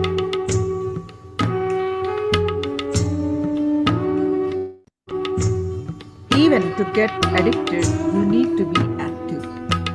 But his action, he may have some complication. So when you are practicing oneness, you may have little problem, but it is not that it's going to be smooth. A person who never got addicted is practicing of the oneness will be smooth, but power manifestation is always more for those who make more complication in their system.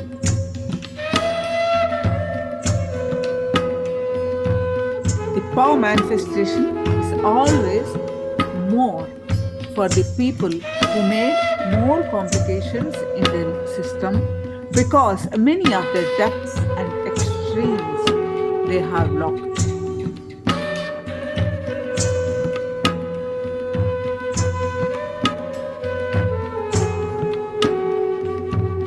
People who are addicted to patterns explore multiple zones of their dimensions and possibilities. They open and see all the doors of their system.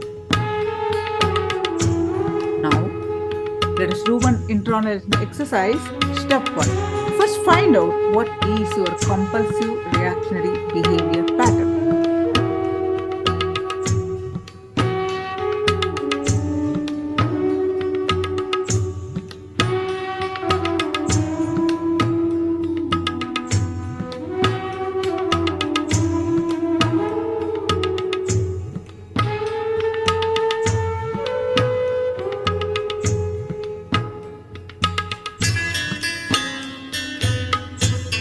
What you can post or you can write it in a notebook.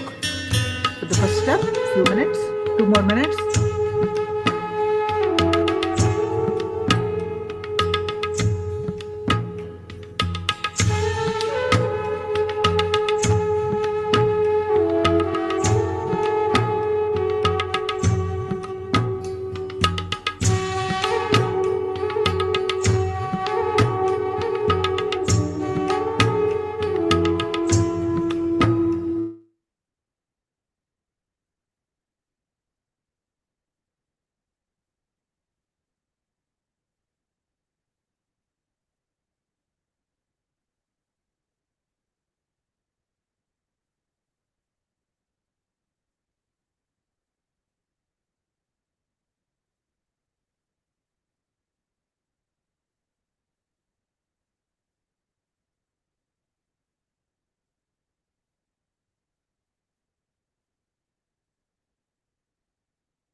You may even have 10 troll patterns. List them out and break them ferociously.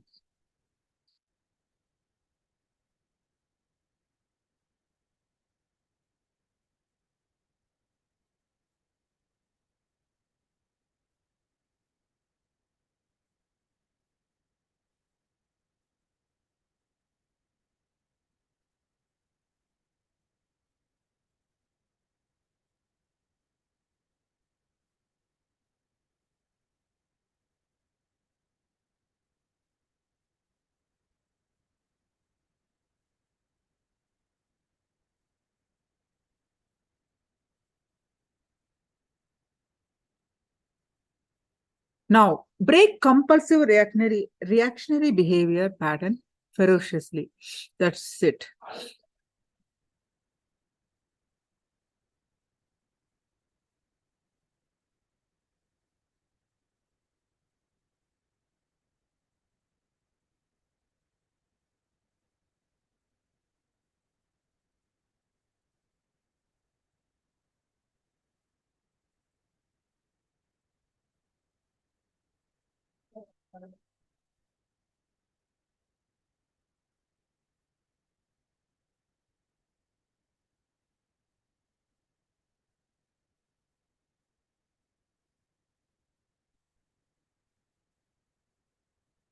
Paramashiva's powers are only worthy to manifest, celebrate, and enjoy.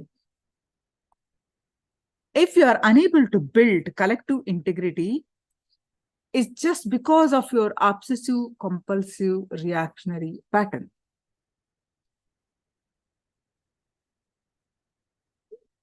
Sit and pen down what stops you building collective integrity around you.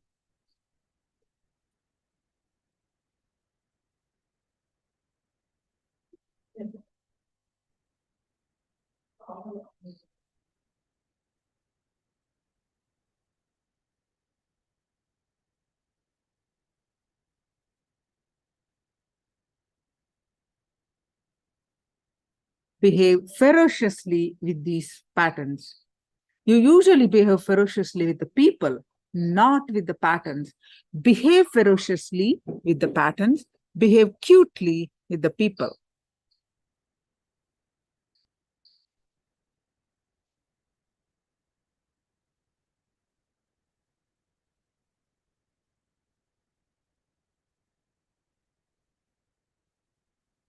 Every time you behave ferociously with your patterns and break, you manifest at least one power of Paramashiva.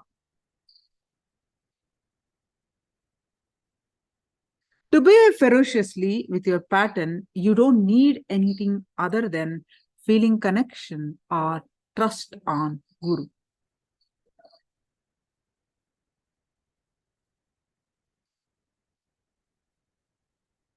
Because the trust you have on Guru will naturally manifest as the courage to execute my words.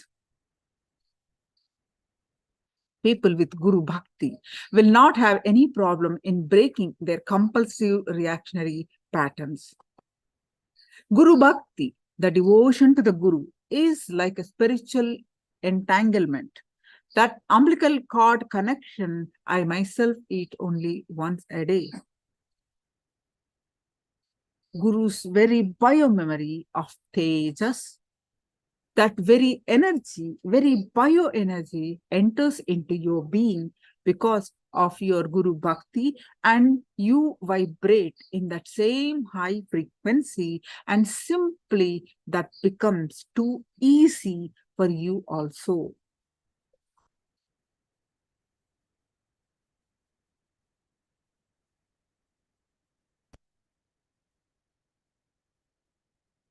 Please let me know if you have any questions before we moving on to our next session.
Now we'll be having a session listening from Swamiji about don't be afraid of change.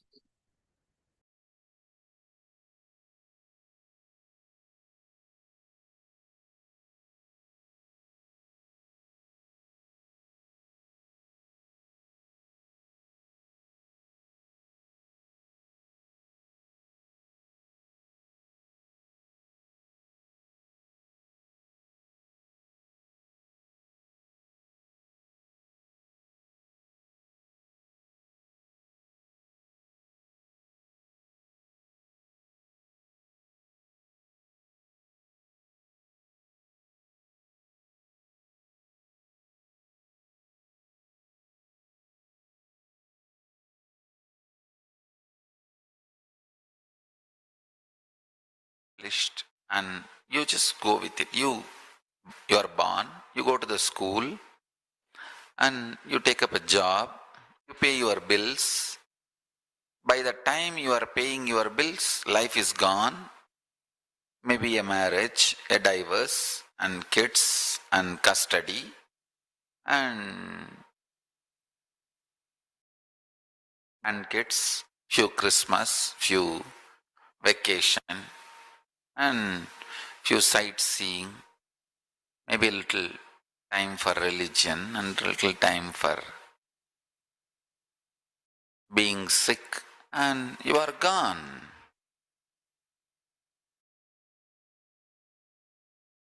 I tell you,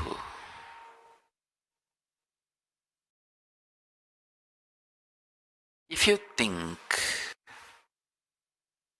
about death in a very superficial way, about birth in a very superficial way, about past in a superficial way, about future in a superficial way, you will live very superficial life. Life is not about what you do. Life is all about what you experience about life. Listen. Listen carefully.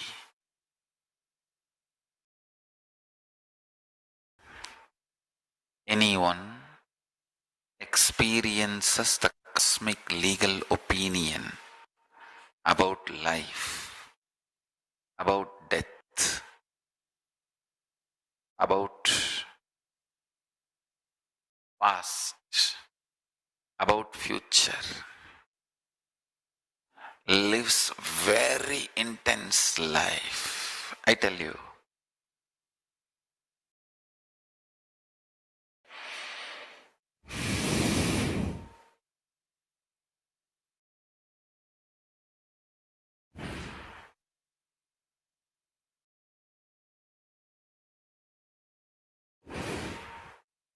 Just now I made a statement. Life is not about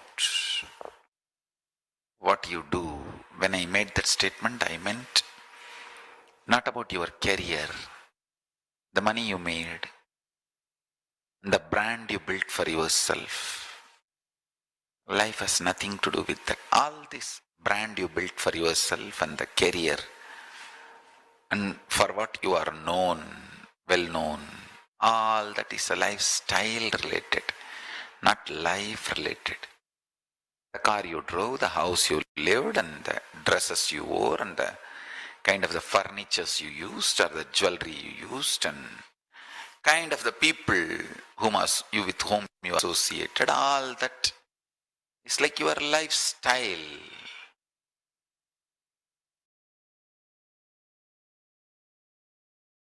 Lifestyle is different from life. Early morning when you wake up,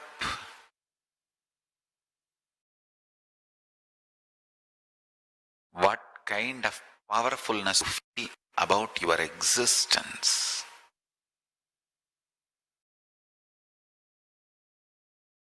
That is life. What kind of powerfulness you feel about your birth, your death, your past, your future. Last few days I was explaining about building the future, planting the future, planning, not just planning, planting. Listen. Listen carefully. Listen sincerely. Your death and your past, your birth and your future, all the four are enjoyed by you by a same prism. You see all these four through a same prism, through a same glass. That is called your prajna, your individual consciousness. Listen carefully. If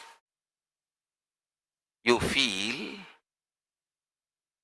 your death is going to take away lot of things from you, and you are terrorized, afraid, frightened, don't know what to do about death, the same thing will exactly you will feel about your past. If you are feeling very threatened, frightened, overwhelmed by your birth, I don't know where I am going to be born, I don't know what will happen to me, I don't know how I am going to grow up, I don't know what kind of body I will get, I don't know what kind of parents I will get, I don't know what kind of people I will be surrounded by. If you have all this about your birth, you will have exactly same thing about your future. Listen. If you feel very calm, cool, comfortable, matured about your death, I know whatever I am integrated to, that cannot be taken away from me. If I am integrated to Paramashiva, that cannot be taken away from me. Understand your SDHD, self-doubt, self-hatred, self-denial, does not have power over to steal your conscious treasures from you. For example, every day you have done sincerely Shiva Puja and lived very joyful, sattvic, vegetarian lifestyle.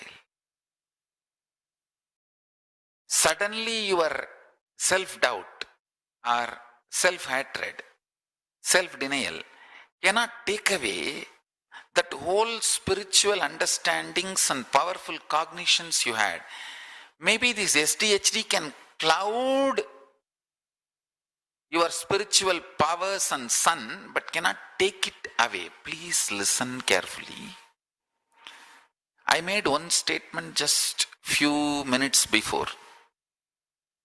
Life has nothing to do what you do. It has something to do about what you experience. This is what I mean.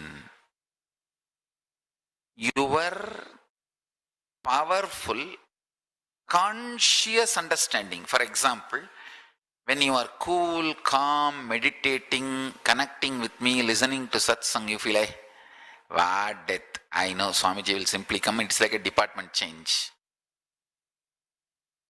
And I'll hold his hand and I'll have a private time with him. Now, all the time people are around him, I can't talk to him what I want, I can't spend time with him. I think at least after I leave the body, I'll be just alone with him. If you feel that way, there is no fear instigated in you by the remembrance of the death. Marana smarana, listen to this word. Marana smarana, what it kindles in you is your natural organic existence. Listen. Marana Smarana, what it kindles in you is your natural organic existence.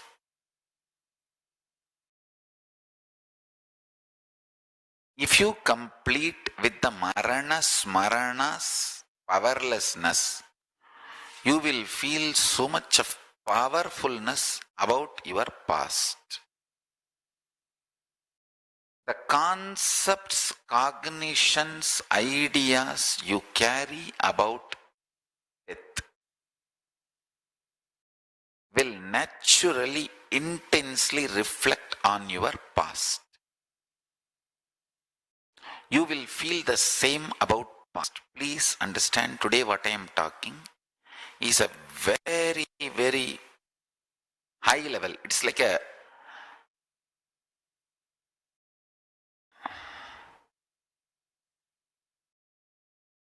the Satyaloka's truths. I am mapping it in the format of formula for all our binary logical mind. The multi-dimensional truth, I am mapping it to binary logical mind. Your mind, almost 99% of your mind functions with binary logic. I am trying to make the ultimate truth, trying to map the ultimate truth into your binary logic. I only want little patience. Just don't hate me. Just don't abuse me. Have little patience. I commit with you with the grace of Paramashiva and Kalabhairava. I will make this whole understanding into you and liberate you. I am telling you, you don't need a spiritual practice. If you just come along with me, I'll step by step make your brain capture this truth. Step by step, I'll break the knots. So first thing, capture, listen. Sit straight, be fresh, be attentive, listen.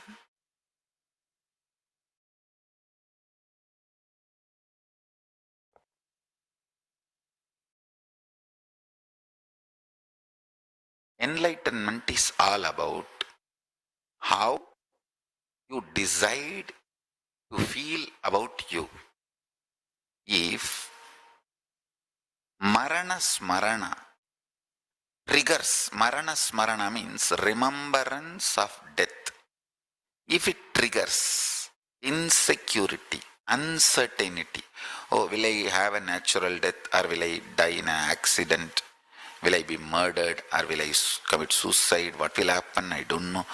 If the Marana Smarana triggers fears, pains, feeling terrorized and shivering, all that, be very clear.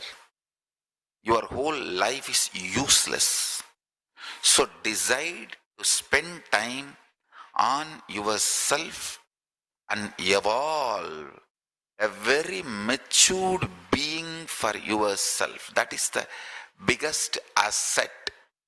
Biggest asset a being can have is a matured, happy, joyful, vacation mood when you remember your death. Marana Smarana should give you vacation mood. Hey, I am going to have vacation with Swamiji in KAILASA. How long? Who cares? It's a vacation. I don't need to go for my job regularly. I neither need to do my office work nor need to do Sangha work. Hi, bye. If Marana Smarana gives you kind of a feeling relieved, listen carefully. Your cognition about past also will be very light. I tell you, You can feel your whole past was hell. You can feel your whole past was heaven. Both are factually, both can be supported with enough facts. You have enough facts to argue. Your whole past was heaven. You have enough facts to argue. Your whole past was hell.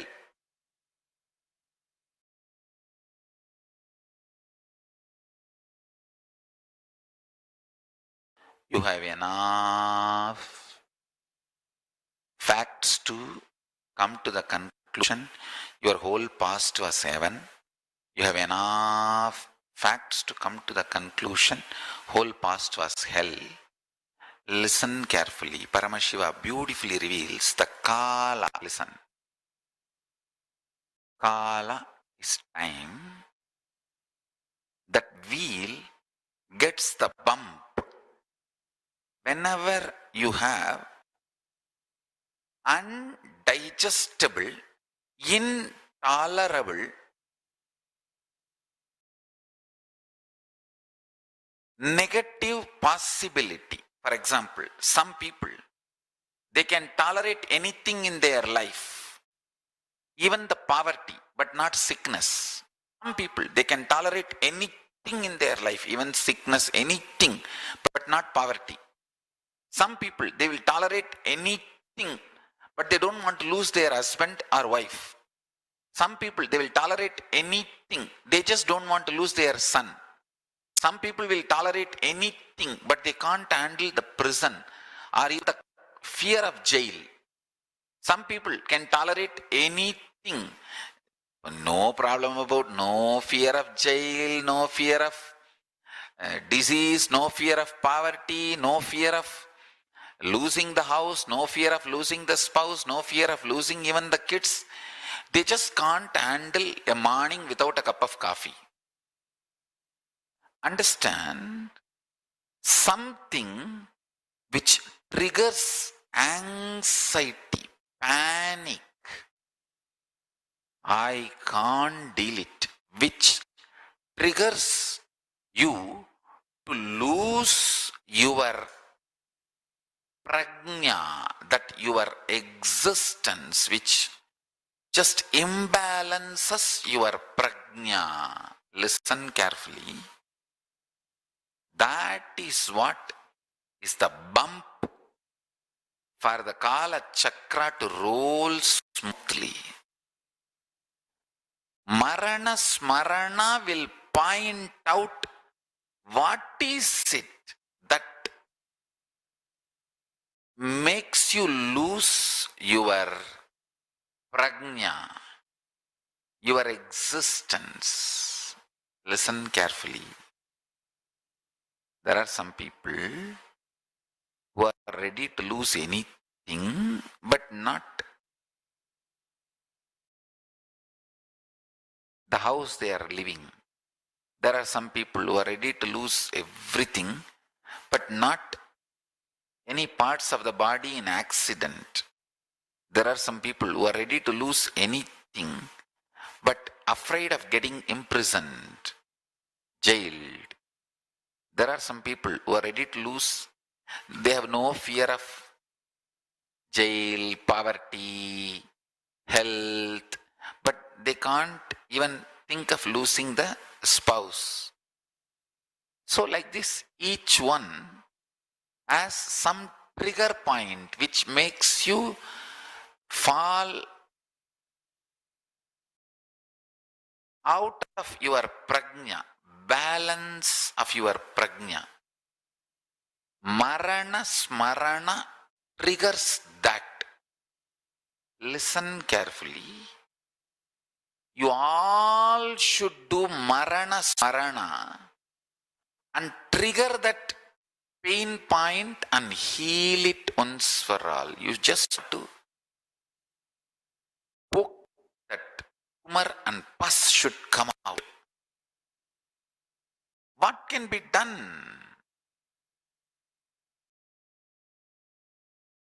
Nothing can be done. If the pus is taken out, even if you are collapsed. Even if you collapse for 2-3 days, nothing wrong. But don't go for any other alternative, diverting, addictive methods. Face the Marana Smarana with boldness and courage. I tell you, anyone who faces Marana Smarana boldly and courageously gains a very powerful prajna. And I tell you, powerful prajna is the most beautiful asset.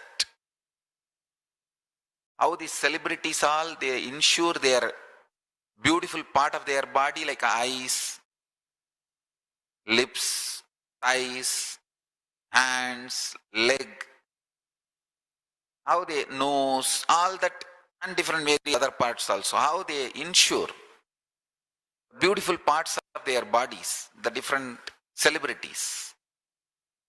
Same way, the most valuable part of your life, part of you, is the consciousness, the powerfulness you raise through Marana Smarana. Marana Smarana means remembrance of the death. What is triggered in you by remembrance of the death, you should go through that and build a most powerful, beautiful personality, conscious being, prajna, pratyagatma chaitanya, individual consciousness, jiva, self, for yourself. For all my disciples, listen carefully. See, now what I am talking is a knowledge for an onlooker. If somebody is just a viewer or visitor listening, what I am talking is a knowledge. They may think, wow, this guy is talking something great. But for all my disciples, what I am talking is a boon. I am giving you commitment. Don't worry, you boldly do Marana Smarana. You will not fall into depression, I promise. I promise. You will not fall into depression. You will identify what is the pain point you have which is stopping your maturity. I tell you, even if you fall into fever, shiver, collapse 1 or 2 days, it's okay. It's okay. When you do Marana Smarana, remembrance of death, I tell you, actually now the Bhishma Parva is coming. Bhishma Parva is a beautiful time to leave the body. I am not asking you to die. No, none of you will die. Name bhakta pranashyati. My devotee shall never perish. My devotee will never perish. My devotee never perishes. Understand? Neither you will die, nor you will be destroyed. Don't worry. I only wanted you to do the Marana Smarana, which will strengthen your inner space. If you all do Marana, remembrance of the death, you will become so beautiful. I fall in love with you guys. Whoever has done Marana Smarana, come to terms with Marana Smarana. I will fall in love with you. If you want your Guru to be in love with you, just do only one thing. Build a matured being through Marana Smarana. I tell you. See, I'm giving you the exact key. Listen. You remember about your death. You feel, oh God, I don't know why Swamiji is telling me to remember about my death. There are so many wonderful things. Why can't I remember and think of all that? He is telling me to remember about my death. I don't know whether I am okay if death happens very smoothly, but if some accident happens and some parts of my body collapses, and especially these TV shows are there, I should not have been alive. There are TV shows, I should not have been alive. Like in aircraft accidents, people get caught in some island, or they get lost in some remote forest.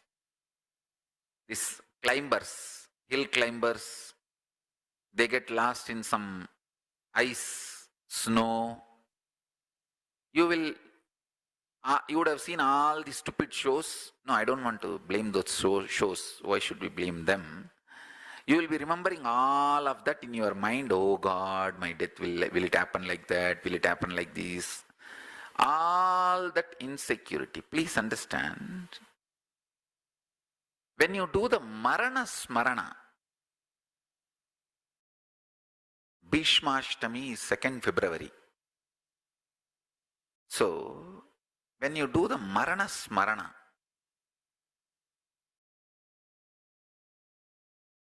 first thing, nothing wrong will happen to you. All my disciples should know very clearly, Marana Smarana will make you more beautiful. And I really want you to know, Marana Smarana will make your liver very actively involved with the life. Your whole body will become beautiful. Your eyes will become bright. All kinds of fears will rise in you. Just sit in your bed and what can be done? Yes, this is, I don't know. These are all possibilities. And you need to know, all your fears are more like a drug addiction.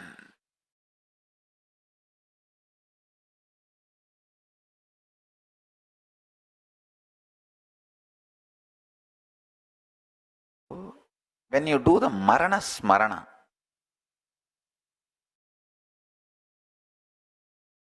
first thing, nothing wrong will happen to you. All my disciples should know very clearly, Marana Smarana will make you more beautiful. And I really want you to know, Marana Smarana will make your liver very actively involved with the life. Your whole body will become beautiful. Your eyes will become bright. All kinds of fears will rise in you. Just sit in your bed and what can be done? Yes, this is, I don't know. These are all possibilities. And you need to know, all your fears are more like a drug addiction.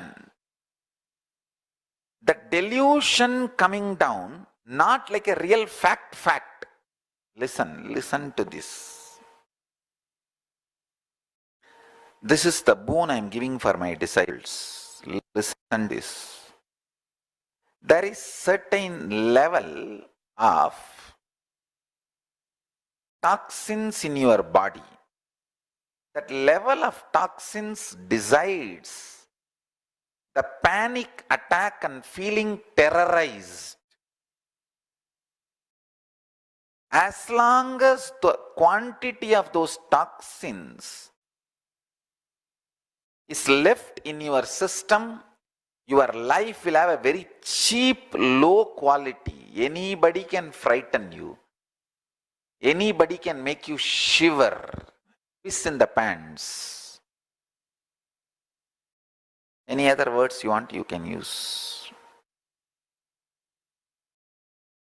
The greatest Paramashiva's grace I have is nobody can frighten me. Nobody can frighten me. Even if I am touching the feet of the donkey, it is just for the sake of my mission. I feel my mission is more important than my ego. And of course, I don't have ego, so no problem. I may look like touching the feet of the donkeys, like how I am telling you, hey, don't waste time in fighting. Let us do our mission. That doesn't mean I am afraid of fights. It doesn't mean I am afraid of donkeys. Understand? I am giving more importance to the mission than these donkeys, that's all. Nobody can frighten me is the greatest blessing Paramashiva has given me. Listen. Somebody has put a t-shirt in the internet. Whether he put it in the right way or wrong way, I don't know. Nithyananda brand. Shock everyone. Make it happen. Actually, that is my brand. From the time I am born, this is what is my lifestyle. Every time I'll shock everyone by making it happen. Make it happen. Shock everyone. It's the brand of Nithyananda. Nobody thought. Understand? See, today only I remembered. Kuppamal did not die in 1995. It was much early. He was in first year or second year itself, diploma itself, Kuppamal died. So it must be 1992 or 93. We'll find out exact date. She died. Surely when I was minor, much earlier than 1995, because 1995 the college is over, the polytechnic which I was studying. But I remember Kuppamal passed away when I was in first year or second year. So it must be 1993 or most probably 1993. And anyhow, nobody in Tiruvannamalai thought I'll continue my journey after my gurus passed away, because especially they passed away so young. See, they put me in the Sarvanyapita, they initiated me, they finished all the spiritual responsibilities and everything. When I was around 10, 12, I think time itself they finished one by one. Before Isaki Swamigal left the body, they finished literally all the ritualistically whatever was needed. And then 1991 he passed away. Before that they finished everything. And then the remaining few things, like a last, before leaving whatever they need to impart, Kuppamal did some part and Raghupati Yogi did some part, and everything was done. I am like a 15-year-old boy, 16-year-old boy. 1994 and 94, I must be 16-year-old boy, 78 born. So nobody thought I'll take my life very seriously in the spiritual path. They thought, okay, many small kids run around with these swamis, gurus, and when they die, then they just go back to study and continue with the regular life and get married and go and do all that. That's then regular family and get a job, and nobody thought I'll be so serious. My family was actually shocked. Of course, only one or two people who know me thoroughly, like my grandfather, he did not get shocked. But he was insistent that I should not leave Tiruvannamalai, I should stay in Tiruvannamalai itself, and he himself will build an ashram for me and I should stay there. And that is what he was insisting. But I shocked everyone. I shocked the people who resisted sannyas. I shocked the people who did not have confidence that I will be successful in my sannyas. I shocked the people who thought I will not be able to survive outside Tiruvannamalai. My grandfather thought I may not be able to survive outside Tiruvannamalai. One gang thought I will not be serious about sannyas. One gang thought I will not be successful. Many gangs. I shocked all the gangs. And I took it seriously and made it and successful. I made it happen. I just made it. 1999, by 1999 I made it, and 2000 started the ashram.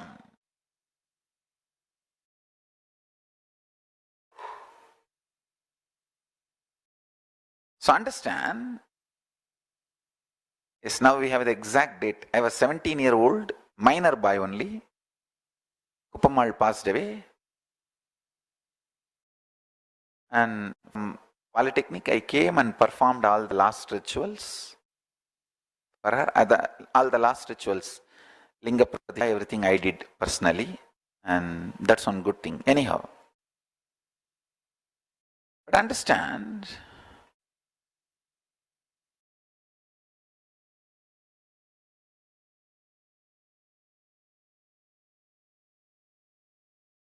nobody ever thought to make it happen.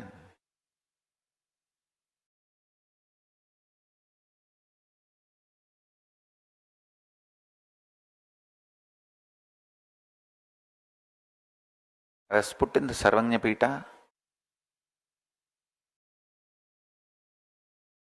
See, given sannyas and started the Chaturmasya when I was at the age of 3. At the age of 3, they have declared that I am an incarnation, and they gave me sannyas and started making me do the Chaturmasya Vrata. Because the Kanchi Swami wanted I should have the maximum number of Chaturmasya as my record.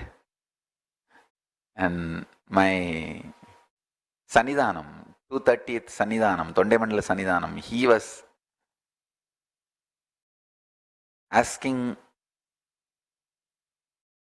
advice from Kanchi Swami, Paramacharya, that what all should be done to make me very gloriously presented to the world. And all of you should know all these. We have documents and evidence, and people who directly heard from these Sannidhanams are still alive, and we have direct evidences from them. Anyhow, the Sannidhanam goes to Kanchi Swami and asks, what can I do for him to have the best, glorious? And Sannidhanam was very happy that I am born in his community. And Paramacharya gave few advices. Make him learn Sanskrit also, not just Tamil. And don't try to keep him just for your mutt. He will revive many mutts and do a lot of good work all over the world. And teach him Vedanta also. You should not just keep him teaching only Siddhanta. You should teach him Vedanta also. And all these were direct advice given by Paramacharya to 230th Guru Maha Sannidhanam, and Sannidhanam followed all of that. See, early at the age of 3, they have given me sannyas and started making me do the Chaturmasya. I still remember. And then by that time I was 10, they already put me in the Sarvanya Pita with the grace of Paramashiva and started training me as a Pidadhipati. You can see the photograph of me sitting as a Pidadhipati with a full, that Sivanyana Golukkachi, with all the Rudrakshas and like Guru Maha Sannidhanams. Hardly 12, 13-year-old boy sitting in front of Arunachala hill, that Panjamukam, Sivanyana Golukkachi, Paramashivanyana Golukkachi, how the Sannidhanam sit with a turban on the head and full of Rudraksha and covering the chest, Kottumalai, all types of Rudraksha malas, and sitting in Chinmudra, that's called Sivanyana Golukkachi. And so by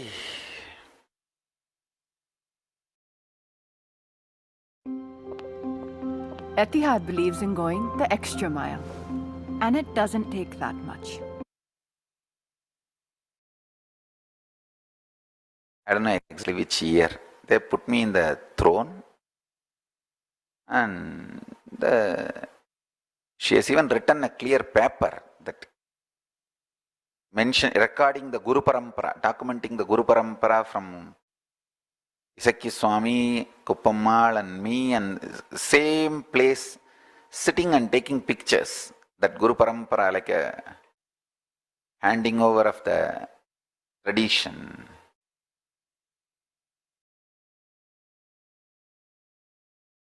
பூஜை செய்தார் இம்மையிலும் நன்மை தரும் என்னும் திருநாமம் தன்னை சூட்டிக் கொண்டார் சிவனுடல் நின்றே சிவசக்தி என்றே அன்னையும் எழுந்தாள் அவனுடனே ஈசனின் பெருமை பேசிட நான் இங்கு பிறவியும் குதேன் அதில் சுகமே.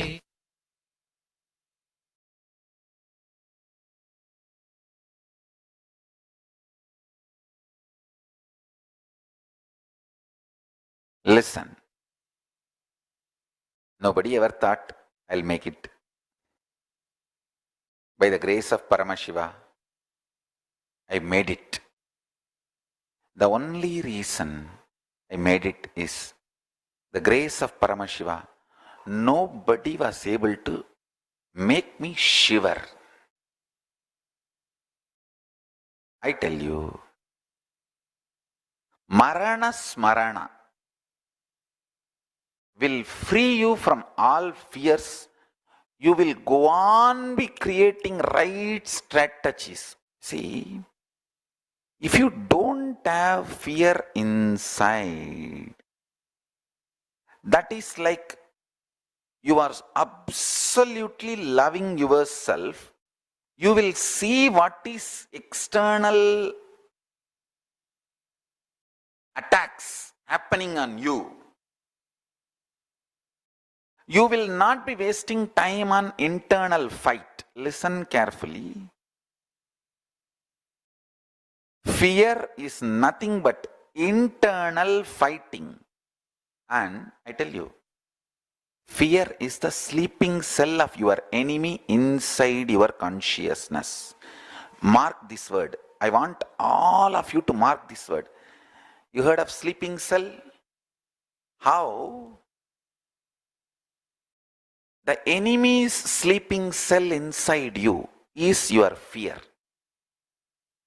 Because I don't have any sleeper cell of any of these abusers, attackers, enemies inside me, I am going on winning. These attackers, abusers, enemies, they cannot imagine why I am strategizing. They cannot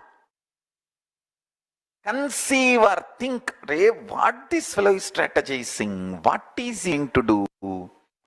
They cannot imagine, they cannot even think my strategies. That is my success. Understand?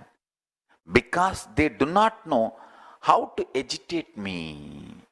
They don't have their sleeper cell inside me. Listen to this very carefully. Listen. You guys to see this. Arunachalas. See this photo where my Paramaguru Isakki Swami is sitting. The same, that is a Sarvanyapita. Traditional ritual is performed there, and then Vibhudanandapuri, my Guru is sitting.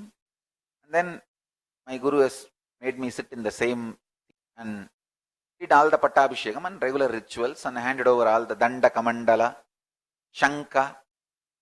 That is that symbol, all the worship deities, the Guru Parampara deities and the Rudrakshamala, Kavi, everything she handed over. You can see, hardly I think must be 12 or 13-year-old boy. The document letter she wrote very late, much later, because in that letter itself she has pasted this photo. It means this photo is taken much earlier than the letter. The letter is dated I think 1992 or 94, I don't know. And you can see. Anyhow, all this has happened before 94. 94, I am hardly 16. 78 born means 94, I am hardly 16. So before I am 16, when I was minor, this whole thing is done. 1994, the letter is written. The letter is dated 1994, means I am hardly 16, not even 17, 16-year-old boy. So everything is done before when I was 16, and Pitam was handed over, the Guru Parampara is handed over, and whole thing is done. And then the whole vision is given that I have to manifest. With the grace of Paramashiva, I have to manifest the whole Kailasa. And I was given a clear instruction and guidance that I have to study how the international organization, Sangha, Hindu Sanghas function, and I have to do all the Purva Bhaksha, everything by my own Padayatra. And nobody thought I'll make it happen. You can see the village boy. And with the grace of Paramashiva, I made it happen. The only Paramashiva's biggest blessing on me is there is no shivering in me. Absolutely focused on goal. Sometimes, even if I look like or I act like, it appears like I am touching the donkey's feet and moving, it is just because I put my mission as my priority. There is no fear. It's not that Vasudeva was afraid of donkeys and he touched the feet of donkeys. He doesn't have time to waste and fight with them. He has to safeguard Krishna. Mission was more important at that time than the ego. That's all. To understand. Mark this statement. Your enemy's sleeper cell inside your consciousness is your fears. By marana smarana, remembrance of death, consciously unfacing all the fears, you will change altogether the quality of the metal out of which you are made. Listen, the ultimate alchemy, jnana rasavadam. Jnana rasavadam will happen. Please understand.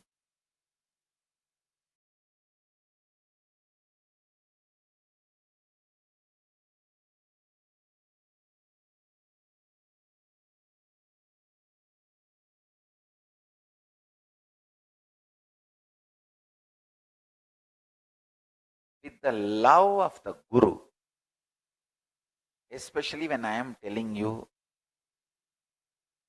listen, to all my disciples, I am telling you, because I love you, I am asking you to do Marana Smarana. I will never ask you to do something wrong. Not only that, why will I put you in depression? I really love you. With my support and assurance and deep love, do Marana Smarana, you will altogether become a different metal. Some places you will feel, I'll be there with you and support you, raise you and change the whole space and take you to Kailasa. Sometimes in some places you will feel, I'll give you the right knowledge and raise you, your consciousness, whatever you feel. Whether you feel, I will give a knowledge and support you, or you feel, I will give energy and directly raise you to Kailasa, anything is okay. Or even if you feel, oh, Swamiji may just dump me, he will not bother about me because I have done something wrong. Even that is one more fear. Losing the biggest support of life, Guru. Even that is one more fear. Do the Marana Smarana. I tell you, because I love you, I will never give up on you. I will make you understand even your fear about losing me is one more stupid fear, not reality. And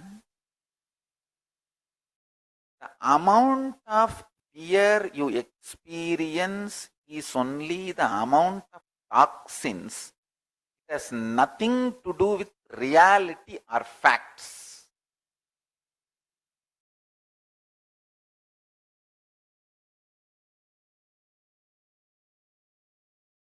How much of possibility is there snake biting you?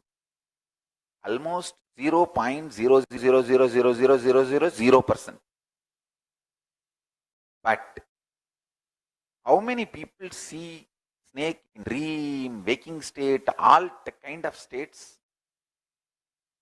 Even when they are scrolling the Facebook, if there is a snake photo on the Facebook, people will not touch that. They will scroll in the side. They will not touch that photo of snake in the Facebook screen, in touch screen also. They will not touch the photo of the Facebook. Photo of the snake in the touch screen. How many of you are like that?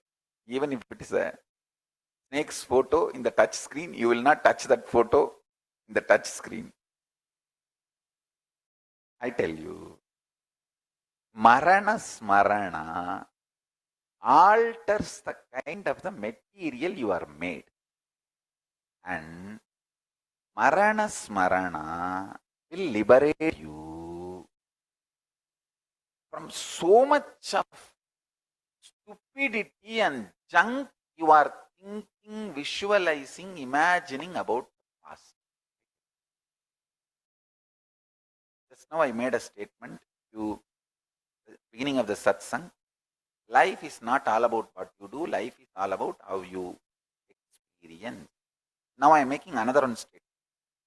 Life is all about what you are doing to others, not what you feel about yourself. Listen, both statements may look very contradictory. You see through the folly logic and binary logic. Binary logic is waiting to become a folly logic. It is like a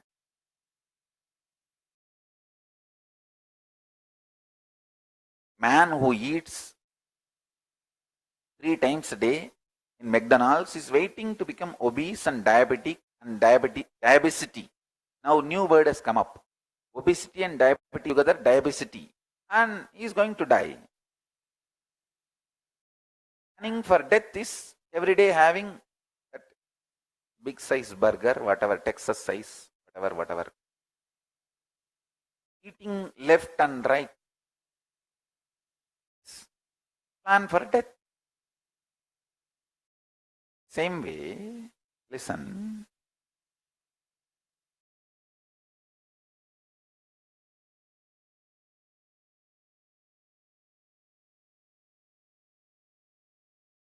I've seen people. They will do all kinds of fantasizing imagination about body, healthy lifestyle, everything. But when it comes to the time of eating, that's it. Everything is forgotten. Everything is forgotten. Nothing is remembered. Listen. This Marana Smarana will break tons of pains and frustration. Like a feeling of unloved, unattended, ungrounded, don't know what I am and what will happen to me, where will I land, how will I evolve, and a deep feeling that you failed your life or your life failed you. Understand, that is one of the biggest crises. Sleeper cell of enemies. Inside you is your fear. Sleeper cell of enemies. Inside you is your fear. Now I will explain the second statement I made. Second statement I made is life is all about what you do to others, not about what you feel about yourself. Here I mean, drop the selfishness constant selfishness and plans to pamper yourself and get out of your shell and go on enriching, supporting, contributing to people, even your business, your profession, your job, your work, if it is helping people, directly supporting people, enriching people, become workaholic, nothing wrong. If you are wiping the shoes of people every day, if you are supplying water to people every day, if you are supplying the right food to people every day, if you are teaching people right knowledge every day, if you are helping people to have a better life, like if you are working in a bank, if you are working in an IT company, you are trying to help make the world better place. And if you are helping people with the medical care and whatever, right medical care and right banking, right things, even that enriching, that is enriching. Become workaholic and do that, you will see, you will become altogether a different kind of metal. Marana Smarana will destroy selfishness. It will bring right knowledge about what you cognize about yourself and less feelings about what you feel about yourself. Listen, powerlessness, selfishness, both are one and the same. A person who is powerless, who does not have a right consciousness about themselves, will be so selfish. I made two statements. One statement, life is nothing to do with what you do. It's something to do with how you feel and experience about you. Second statement I told, life is all about what you do to others and not about what you feel about yourself. Seemingly the two statements seems to be very contradicting. And I tell you, in the first statement, when I said, I meant having powerful cognitions is the right thing. Second statement, when I said, I mean the same thing. If you have a powerful cognitions, you will not be selfish, you will not be thinking all the time about yourself. You will be so active and contributing. Understand? Active and contributing to others' life, enriching the whole world, happens with Marana Smarana. If you do Marana Smarana, I tell you, the greatest boon giver is Paramashiva, because he is embodiment of Marana Smarana. Ishana, Paramashiva, Rudra, Shiva is embodiment of Marana Smarana. Because of that, he is ultimate giver. He goes on giving. Marana Smarana makes you a different metal altogether. Today, whatever I am talking is two important things from Akashic records I am revealing. You please watch this satsang at least 3-4 times. Only then you will understand what I am talking. It looks very... listen. It's like a different dots I am connecting. That whole zigzag puzzle I am connecting. If you watch this satsang 3-4 times only, you will understand how I am connecting the whole zigzag puzzle.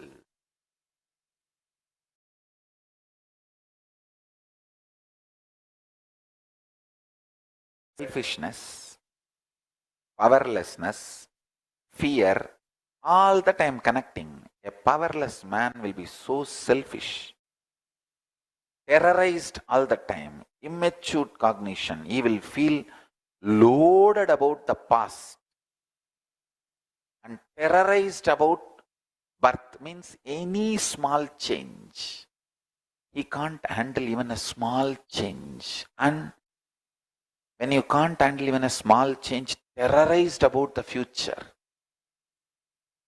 Future will be glorious only with the wild and wide changes. Listen carefully. A man who is enjoying wide and wild changes.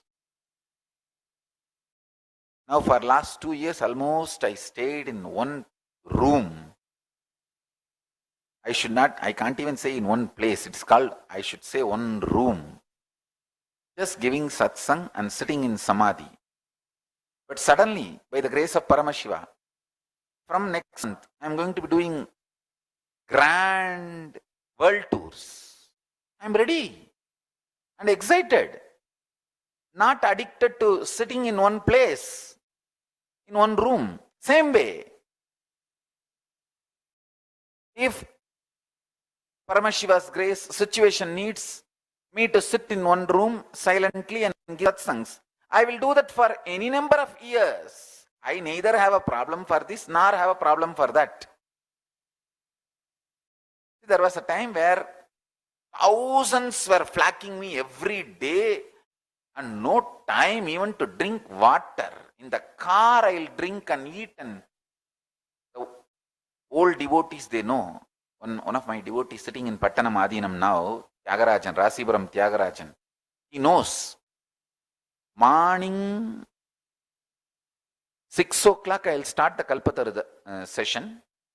Night 8 o'clock the sessions will be over and I'll start the darshan. It will go next day morning, early morning 4 o'clock. I'll finish the darshan and start to the next city. In the car I'll eat and sleep.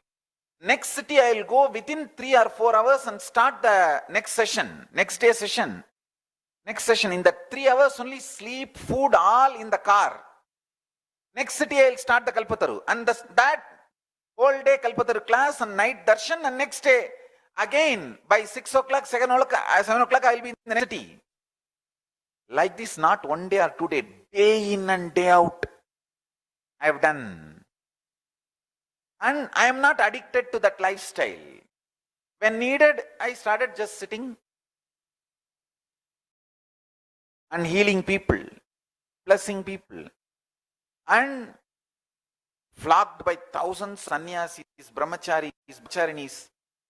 And when needed, situation demanded, I was sitting in one room all alone, not even seeing human beings, just giving online satsang and sitting in samadhi. Understand? Neither addicted to crowded lifestyle, glorious life, nor addicted to the seclusive life. Nothing, no addiction, but ready to face, ready for any wild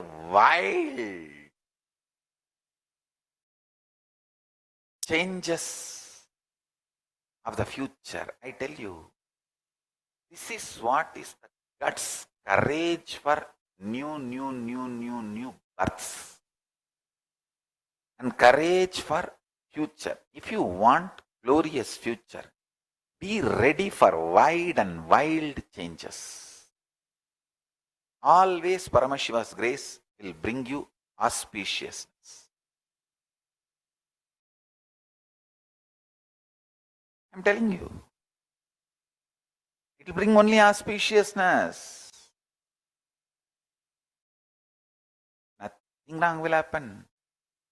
Everything will happen only in a right way. As I said, nothing falls apart. Everything falls in place. Things fall apart for the people who are terrorized and frightened. Things fall in place for the people who are absolutely surrendered and centered to Paramashiva, integrated to Paramashiva. I tell you, Marana Smarana shakes and makes you drop all the rust and dust, wear and tear. The whole toxins melts down. And listen carefully. When the toxins melts down, you will not feel the past as a load or curse. Any being to feel the hope about the future should feel past as either best has happened or at least good has happened. Good or best. Only these two has happened. Nothing wrong has happened. They all added, enriched me. Everything enriched me. Somewhere or other. That kind of a feeling when you have about your past, you are detoxed absolutely. Marana Smarana has attained completion. You become altogether a different metal. Understand? When we energize the deities, huge size deities, taller than your height. If you have to install a deity, you have to put a Mercury under the deity. Like in Vidya I have put. Only in India I have put Mercury. In outside India, legally it is not allowed to put the Mercury. So only in India I put. Under the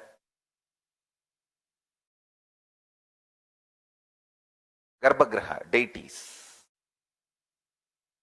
The energized Mercury is kept. For that energizing, there are many processes. One process is just by energy, it becomes solid, from liquid to solid. That's what I have done and installed it under the Garbha Mandir. There is one more process where you go on be adding gold, and gold will melt into Mercury. At one point, it will become so saturated, no more gold will melt into that Mercury. Understand? It will just be saturated. It will be altogether a different metal at that time. I tell you, if you add Marana Smarana into your being, remembrance of death, so much shaking, detox, everything will happen. Finally, at one point, you will altogether become a different metal, kind of a joy and stability. You will feel the past is an amazing blessing. Your whole past was great or good. No question of bad. There is nothing bad. Then you will get the guts and courage, hope, joy, energy for future. Understand? The greatest renunciation, Tyaga, is renouncing the delusion. Your past was wrong and past is a load. You feel past is a load because in the present you are so immature and shivering with the death, the ideas of death, shivering and having panic attack about the change. Listen, life is for people who celebrate change, not just tolerate, celebrate change. You may think, what is this? How can Marana Smarana be related to planting my future, manifesting my future? You need to understand.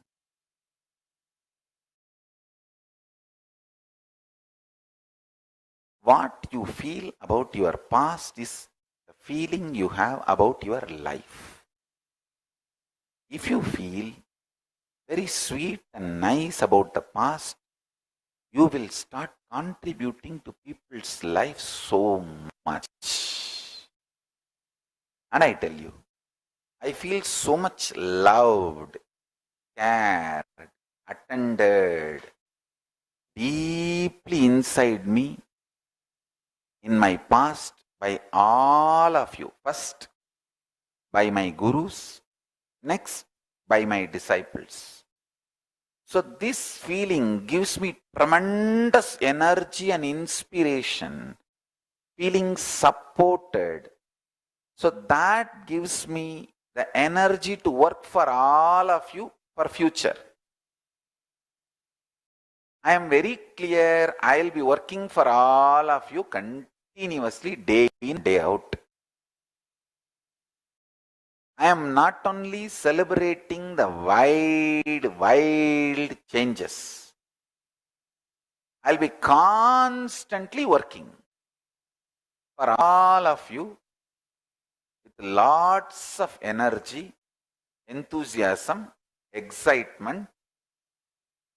And first thing now I am building is evolving some of the most sweet, loving, caring people who feel past is a blessing. And either it was great or good. There is nothing wrong. That kind of a completion people,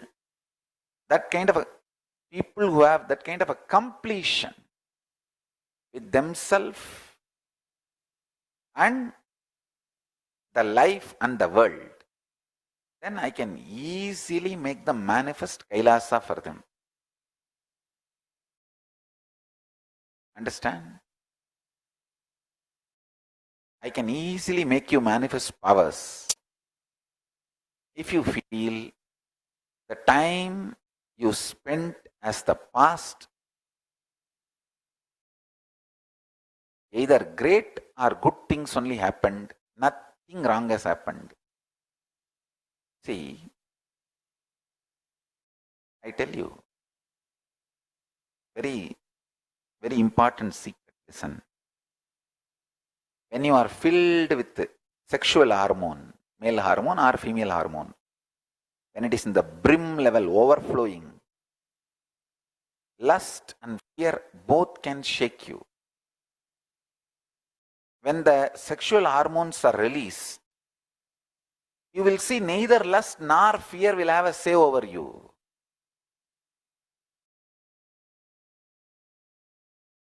One more truth I wanted to tell you.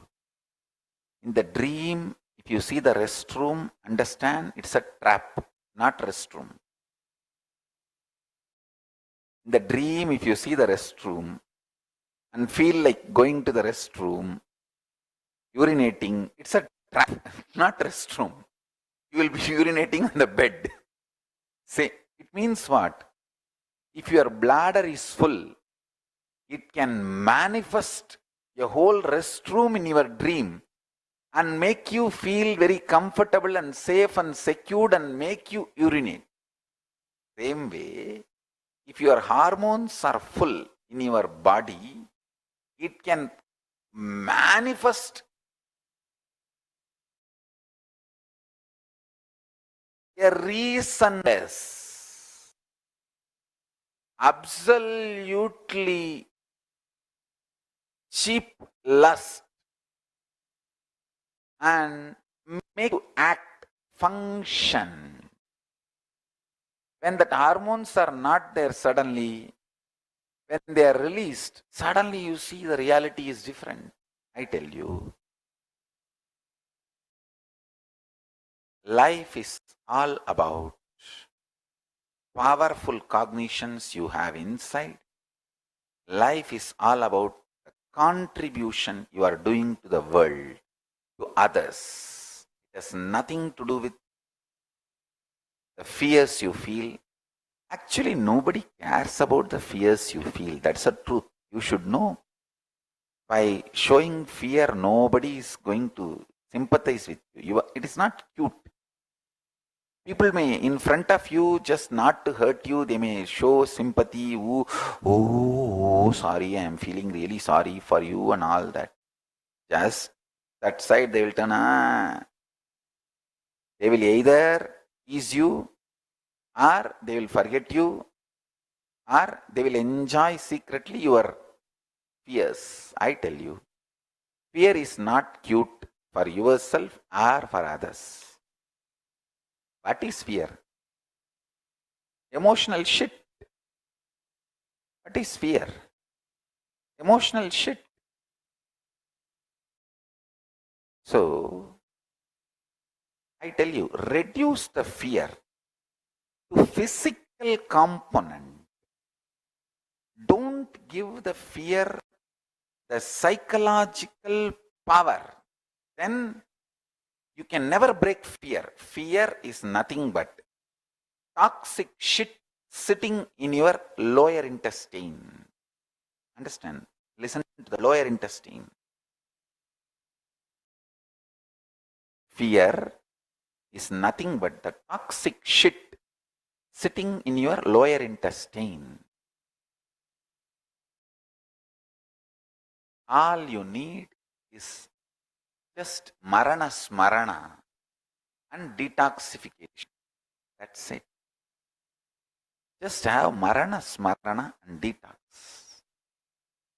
With all my feeling, love and responsibility for all of you, I'm telling you to do marana smarana, remembrance and consciously facing death.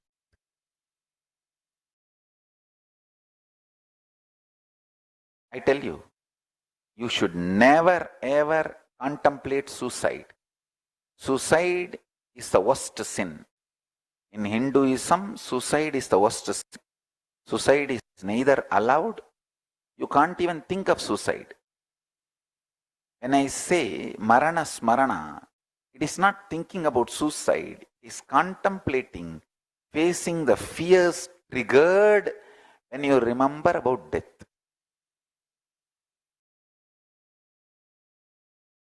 Listen carefully.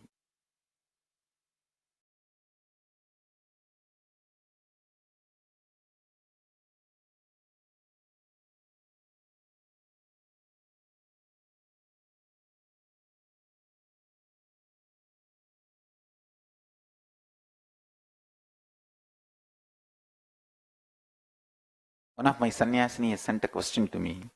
Can death be contemplated even in the level of identity also? Answer for her. Sit and contemplate where all you broke your integrity with Guru. Complete with Guru and realign with Guru. Bring the integrity back to your Guru and the commitment you gave it to your Guru and the relationship between you and your Guru. If you heal that, that's enough. That will take care of everything.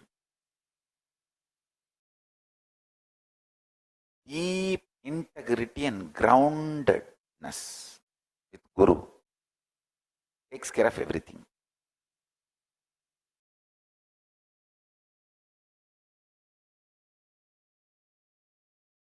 I have so much to reveal from the Akashic records.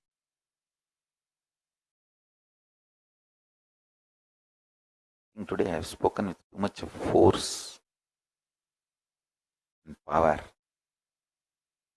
Too many things I have shared. Today, whatever I have spoken, if you just listen, internalize, easily you can manifest your future. Future is nothing but what you feel about the past. What you feel about the past only is going to manifest as future. If you feel glorious, joyful, golden about past, you will manifest that future.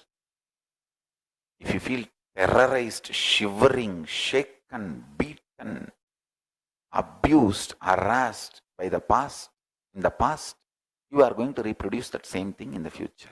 See? That is why I am saying, do not try to imagine, visualize, verbalize, tell others that your past was worst. It's a lie. You also know. After a few days, you forget you are telling a lie and you start believing it's a truth.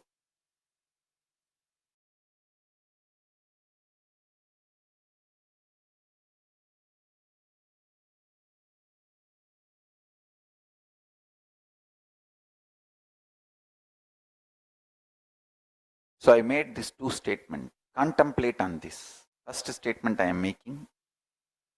Your life has nothing to do with what you do, and it is all about how you experience you, your consciousness. Second statement I am making. Life has nothing to do, life is everything about what you are contributing to others, not about what you feel about yourself. Both looks very contradicting or paradox. If you understand in both words, in both statements, I mean different truths, different level truths. First statement, when I say you, I mean different. Second statement, when I say you, I mean different. First statement, when I say about you, I am talking about consciousness. Second statement, when I am saying about you, it's about that selfish, too much of me. That powerlessness, weak selfishness.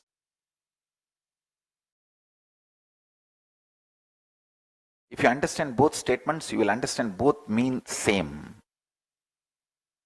Through both statements, I am revealing the same truth. I want all of you to do the Jivartha Sadas on these two statements.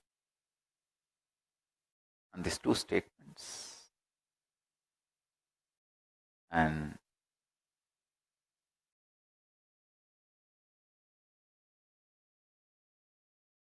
today with this process, I want to break all the fears and take away all the toxins from your system. Fear is just physical toxin. Listen to what I am saying.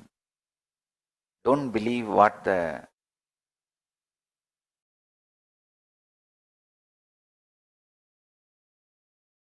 stupid society taught you.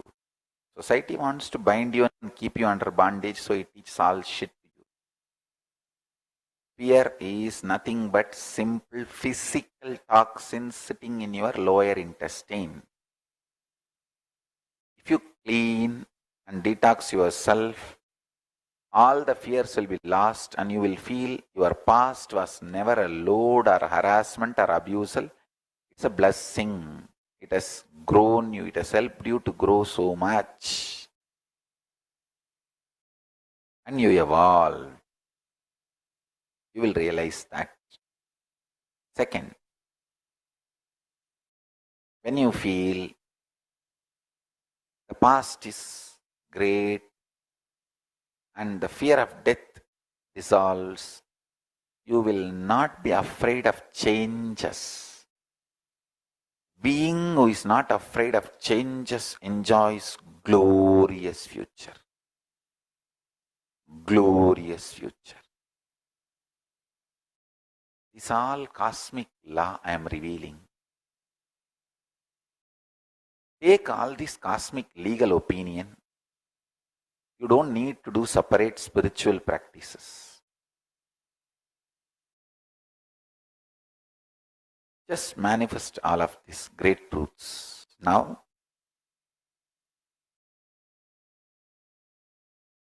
for all my disciples, today's process is my personal gift.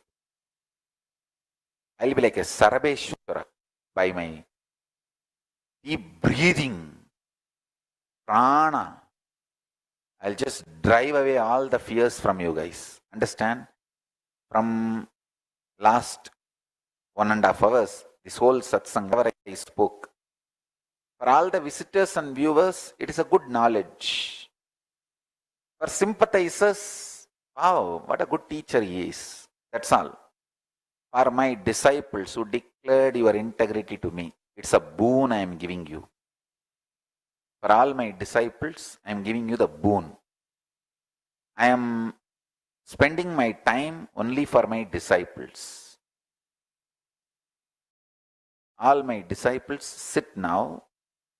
I'll do spiritual process where I'll clean the whole shit and toxins in your system and destroy your fears.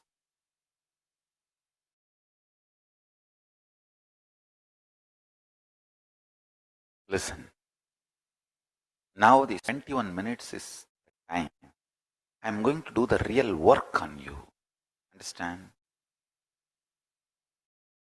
For all my disciples, this is the boon I am giving. Forget about others.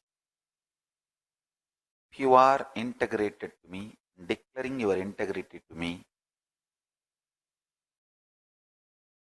the boon I am giving you now is I'll blast your Kundalini, ignite your Kundalini Shakti, awaken it, and detox you completely.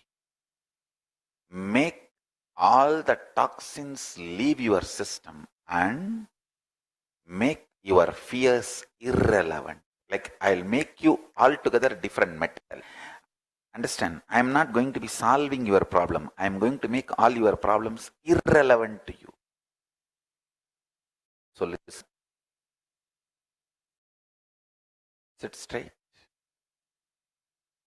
Close your eyes. Declare to yourself your integrity to Paramashiva and Guru, and decide you will face anything, any fear,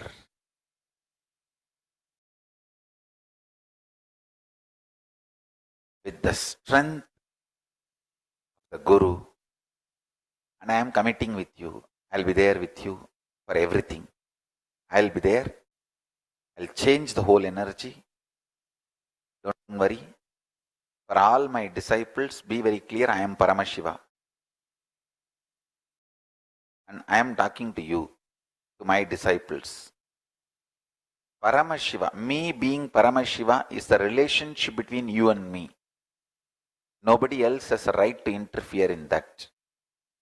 It's our personal relationship and understanding with each other. It is not the declaration for public. It is a declaration for my intimate people. I don't need to declare to everyone who I am. And I will reveal who I am to the people whom I love. Why should I reveal who I am to the fools? Stupid dash fellows. So, to all my disciples I declare I am Paramashiva and I will reveal me to you all. Now, by igniting your Kundalini, blasting your Kundalini, I will raise you, and with the grace of Paramashiva, I will connect you to Paramashiva, Sri KAILASA. Let's start. Sit straight. Chant Mahavagya intensely.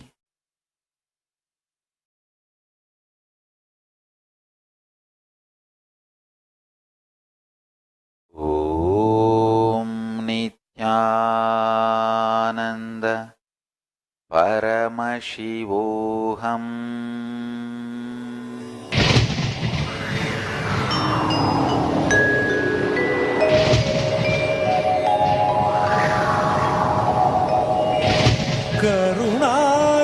கருணார்ணவமாய் கருதக்கதினல்கும் Arunachal சிவமீதா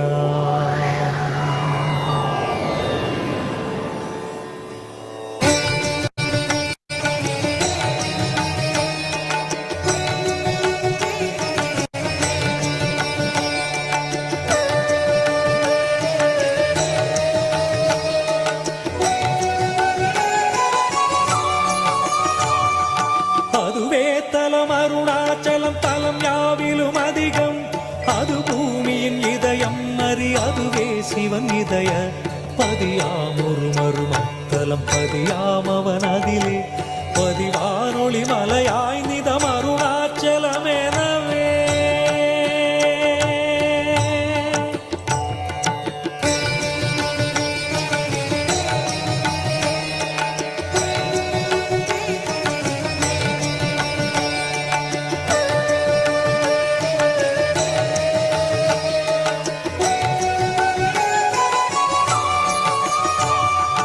ஆதி அருணாச்சல பேரற்புதலிங்கத்துருக்குள் ஆதிநாள் மார்கழியில் ஆதிரை ஜோதி எழும் ஈசனை mall முன்னமரர் ஏற்றி வழிபட்ட நாள் மாசி சிவராத்திரி அம்மற்று.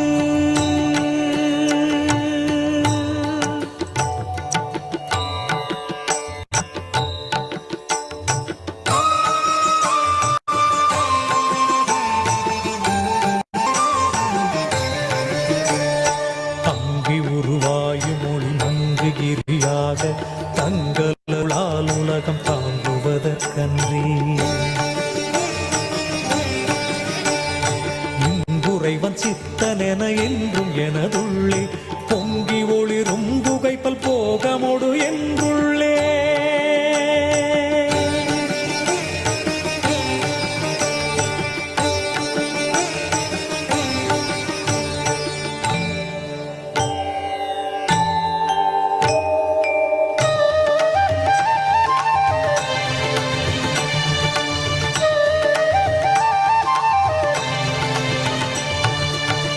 எல்லா உலகும் தகையவியலால் புல்லாவினைகள் குணமாம் புகலீது இல்லாததுவாம் எது கண்ணுறலால் எல்லாரருணாச்சலமாம் இதுவே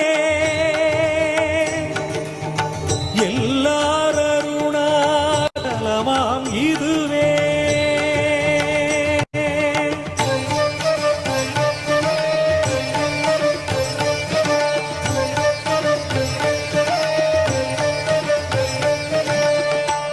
தெரியல்லை உற்று கண்ணுற்றால் கருத்தினால் தூர கருதினாலுமே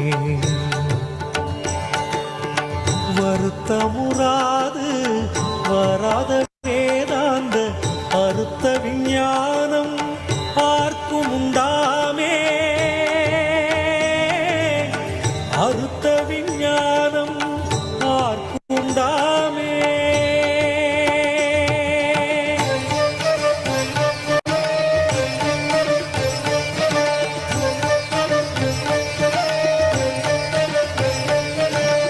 யோசனை மூன்றாம் இத்தலவாசற்கு ஆசருதி கையாதியின்றியுமின் பாசமில் சாயுச்சியம் பயக்கும் மே ஈசனாம் என்றன் ஆணையினானே ஈசனாம் என்றன் ஆணையினானே.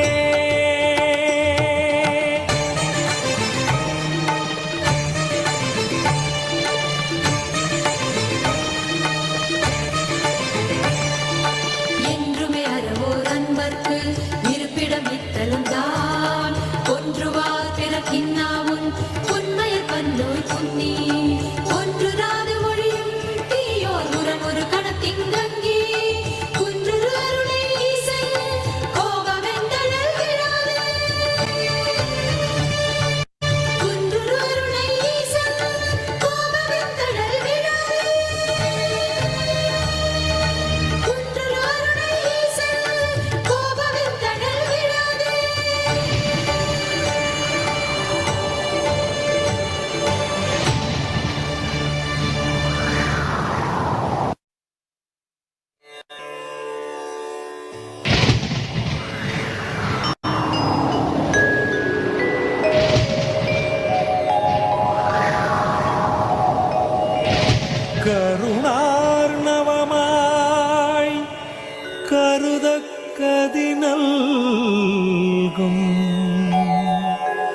அருணாச்சல சிவமீதா.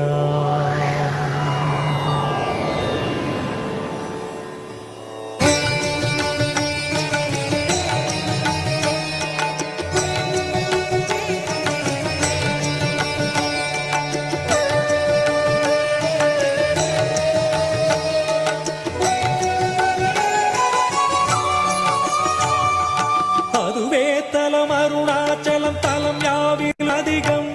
அது பூமியின் இதயம் அறி அதுவே சிவன் இதய பதியாம் ஒரு மருமத்தலம் பதியாம் அவன் அதிலே பதிவானொளி மலையாய் நிதம் அருணாச்சலம் எனவே.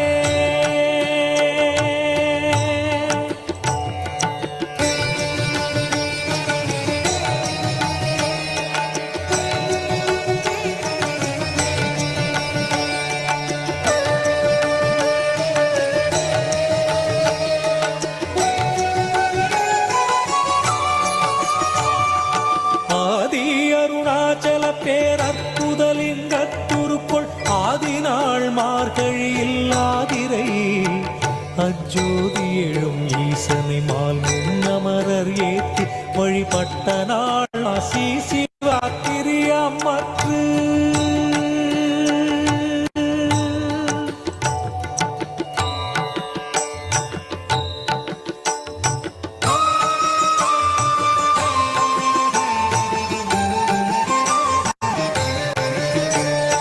தங்கி உருவாயும் ஒளி மங்குகிரியாக தங்களருளால் உலகம் தாங்குவதற்கன்றி இங்குறைவன் சித்தனென என்றும் எனதுள்ளே பொங்கி ஒளிரும் புகைப்பல் போகமொடு என்றுள்ளே.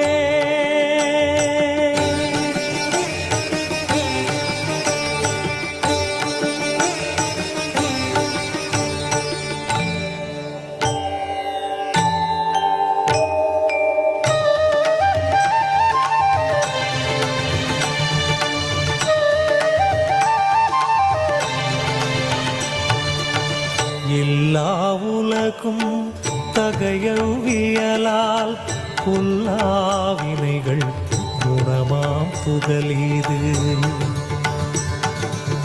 இல்லாததுவாம் எது கண்ணுறலால் எல்லாரருணாச்சலமாம் இதுவே.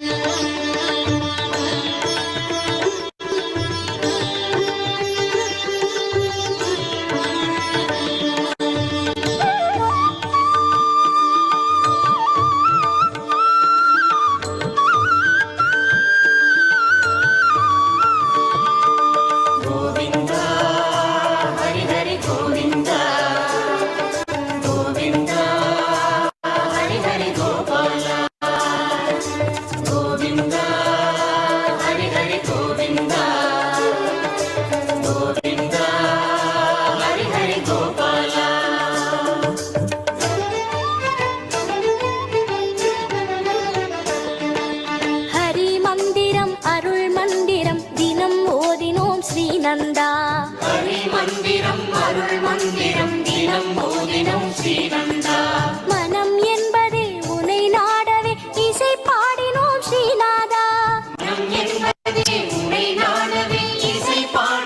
ஸ்ரீநாதா. தரும் நன்மைகள் வரும் கோடியே அதை நாடினோம்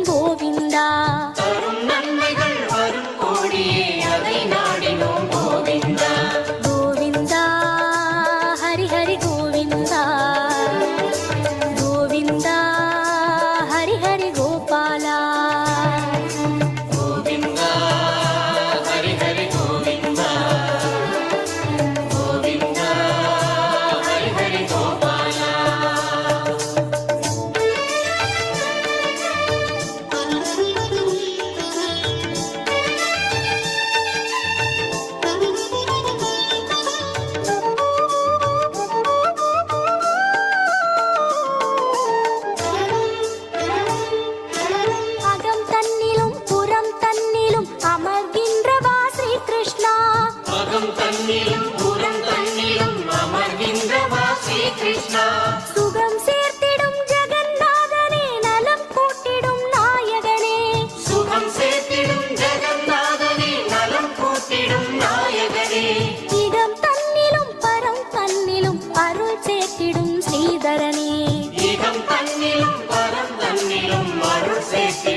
மனம் நின்றிடும் கேசவனே. மனம் நின்றிடும் கேசவனே. குழல் ஊதிடும் இதழ் கொஞ்சிட குலம் காத்திடும் நாரணனே. குழல் ஊதிடும் இதழ் கொஞ்சிட குலம் காத்திடும் நாரணனே. உயர் மாமலை உன் கோயிலில் உளம் நின்றிடும் யாதவனே. உயர் மாமலை உன் கோவிலில் உரம் நின்றிடும் யாதவனே. Govinda Hari Hari Govinda, Govinda Hari Hari Gopala. Govinda Hari Hari Govinda, Govinda Hari Hari Gopala. Kundalini, the Kundalini, wake up in all the bodies. Paramashivam is calling you. Stretch the spine. Break மனம் Brahma எங்கிலும் அருள் நாமமே தினம் பாடினோம் கோவிந்தா. மனம் எங்கிலும் அருள் நாமமே Reach the crown. கோவிந்தா. பொருள் Let தந்திடும் புகழ் Paramashivam தந்திடும் எழில் வண்ணனே manifest through me Govinda. and explode in every being. உயர் வானிலை கதிற்றும் All of us, வரம் let us தந்திடும் experience Govinda. complete detox, fearless space, Govinda the Hari Hari space of Paramashivam. Govinda Let Paramashivam Hari manifest Hari Gopala. absolute purity, energy, strength, joy, pure consciousness, and auspicious birth, death, past, future, and present. Hare Govinda Govinda Gopala. Hare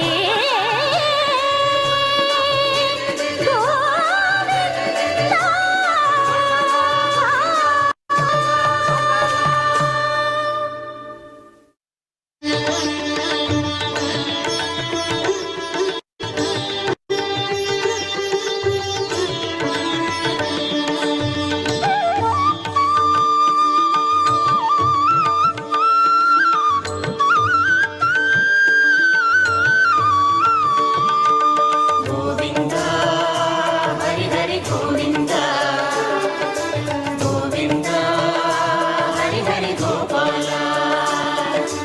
Govinda Hari Hari Govinda, Govinda Hari Hari Gopala.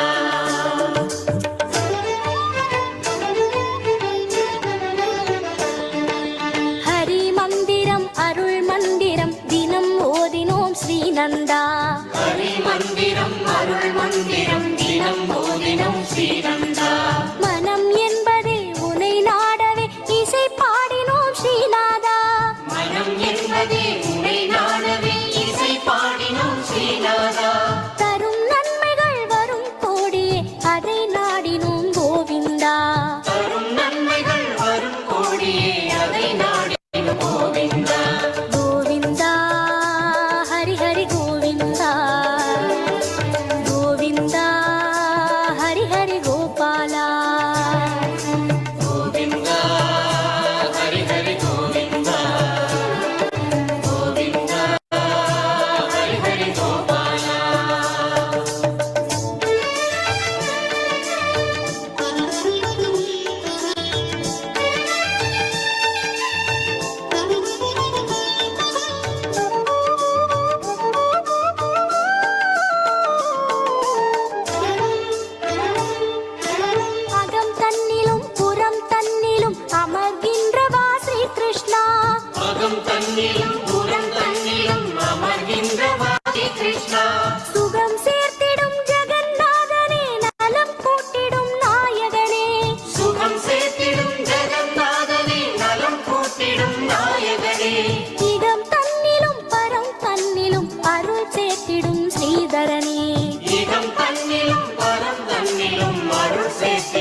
கேசவனே மயிர்பீலிதான் அசைகின்றதே மனம் நின்றிடும் கேசவனே குழல் ஊதிடும் இதழ் கொஞ்சிட குலம் காத்திடும் நாரணனே குழல் ஊதிடும் இதழ் கொஞ்சிட குலம் காத்திடும் நாரணனே உயர் மாமலை உன் கோயில் குளம் நின்றிடும் யாதவனே உயர் மாமலை உன் கோவிலில் உரம் நின்றிடும் யாதவனே Govinda Hari Hari Govinda Govinda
Om Nithyananda Paramashivoham. Bless you all. Let's all manifest the state space powers, being super consciousness and Sri KAILASA of Paramashiva. With this, I bless you all.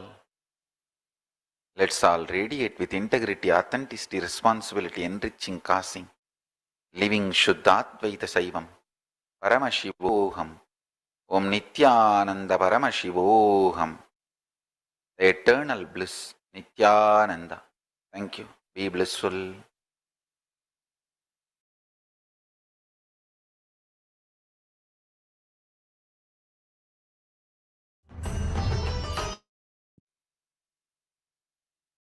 केवलं ज्ञानमूर्तिं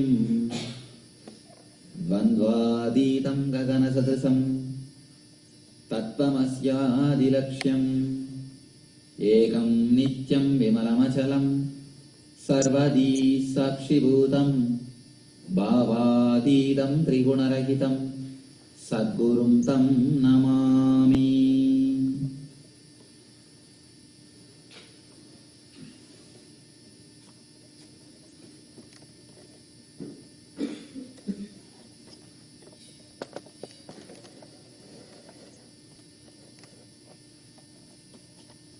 I welcome you all with my love and respects.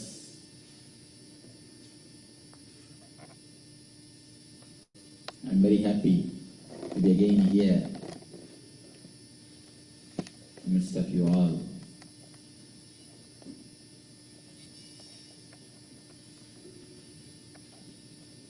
Today's subject is surrender, the ultimate technique.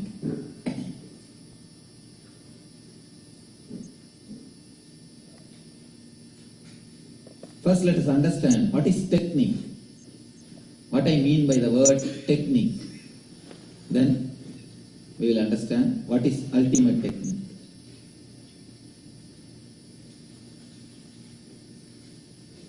In all the culture, in all the religions, in all the spiritual tradition, one thing is accepted: the man has come down from his level. Man is not as he is supposed to be. In Christian tradition they say, in the time of Adam and Eve, we were pure, full of bliss, joy, ecstasy. Once the Adam tasted the apple, we came down. We are degraded. In Hindu tradition, in the Eastern mythology, they say there was a time called Satya Yuga. In course of time, we are degraded. We have come down from our level. In Buddhism, again they say we lived in the age of Dhamma, the pure righteousness. In course of time, we have come down.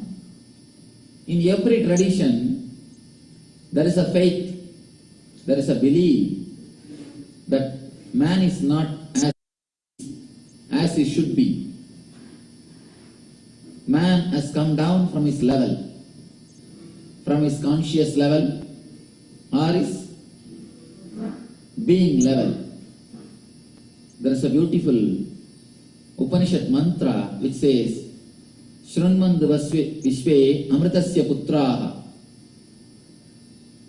You are the children of immortality. You are the children of gods. In all the tradition, in all the religion, all the masters, they agree one thing: man has degraded himself. Man has come down from his nature. He was totally in a higher state, different state, he has come down from his reality.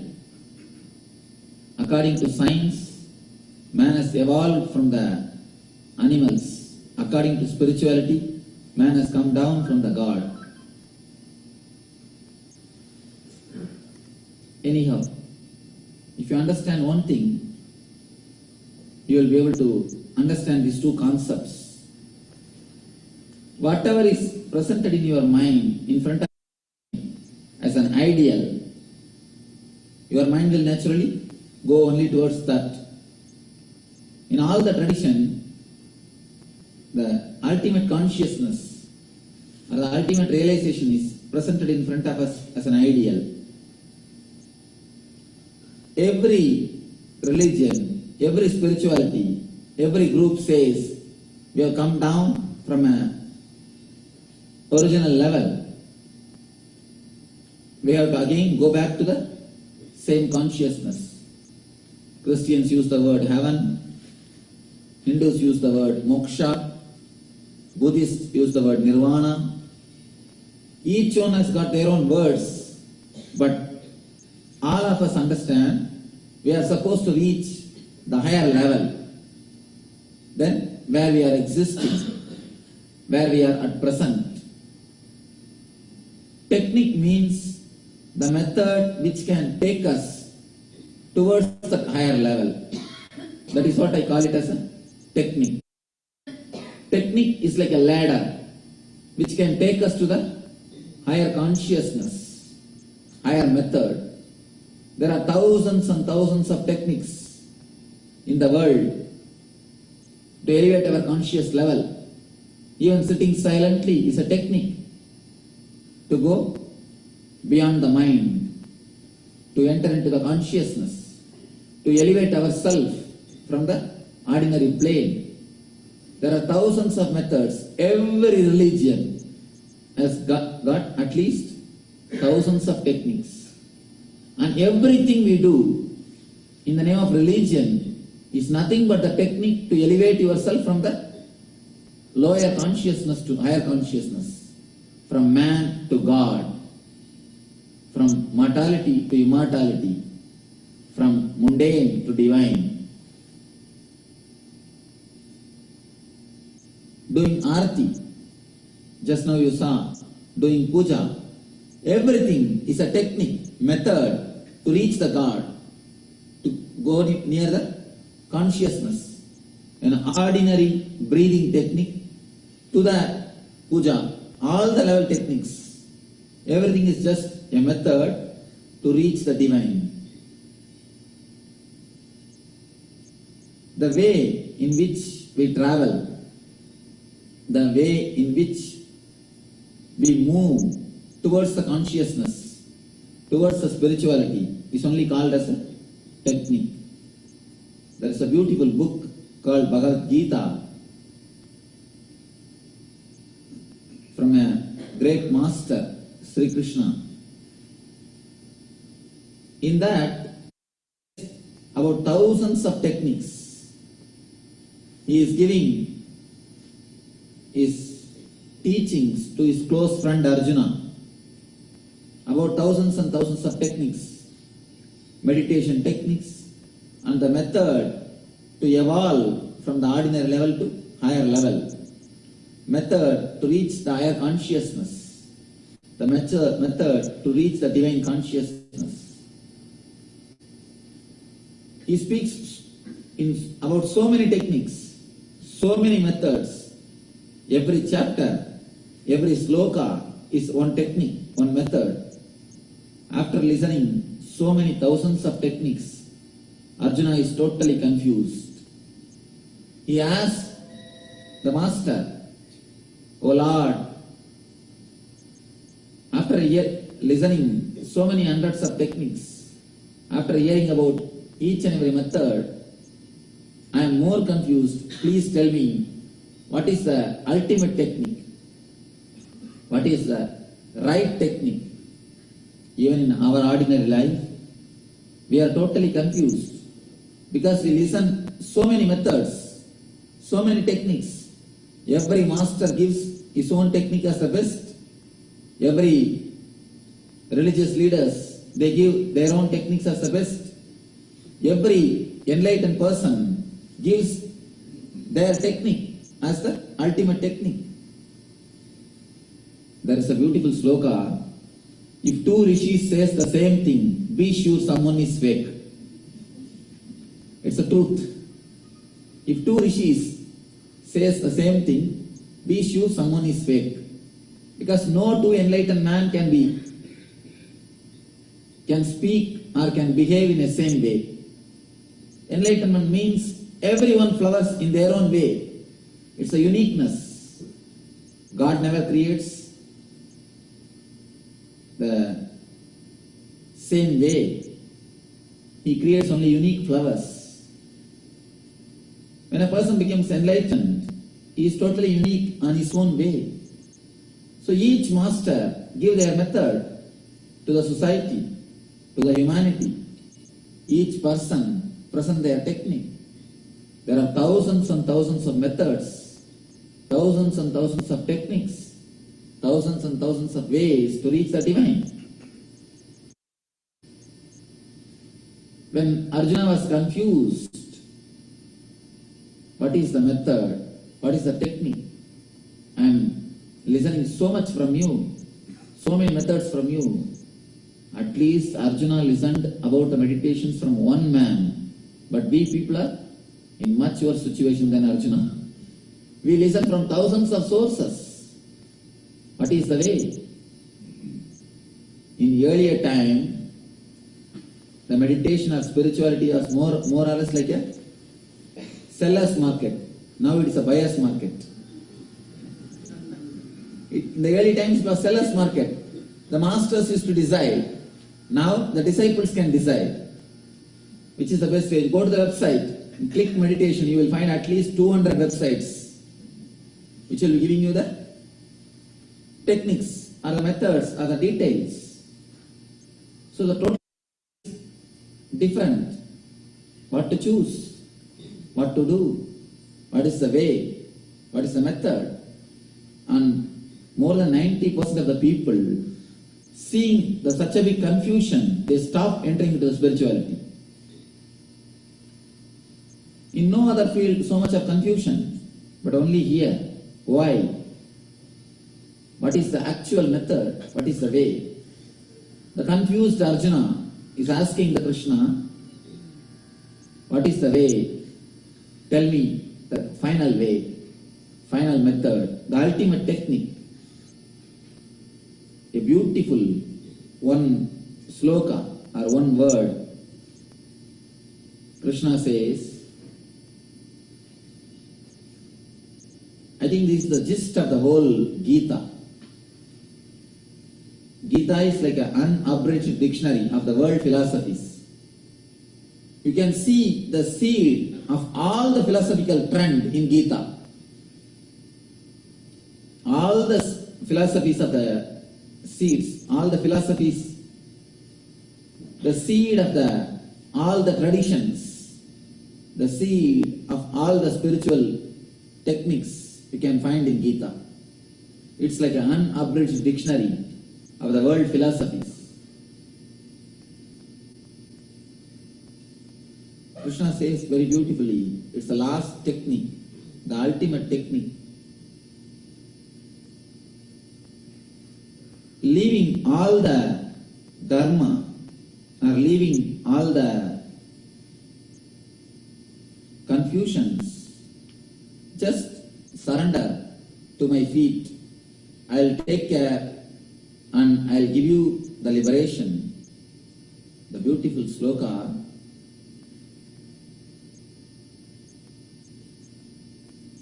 Agamtva sarvabhavebhyo mokshayikshami masuchaha.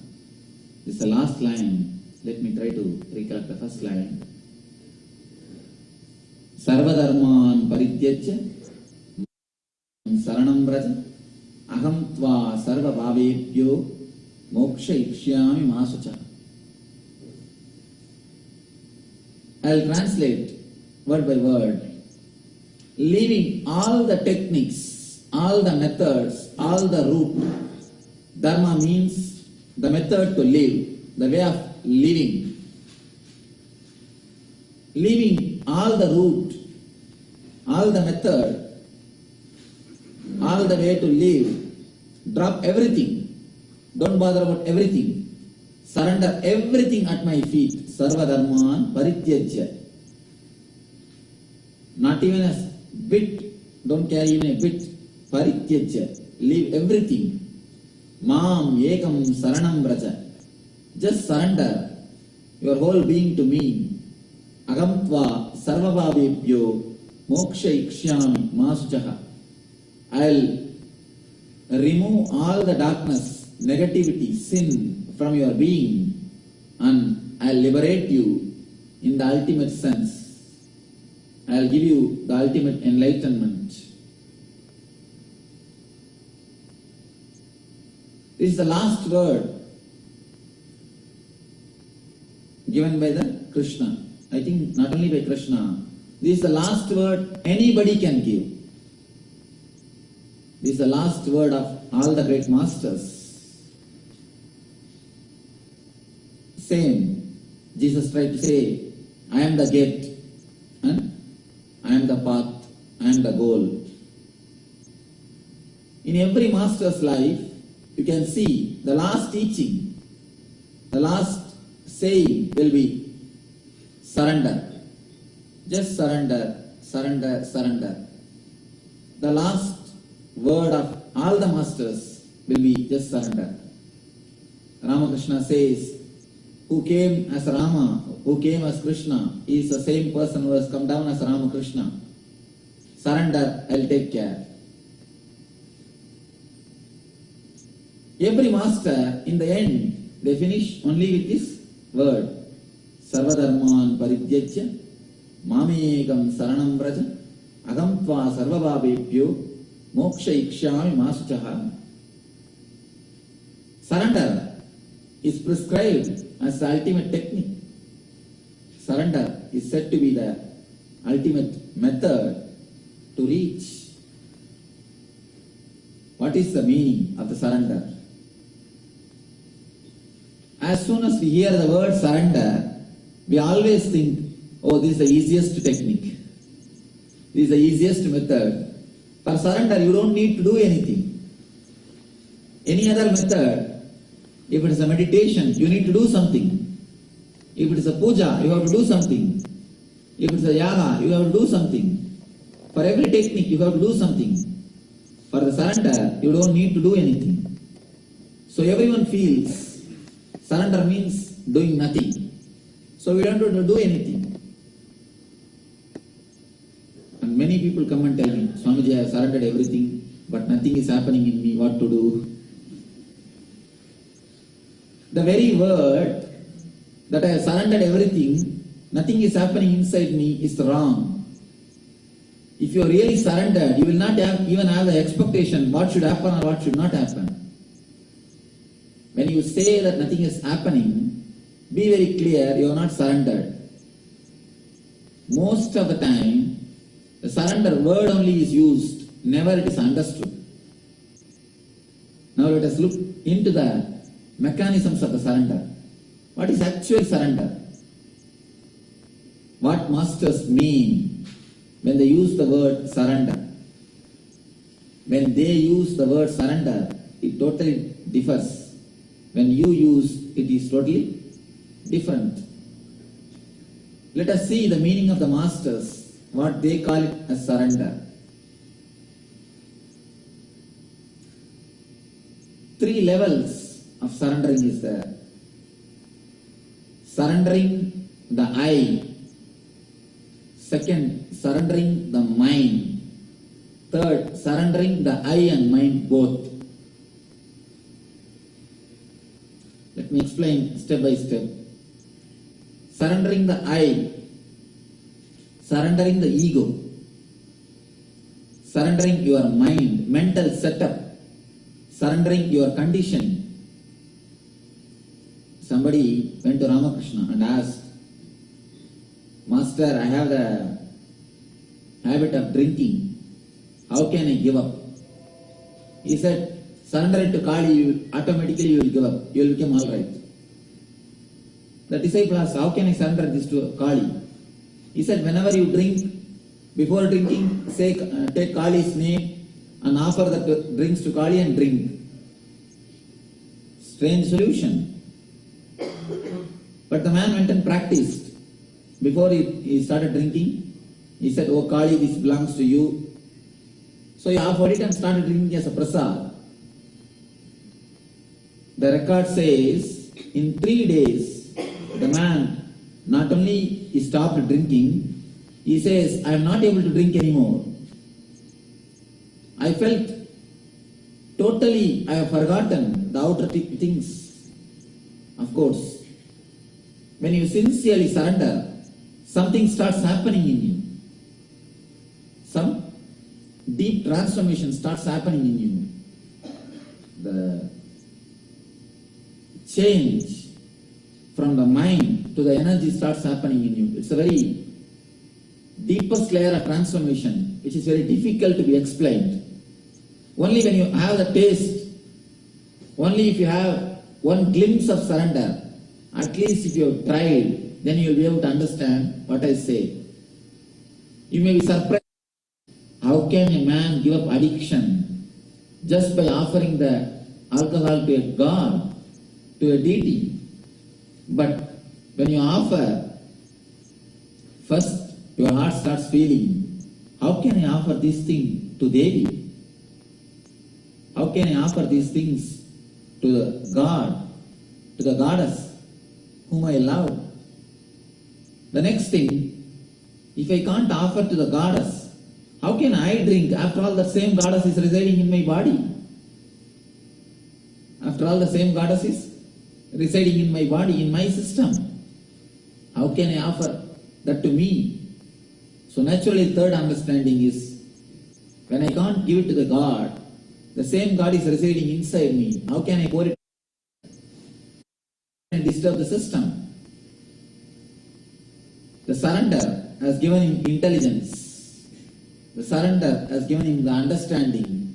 Naturally, the natural understanding has made him drop what he was doing. One more thing, when you really intensely offer your mental setup or your mental conditioning at the feet of the master or at the feet of the God, you will see it gets totally disintegrated. The mind itself is nothing but the habit.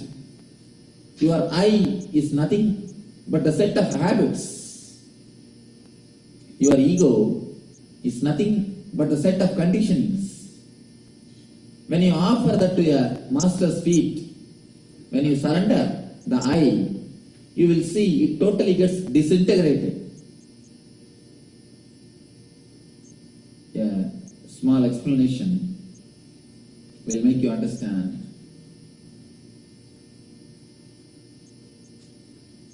If you have the habit of drinking coffee, morning 10 o'clock, every day, as soon as it becomes 10 o'clock, you don't need to do anything. Just automatically inside, the mind will ask, now it is 10, get me coffee. The habit. Because of the habit, the mind will ask. The same way, even your thoughts are nothing but the conditioning. Even your moods are nothing but the conditioning. Even your mind is nothing but the record. Just like the habit. Just like the habit coffee. You have the habit of worrying. You have the habit of excited mood. You have the habit of responding to every situation. If you understand one thing, you will be able to understand. If somebody criticizes you, immediately you respond. You try to react. You get disturbed. Then you try to criticize him back, or you try to rebuke him. If somebody praises you, you feel immediately flattered. You just give him a good smile and started feeling you are somebody great. Or you start responding in the positive way. If he criticizes you, you choose, you decide to get disturbed and to rebuke. If he praises you, you choose to get flattered. Even this choice is nothing but your mental conditioning. It's nothing but your mental setup. Just like a coffee addiction. When that time comes, you choose to take the coffee. After choosing so many times, you forget that you are choosing, you become addicted to it. Same way, in the mind also, whenever somebody criticizes you, you choose to be unhappy, you choose to be disturbed. So after choosing so many times, you forget you are choosing, and then whenever somebody criticizes, automatically you get disturbed. You are upset. You start rebuking. So your choice, all your mental setup, all your mental responses, all your ego is nothing but your own choices, your mental habits. When you surrender the I, when you surrender your mental setup to the divine, you can't choose. When you are really surrendered, even if somebody criticizes you, you can't choose to be offended. You can't choose to feel that you are disturbed. You can't choose to rebuke him. You can't choose to get disturbed. A small story. Once in Vaikuntha, the place where the Vishnu resides, he was just resting, and the consort Lakshmi, she was massaging the feet of the Vishnu. Suddenly, Vishnu got down from his bed and ran. After 10 feet, he came back and again started resting. Lakshmi asked, "What happened? Oh Lord, you ran somewhere and suddenly you came back and started again resting. What has happened?" Vishnu says, "In the earth, one of my devotees was just sitting and praying towards me. Other person threw a stone on him. When my devotee was attacked, immediately I rushed to save him, to safeguard him. But when I went, I saw this fellow opened his eyes and he took the stone to re-attack. When I saw he's already ready to attack him back, I came back. I thought, let him defend himself. Why I should go there? Why I should bother? When he can save himself, let him save himself." So I come back. So whenever you bring your mental setup, you try to react in your own way, you try to react in according to your mental habit, you cannot say you are surrendered. A real surrender can simply transform your life. Now, whatever you choose cannot become your choices when you really surrender. When you surrender, you will be immune to the criticism. You will not be bothered by the criticism. After you being criticized, you cannot choose to be disturbed. You cannot feel that you have been criticized. If you feel after the criticism, you are disturbed, you are being criticized, be very clear, you are not surrendered. Again and again check whether you are really surrendered or not. Because the surrender is such a beautiful word, you can cheat yourself verily by it.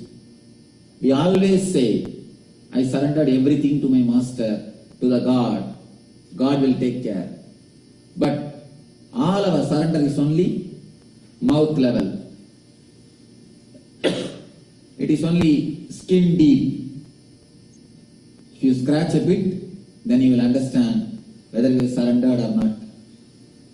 When you really surrender your I, the mental setup, it totally gets disintegrated. The egocentric mind becomes God-centric. Egocentric means eccentric. The egocentric mind becomes God-centric. When you really surrender your I, your mind to the God, to your ego to the God, to your thinking system to the God, you will see it will be continuously bubbling with joy. Because divine is always bliss. divine is always eternal bliss, Nithyananda. Whenever you surrender your mental setup, you will see, you will be just bubbling with joy, life and vibrancy. You can see the kids, they are continuously alive, moving around, jumping, especially below the age of 7. Below the age of 7, they do not have something called mind. They have no mind. Just that is a time the mind is getting prepared, or the society is conditioning and creating the mind. See, around the world you can see, have you seen a single kid who is ugly? In all the tradition, in all the culture, even Ethiopia, where poverty is just dancing, where so much of poverty is there, even in that country, kids may be thin, lean, but they will never be ugly. You can see always a grace in the kids. Have you seen a single kid who is ugly? No. Have you seen a single grown-up man who is beautiful? Why? The mind enters. As long as you are not conditioned, you don't have mind, you don't have ego, you have a special grace around you. You have a joy, you have ecstasy, you have innocence, you have simplicity. A man who has really surrendered will become again a kid, again a small child. That is why there is a beautiful word in Sanskrit, Dvija, reborn. When you surrender, you are reborn. When you surrender, you are reborn. The first birth will be given by mother and the father. Second birth will be given by Guru and God. First birth will be by mother and father. Second birth will be by Guru and God. Whenever you take the physical janma, the physical body, it is called first birth, janma.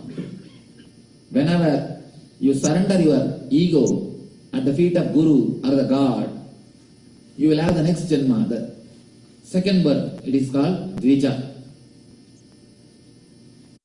Enlightened persons are always called as Dvija, who has taken the second birth.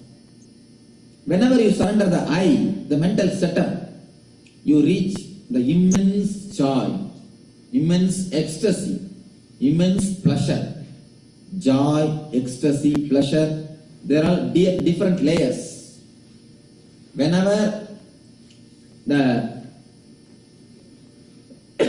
joy happens because of sensory objects, it is called pleasure. Whenever the joy happens because of the nature, seeing a beautiful hillock, seeing snow, seeing beautiful ocean, seeing beautiful forest, it is called joy. Whenever it happens for no reason, from your inner being, it is called bliss. Pleasure, joy, bliss. All the three will be continuously happening in you when you surrender your I, your ego. When you surrender your ego, even your mind will have a life, spontaneity. Now, for every moment you prepare to live the tomorrow, you make a big plan, you make a big list. Even to go to meet your friend, you prepare a script, what you are supposed to talk. You will be driving to your friend's house, what you will be doing? You will be mentally preparing what you should speak, how you should present yourself. And if you ask some one question or some other subject which you have not prepared, what will you do? You make the whole thing mess. That is why we don't have strength to face the situation. We always make a drama script and act or enact the same script, that's all. We try our best to safeguard ourselves from the situations, from the realities, by making a shield, by preparing a script.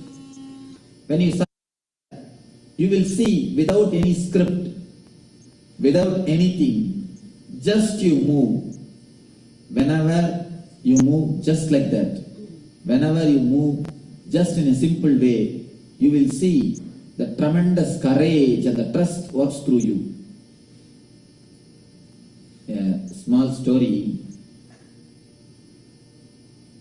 Once a rat has entered into a king's palace.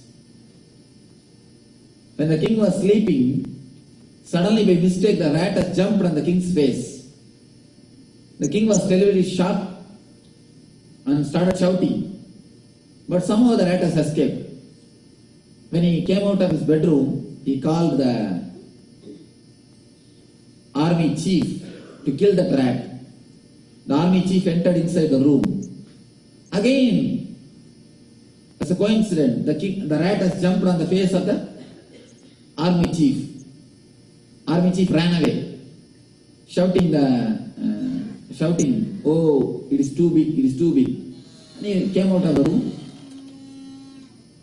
He spread the news. There is a big rat inside the king's room, which is terrible.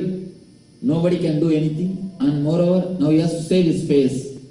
So he started exaggerating the power of the rat. News spread all over the country. There is a rat which can never be killed. Then the palace security, they called the palace cat to kill the rat. They already informed the palace cat. The king could not do anything and the army chief couldn't do anything. The palace cat was brainwashed. So when the cat entered the room itself, it was having terrible fear. So slowly when it entered, again the rat jumped on the face of the cat. The cat was totally shocked, frightened and ran away. He came back. When he came back, to save his face, he has to tell some more stories. He started telling, no, it is not an ordinary rat. It's almost double size than me. He started telling all stories just to save his face. Any of news spread like this? Finally, almost the whole country is frightened, afraid of that rat. King declared, anybody who kills that rat will be given a big prize, award. The news is spread all over the country. Finally, one farmer, a man who does the agriculture, he asked his cat, can you try, if you kill that rat, at least you will have one day food. I have nothing to feed you, why don't you try? The cat said, all right, why not, let us go. The agriculture took the farmer took the cat, went to the palace, but all the cats have warned this cat, don't try. Even the palace cat could not do anything. The palace cat has got lot of training in hunting the rats. Even with all the training, with all the methods, techniques, it could not do anything. So don't go and try. But anyway, this cat told, let me see what is there. This cat entered the room, simply went, killed the rat, came out. So there was a big function to celebrate, to give award to this cat.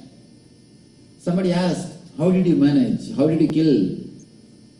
Even king could not do anything, army chief couldn't do anything, the palace cat could not do anything.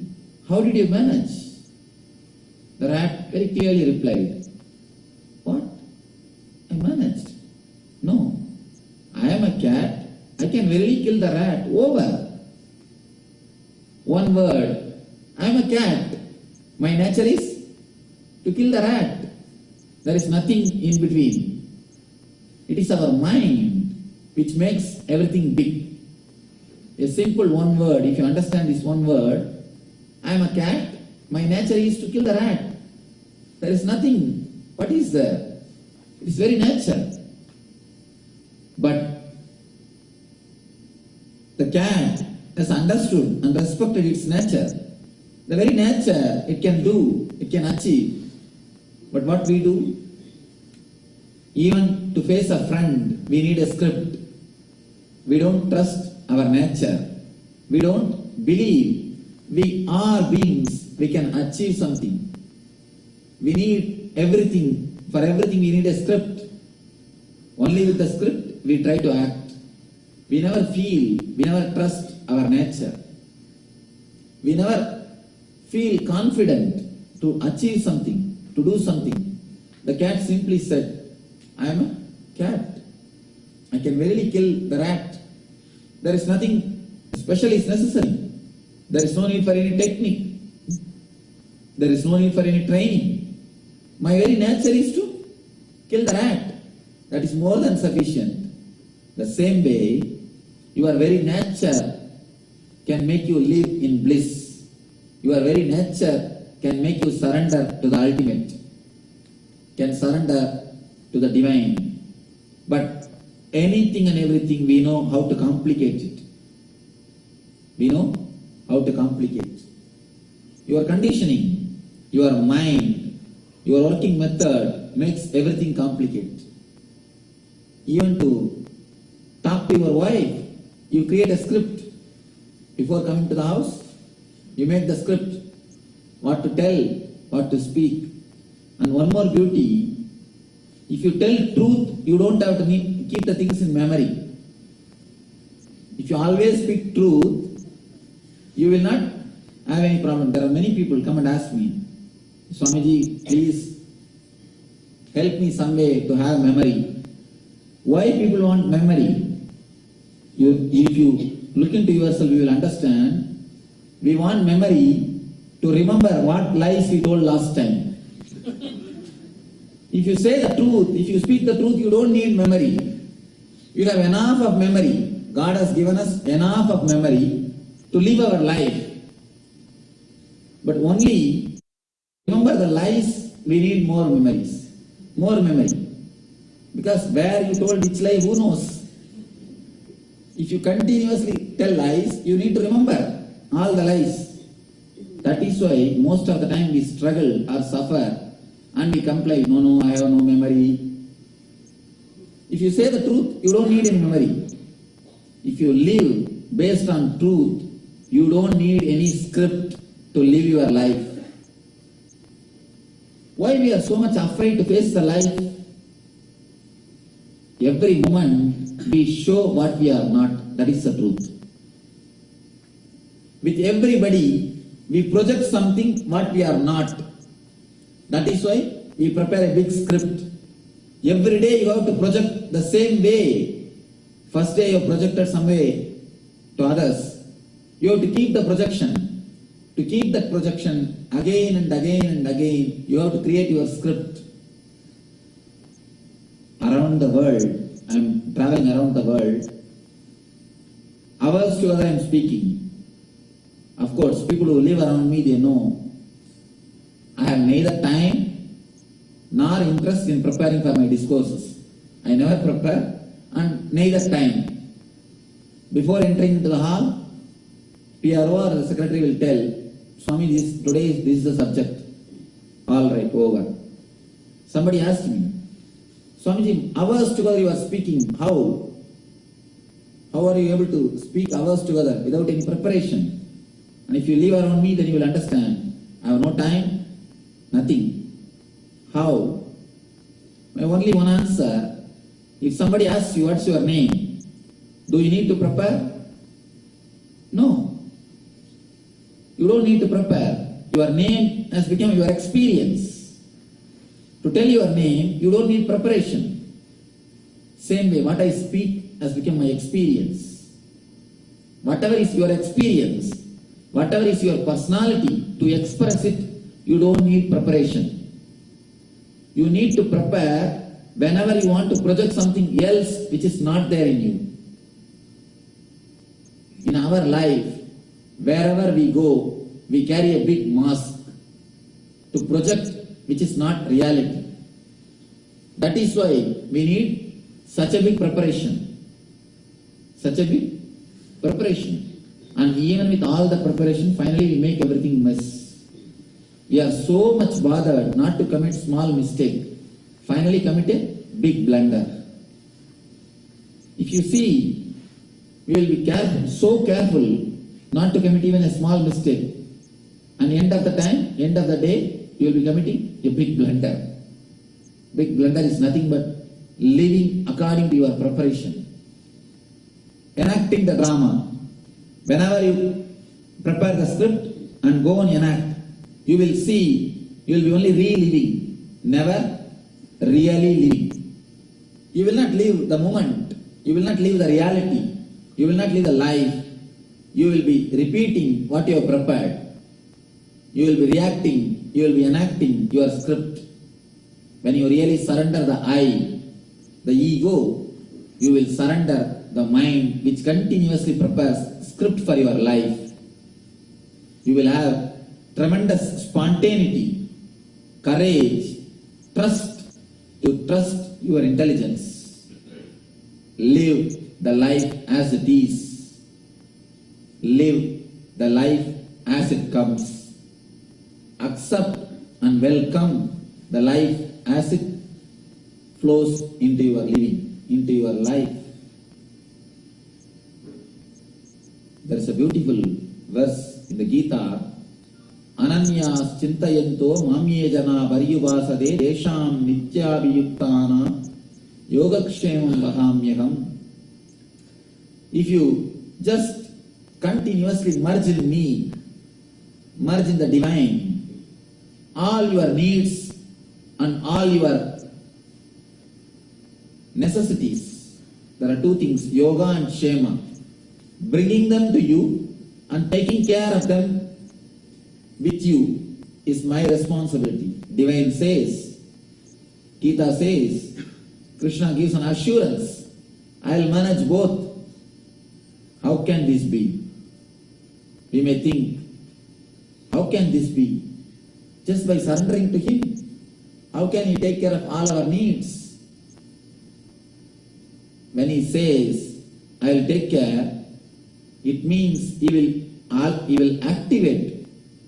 He will let you have the intelligence and the courage to have everything, to live everything.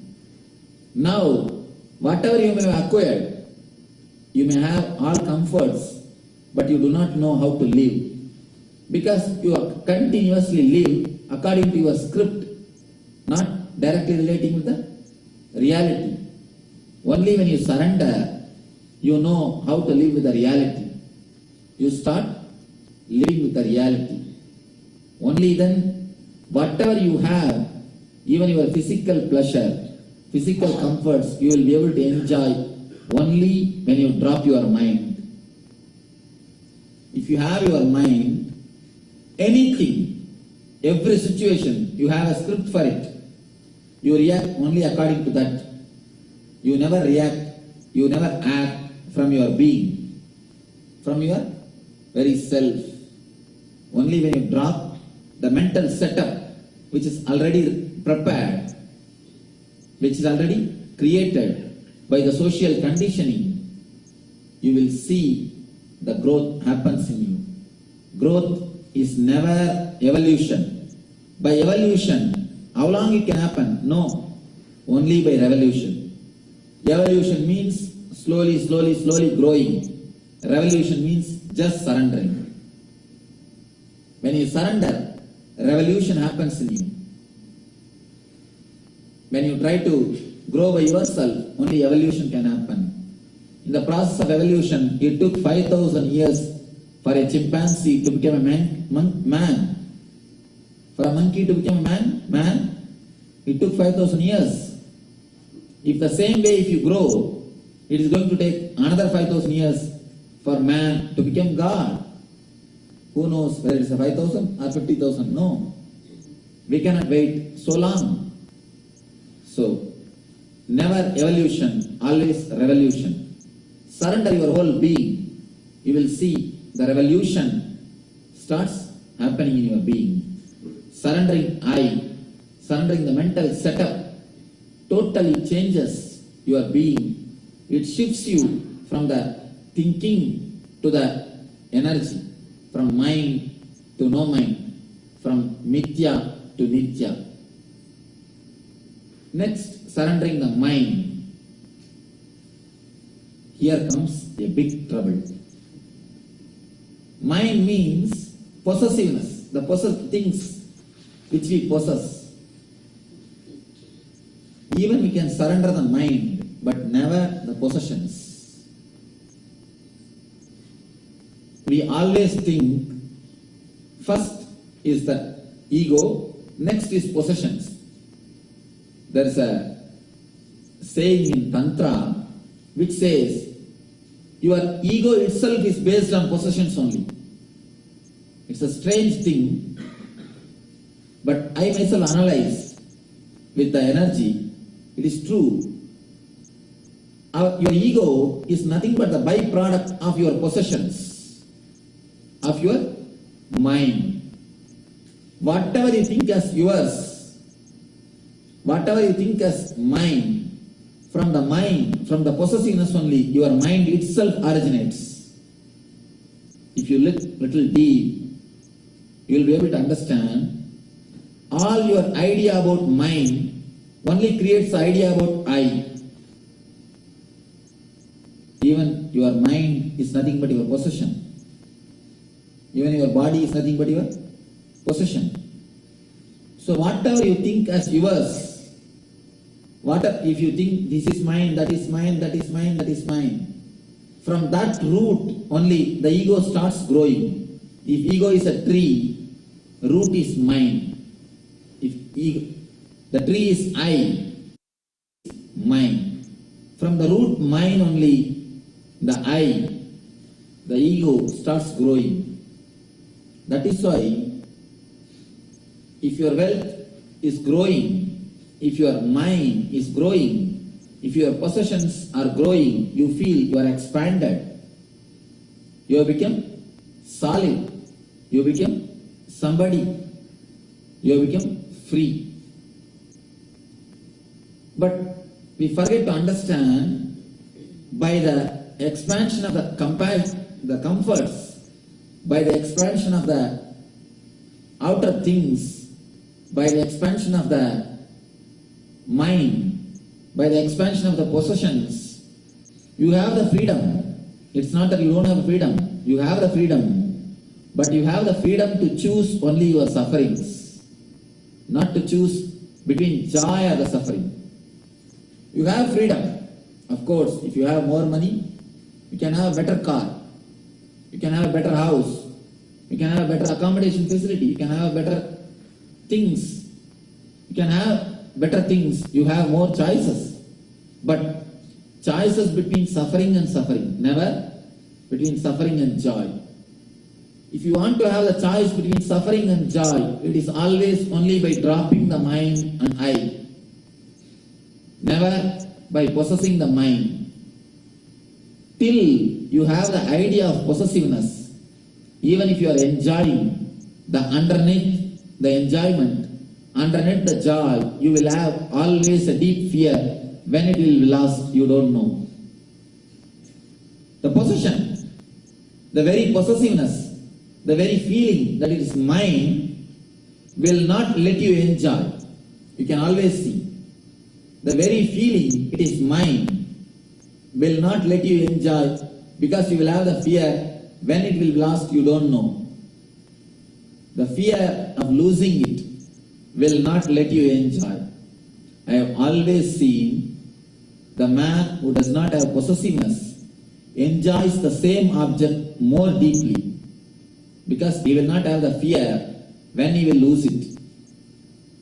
The person who continuously possesses it, person who feels possessiveness, who feels it is mine, mine, mine, I have always seen he will be only having, never enjoying. There's two devatas, two ideologies in Hinduism. One is called Kubera, another one is called Lakshmi.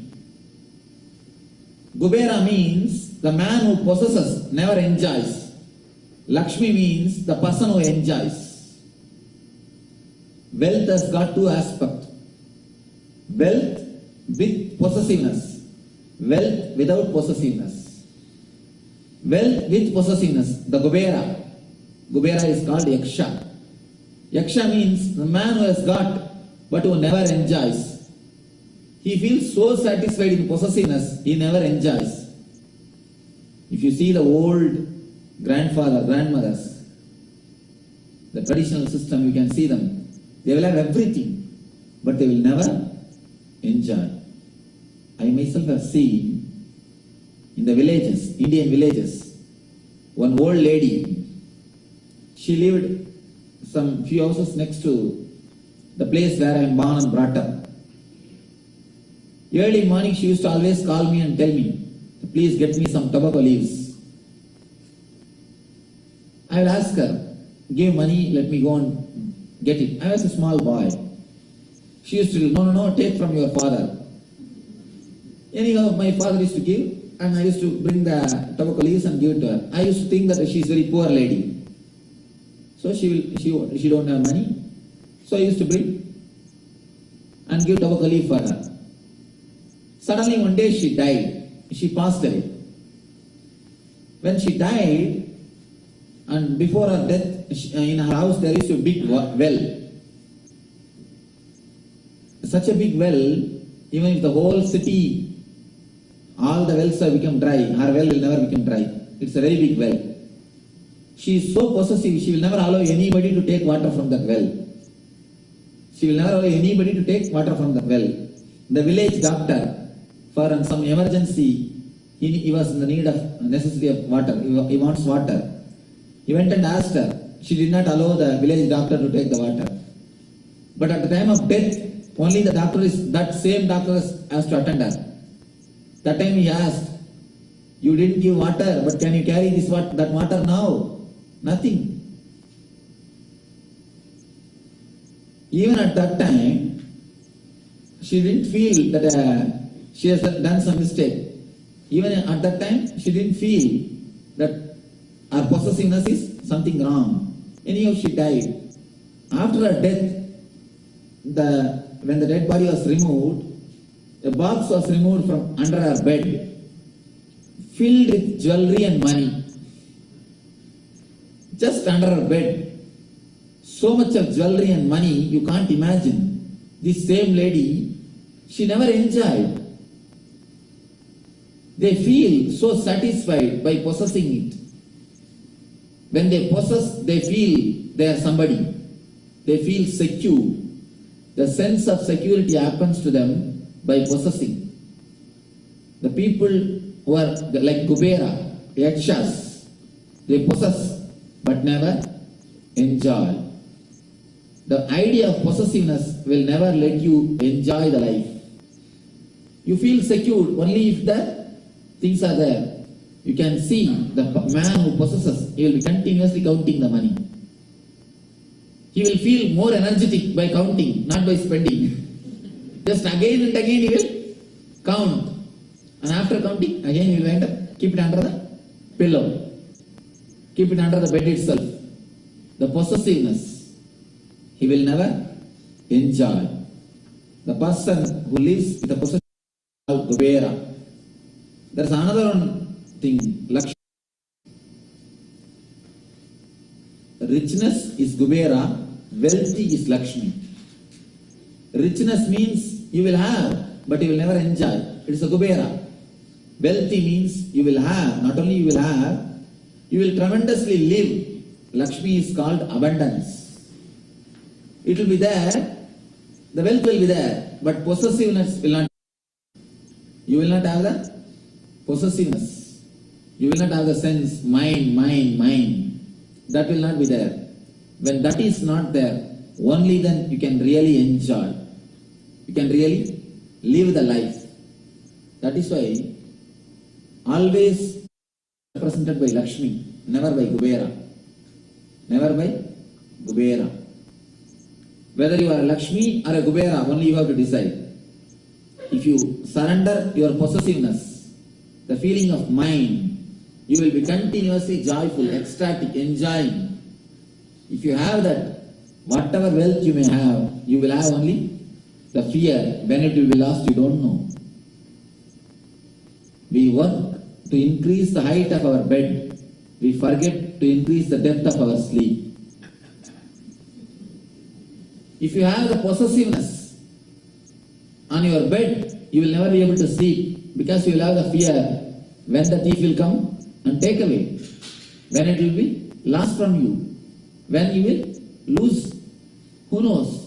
The underground fear, the fear which is underneath in your mind will never let you relax, will never let you enjoy. If you have the possessiveness on your bed, you will never be let sleep. You will never be able to enjoy the relaxed mood. Whenever you drop or you come out of the possessiveness, whenever you are relaxed from the feeling of the mind, only then you will be able to live even the comforts, even the joyful life. Whenever you surrender the I to the existence, understand this one word. Never think because of you world is running, in spite of you it is running. That's the only thing. 50 years ago none of you were here, world was not running. It was perfectly running.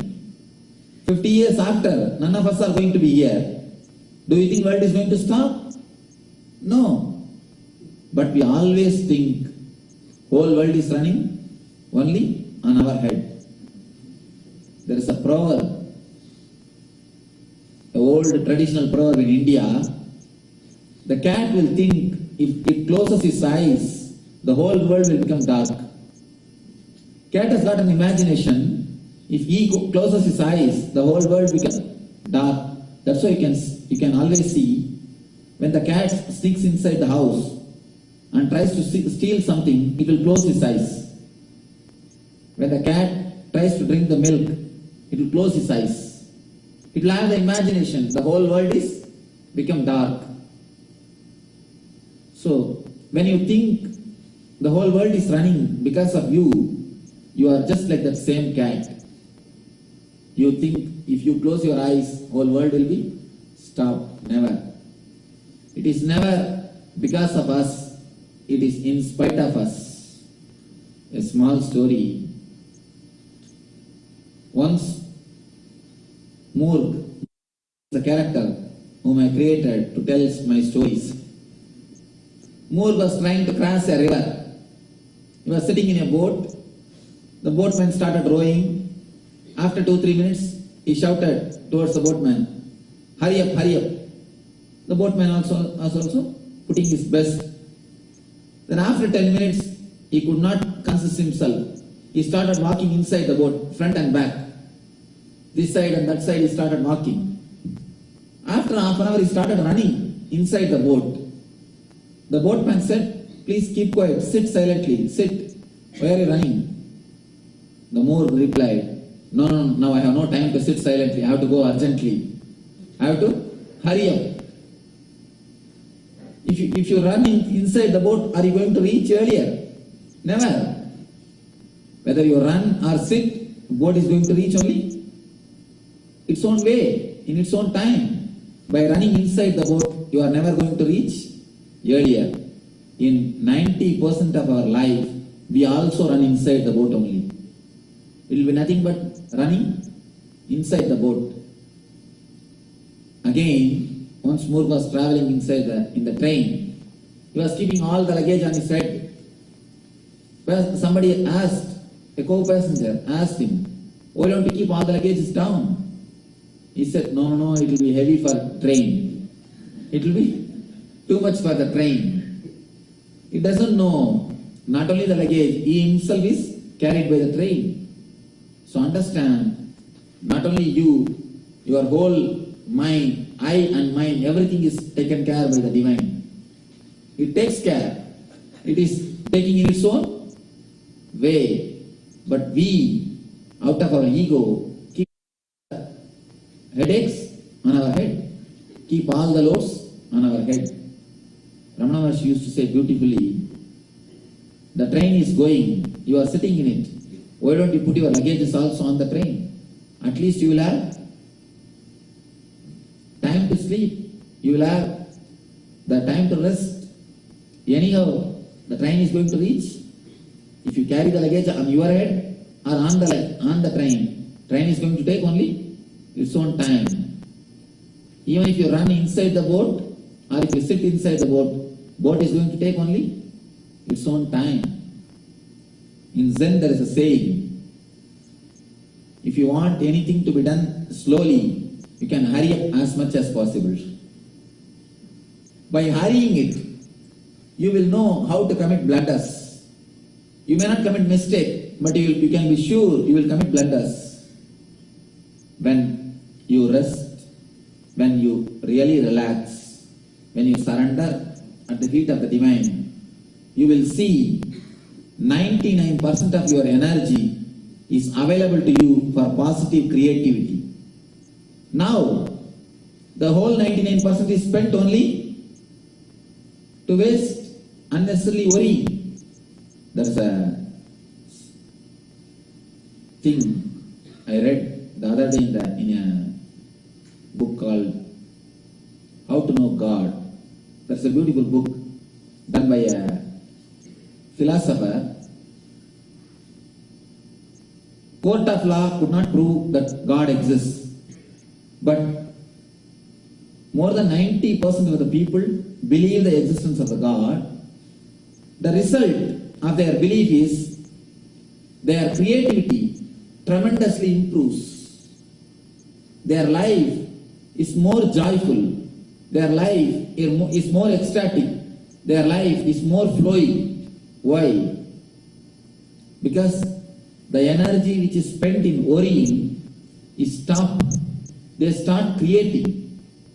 When you surrender, when you have faith, trust in the Divine, when you really relax in the name of Divine, the energy which you are using, wasting in worrying, will be turned towards creating, turned towards positivity. I tell you, 99% of your worries never comes true. Whatever 1% comes true is always good. It's always good. But continuous worry only adds load, adds pressure to your life. When you surrender the I, your suffering is transformed into joy and ecstasy. When you surrender your mind, your richness becomes wealth. You start living your possessions. Whatever you have, you start really enjoying it. You start living. You start really feeling for the things which you have. You really feel ecstasy, joy from them. You go beyond the fear that when you may lose them. When you surrender I and mind both, when I say the surrendering of I and mind both, surrendering the whole life unconditionally. When you surrender I and mind, your whole life totally transforms, totally becomes different. The only one proof whether you are surrendered or not is you will not have worry and sufferings. If you are really surrendered, you will not have worry and sufferings. I tell you, to whom you surrender is immaterial. Don't bother. All this time I was speaking about surrender, I never spoke to whom. There is no need to whom you are surrendering. It's not at all considered. Whether you surrender to God, whether you surrender to Guru, whether you surrender to Shiva, whether you surrender to Krishna is not at all important. It has nothing to do with to whom you surrender. The very surrender has the power to transform you. A small story. Once a man decided that he is going to surrender to God, to surrender to a master. But where to get the master? If he is a modern man, he would have immediately gone to the website to find how many masters are available. Of course, in olden days there is no website. So where he will go? He went to the forest and he decided, I will sit in this road Anybody who comes in this road first, he is my Guru. I am going to surrender myself to him. He decided. Unfortunately, one thief was running towards that road, towards that forest. He jumped and caught hold of the feet of the thief and started shouting, "Oh Guru, oh Master, you have come here to save me. You are my God, I surrender my everything to you. Please take care of me." That fellow just now is running from the palace. He thought that some police has caught him. He started shouting, no, leave me, I am not your Guru, I am not your Guru. This man says, no, I know you are the God, you have come down to save me, please don't say like that, please somehow save me. You are my God, I surrender myself to you. The thief thought, what can be done? What type of situation is? I am caught. Then finally he said, all right, I am your Guru. Now you do what I say. Sit, close your eyes, don't open your eyes till I say. Then the man said, perfectly all right. He sat, closed his eyes, sat silently. The thief thought, oh, this is the right time, he ran away. Escaped. The man who sat is sitting. One day over. Again, next day is also over. But his courage and his big power, his decision is so strong. I know till my Guru comes, I will not open the eyes. This is a story from a Purana. It has got a beautiful meaning in it. You understand the meaning. Then Shiva appears in front of him. He gives darshan. Oh, my son, I am really pleased by your surrender. Just to respond to your surrender, to your devotion, I have come down. Please open your eyes and ask whatever you want. The man said, no, you are not my Guru. My Guru is that man who has told me to sit and close my eyes. Only when he comes I can open my eyes. I cannot open my eyes until he comes. Shiva said, hey, I am God, I have come down. You don't know, he is a thief. I am God, I have come down out of compassion to you. Your sincerity, open your eyes. He said, no, whether he is a thief or God, that I don't know. I surrendered myself to him. You bring him. Then Shiva has to take his form. When Shiva took that form of the thief and told in the thief's voice, then only the man opened his eyes. Then the story goes, Shiva blessed him with a spiritual grace and everything else. The story has got a beautiful meaning, a concept. To whom you surrender, you don't have to bother. Nothing is bothered. You don't bother about to whom you are surrendering. The very surrender will do miracle. The very surrender has got the energy. The very surrender has got the capacity to transform you. Don't bother to which form you are surrendering, to which name you are surrendering. Nothing is required. A story from Ramakrishna's life. There used to be a Pandit who lived in the bank of Yamuna, in the river bank. Every day morning he should be supplied milk. One day the milkmaid, she came late, the person who brings the milk. So the Pandit said, what? You didn't bring milk, it is so late. I will do my regular routine if you bring like this. The maid said, no, there is a big flood in the river, that's why I am not able to make in time. The man very casually commented, what river? What flood? People cross even the ocean of samsara by taking the name of Krishna. Can't you cross this small river? Even the ocean of samsara can be crossed by taking the Krishna's name. Can't you cross the small river? The maid thought, oh, okay, she understood. She is an innocent lady. Nothing much intellectual or nothing much logical.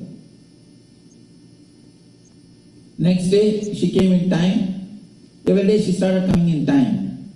After a week, the Pandit asked, how you are coming in time? How? The flood has gone. All right or what? She said, what? No, flood is coming every day, flood is there, water is there. But you only taught me how to come now. You told that by taking Krishna's name you can walk on the river, you can cross the ocean, you can cross the river. That's what I am doing. The Pandit got surprised. First he was not able to believe. He said, how can this be? Come and show me. The milkmaid, she took the Pandit to the river and she said, Krishna, Krishna, Krishna. And she started walking on the river. The Pandit, he thought, when she can do, why not me? Let me try. He went near the river and he is telling Krishna, Krishna, Krishna and started lifting the cloth. His mouth is saying Krishna, Krishna, but he started lifting the cloth and then he fell in the river, was taken away.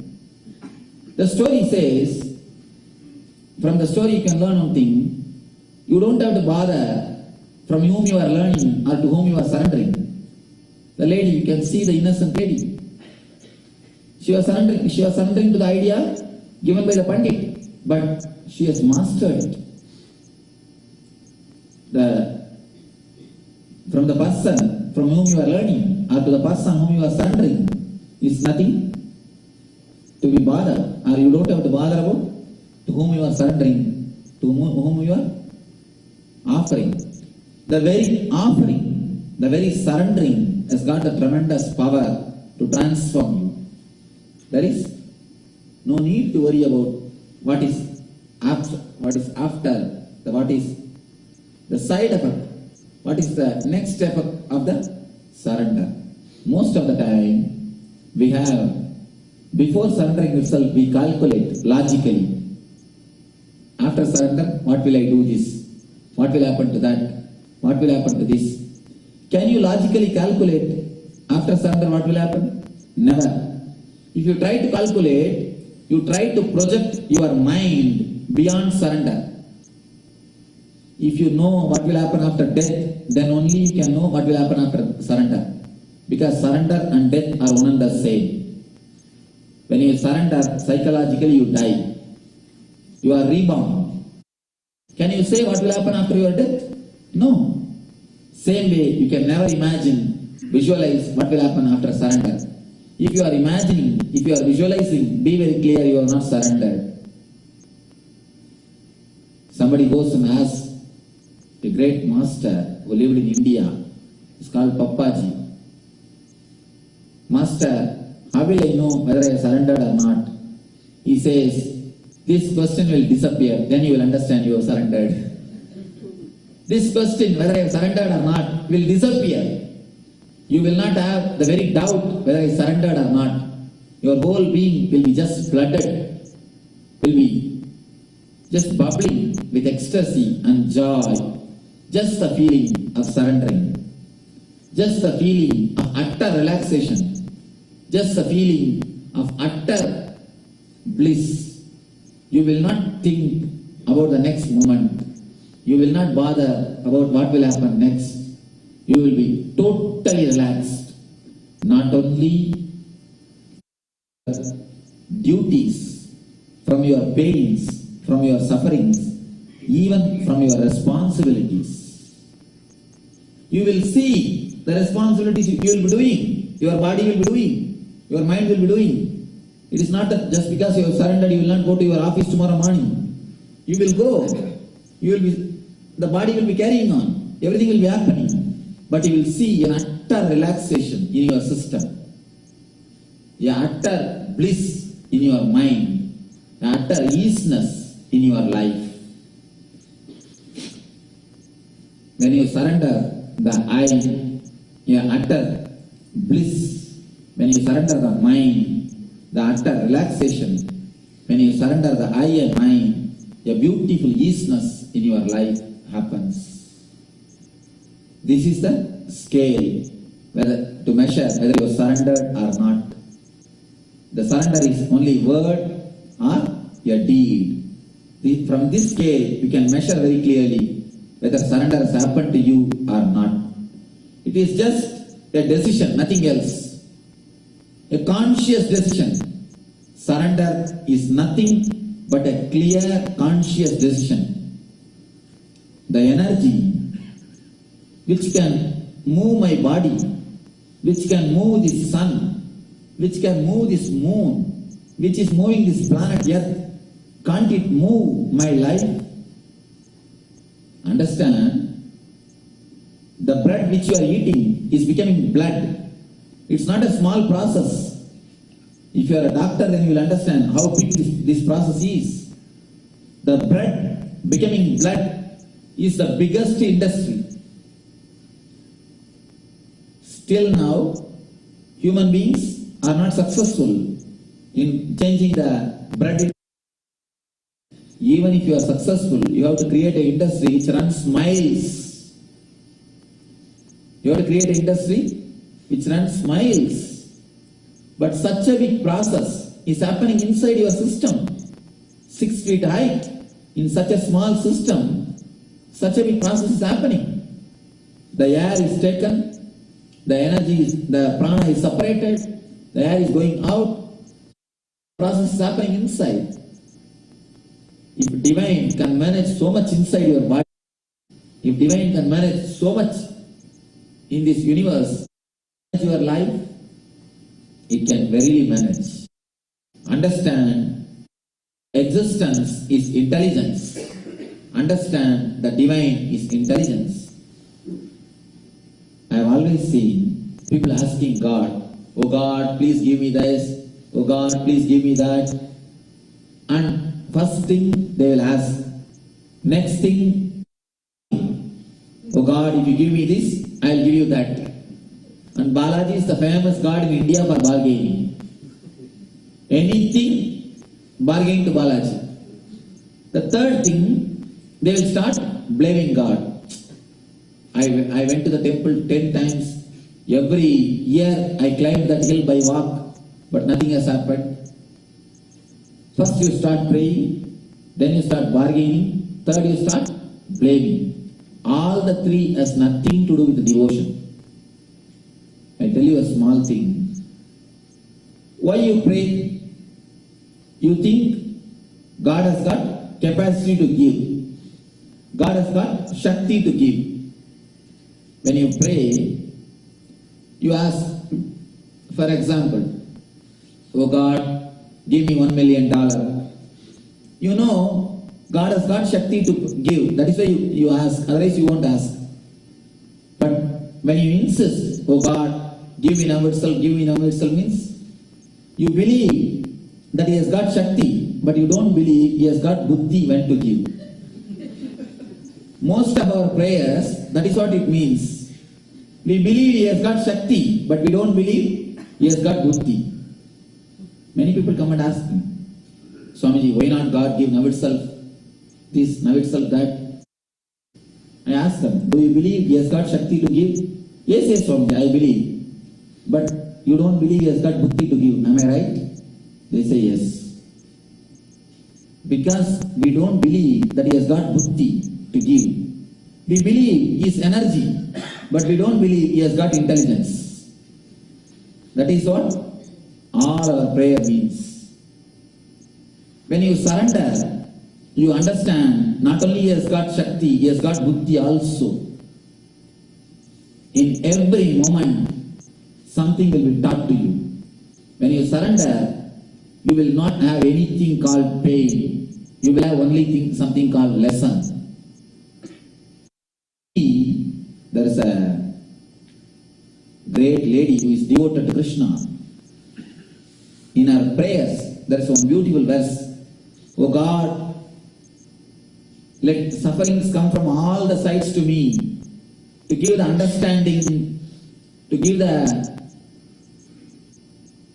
experience that you are teaching through the sufferings. Every suffering is nothing but a teacher. I tell you 100%, every suffering is nothing but a teacher who has come to give you some more intelligence, some more understanding, to open one more dimension in your life. But we never receive anything with an open mind, a welcoming sensation, welcoming sense. We don't receive it with a welcoming sense. When you surrender, you accept, you welcome everything with a welcoming mood. Whenever you receive your pain, your sufferings, your miseries with a welcoming mood, I tell you, they will become teachers. They will become masters. In one Upanishad, death, the Yama, the master of death, is called as a guru. Death is the greatest suffering. The greatest suffering, it will be a suffering for you. If you surrender, if you welcome, the great death will become a great master, great teacher for you. Anything in your life, when you welcome with a surrender mood, it will just change its quality. It will just change its quality. Whenever you resist, anything will feel or will be felt, will be faced as a devil. Whenever you welcome, anything will be faced or felt as a divine. Devil and divine, nothing much difference. Whenever you resist, anything will be felt as a devil. Whenever you surrender and receive, welcome, anything will be felt as a divine. It is you who decide whether it is devil or divine. It's not that it is decided outside, it is decided inside. So, whenever you relax, you transform your life from Nithyananda to Nithyananda. You transform your life from suffering to surge of joy, from depression to expression, from worrying to wondering. So, let you decide consciously. Don't bother after the conscious decision, once I surrender myself. Even after the feeling, after the decision, you will have a doubt whether I surrendered or not, whether really I did or not. I tell you one thing, first decide consciously, let me surrender from this moment everything at the feet of God, at the feet of energy which runs this world. You don't even have to have some name, some form. Don't have my name, don't have my form, don't have some name, don't have some form. Then you will have again conflict. Oh, I surrender to this God, then what will happen to that God? Will that God get angry on me? Will that God trouble me? Don't worry. Just surrender to the divine energy which runs the whole world. Then, under the title, everybody comes under the title. Just surrender the energy, to the God, to the divine which runs this whole world, this whole universe. Let it run my life. And then, after that, naturally you will have a doubt whether I did or not. Then you say, even this doubt is the gift by the divine, same divine which is running the world. This doubt is also given by him. The intelligence to surrender and to doubt my surrender, both are his gift. Let me offer my doubt also, let him take care. Offer your doubt also, then you will see the transformation starts happening. As you are. Don't think, I'll just change myself and then surrender. No. You can never do that. Surrender as you are. Consciously, totally. Whatever is in your hand, whatever mind is in your hand, whatever possession is in your hand, surrender deeply. You will see your whole being will be flooded with a new feeling, new life, new energy, new bliss. So let you surrender at the feet of the divine. Let you enter, be in the divine energy, divine consciousness. Let this surrender happen to you. Let you become eternal bliss, Nithyananda. Thank you.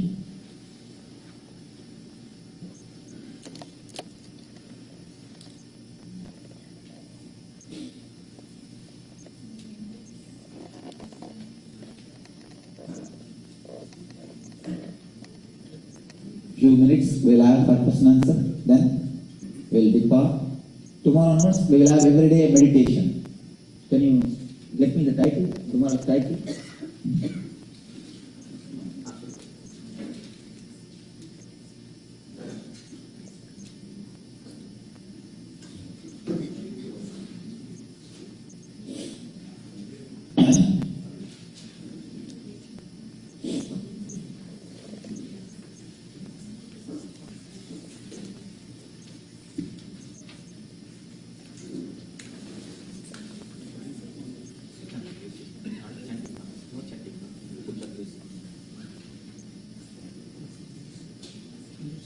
Tomorrow's subject is from worrying to wondering.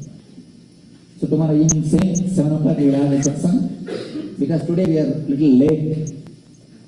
We are not able to have the meditation. Tomorrow we will have a discourse, question answer, then meditation, then healing. Now we will spend few minutes. If you have any questions, you can ask. Then we will go for healing.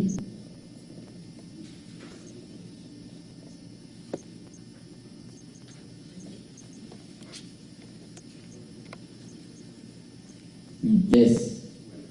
Why did you degrade ourselves to be born as human and going through all this suffering and trying to go back to what we shouldn't have gone? Why did God create? No, you said we degraded ourselves to come from God to be a human. I'm asking, why did you do that?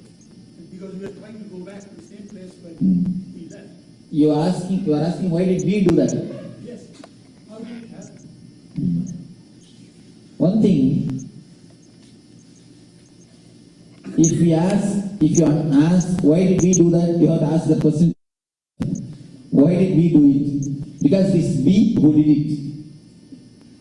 Even this idea that we have degraded ourselves, we have to go back, it is just a technique to make you understand, to push you to go inside. To understand your real nature, it is not that actually you have come down. We have forgotten that we are really the ultimate energy. We have forgotten the true nature. That is why you are reminded you have come down. You can never come down. If you really come down, how can you go back? If you can come down from that state, even after some years you may come down again. It's not a permanent. If you can now, can't you come down after 500 years? You may. So that state is not a great thing. We have actually never come down. We are in the same state. We are continuously connected to the divine. Only thing we have forgotten. Why? The question, why we have forgotten that we are divine? That question, Vivekananda beautifully answers. That question cannot be answered from this plane. The question itself is asked from the logical plane. But in ultimate sense, you don't have logic. The problem, I will tell you from small story. One man, a born blind man, went to the doctor and asked, "Doctor, can you help me to have vision?"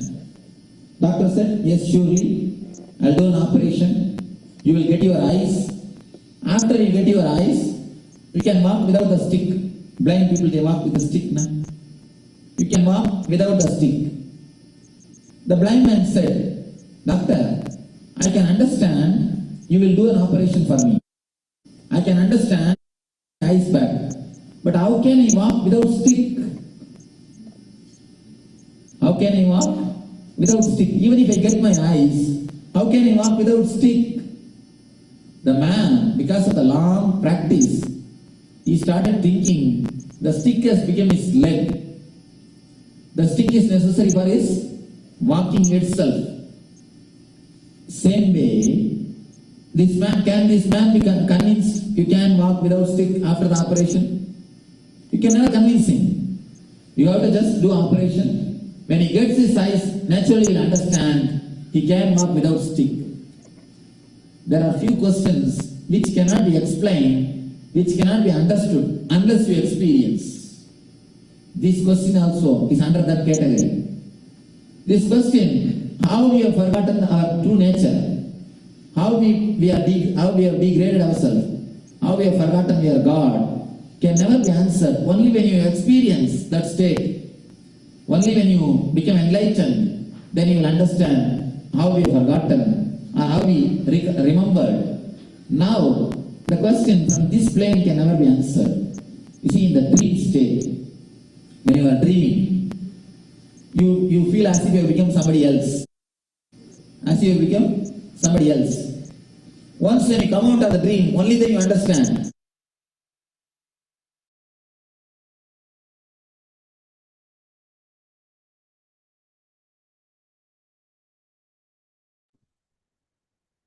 Nithyanandam, everyone. Now let's do the power manifestation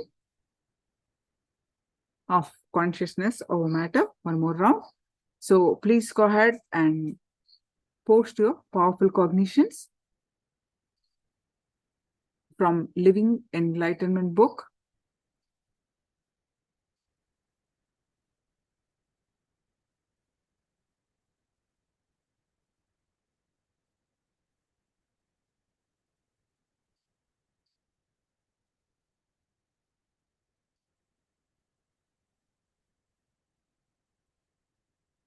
Any one of you are attending for the first time?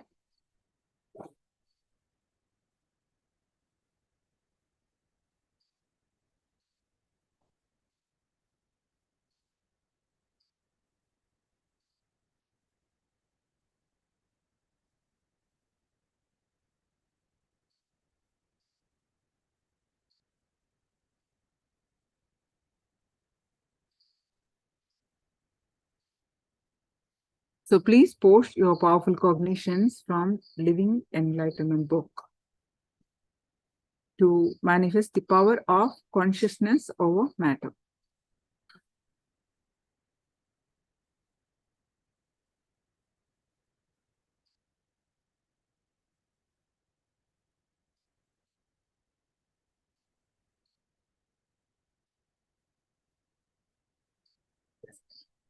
Samantha posted, why are we afraid of death? We are afraid because instinctively we resist change, and death is an abrupt change in life.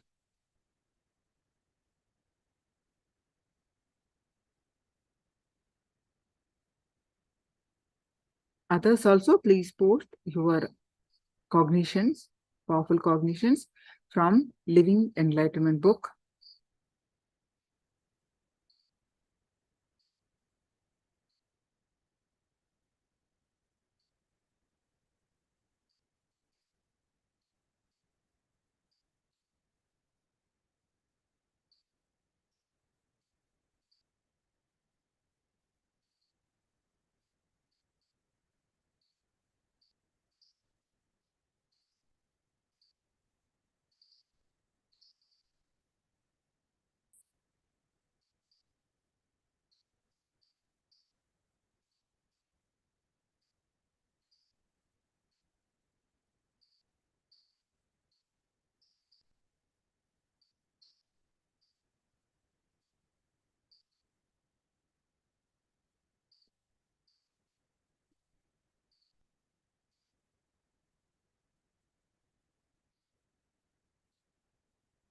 All right.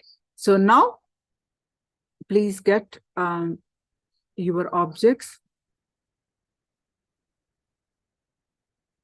preferably coconut. And if you do not have the coconut, please bring a round fruit, an apple, an orange, anything will be fine. But if you can get a coconut, please get your coconut. Quickly run and get your objects. So we are going to manifest the power of consciousness over matter. All right. Are you all ready? Now sit with your object on your palm.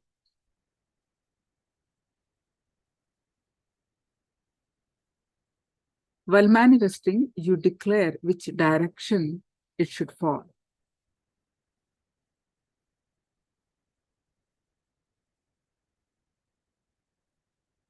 Visualize Swamiji's form in your third eye. So please sit straight with your head, neck, back, straight line. Visualize Swamiji's form in your third eye.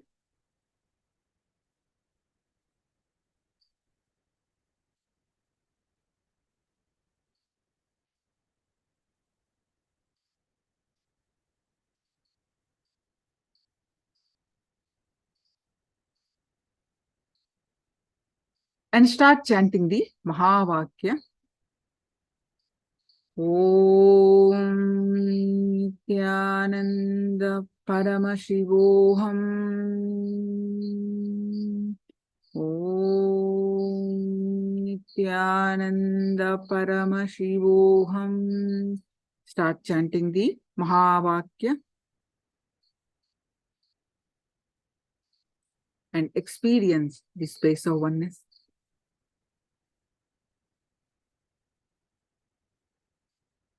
The space of oneness, declare the matter, the object in your hand to move with your power of consciousness.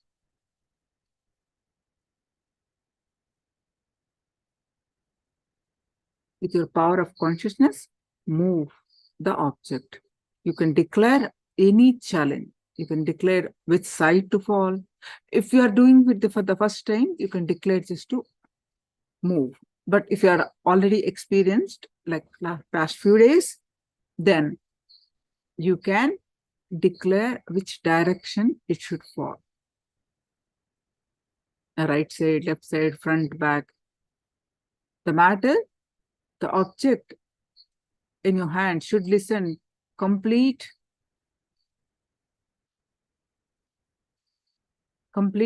with the power of your consciousness.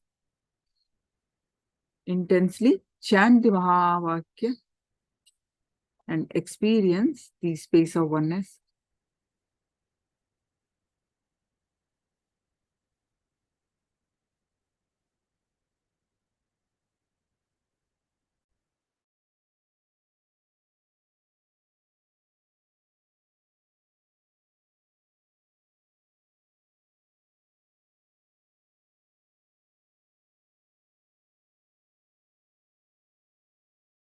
Nithyananda Paramashivoham. Om Nithyananda Paramashivoham. Om Nithyananda Paramashivoham. Om Nithyananda Paramashivoham. Om Nithyananda Paramashivoham. Om Nithyananda Paramashivoham. Om Nithyananda Paramashivoham. Nithyananda Paramashivoham. Om Nithyananda Paramashivoham. Om Nithyananda Paramashivoham. Om Nithyananda Paramashivoham. Om Nithyananda Paramashivoham. Om Nithyananda Paramashivoham. Om Nithyananda Paramashivoham. Om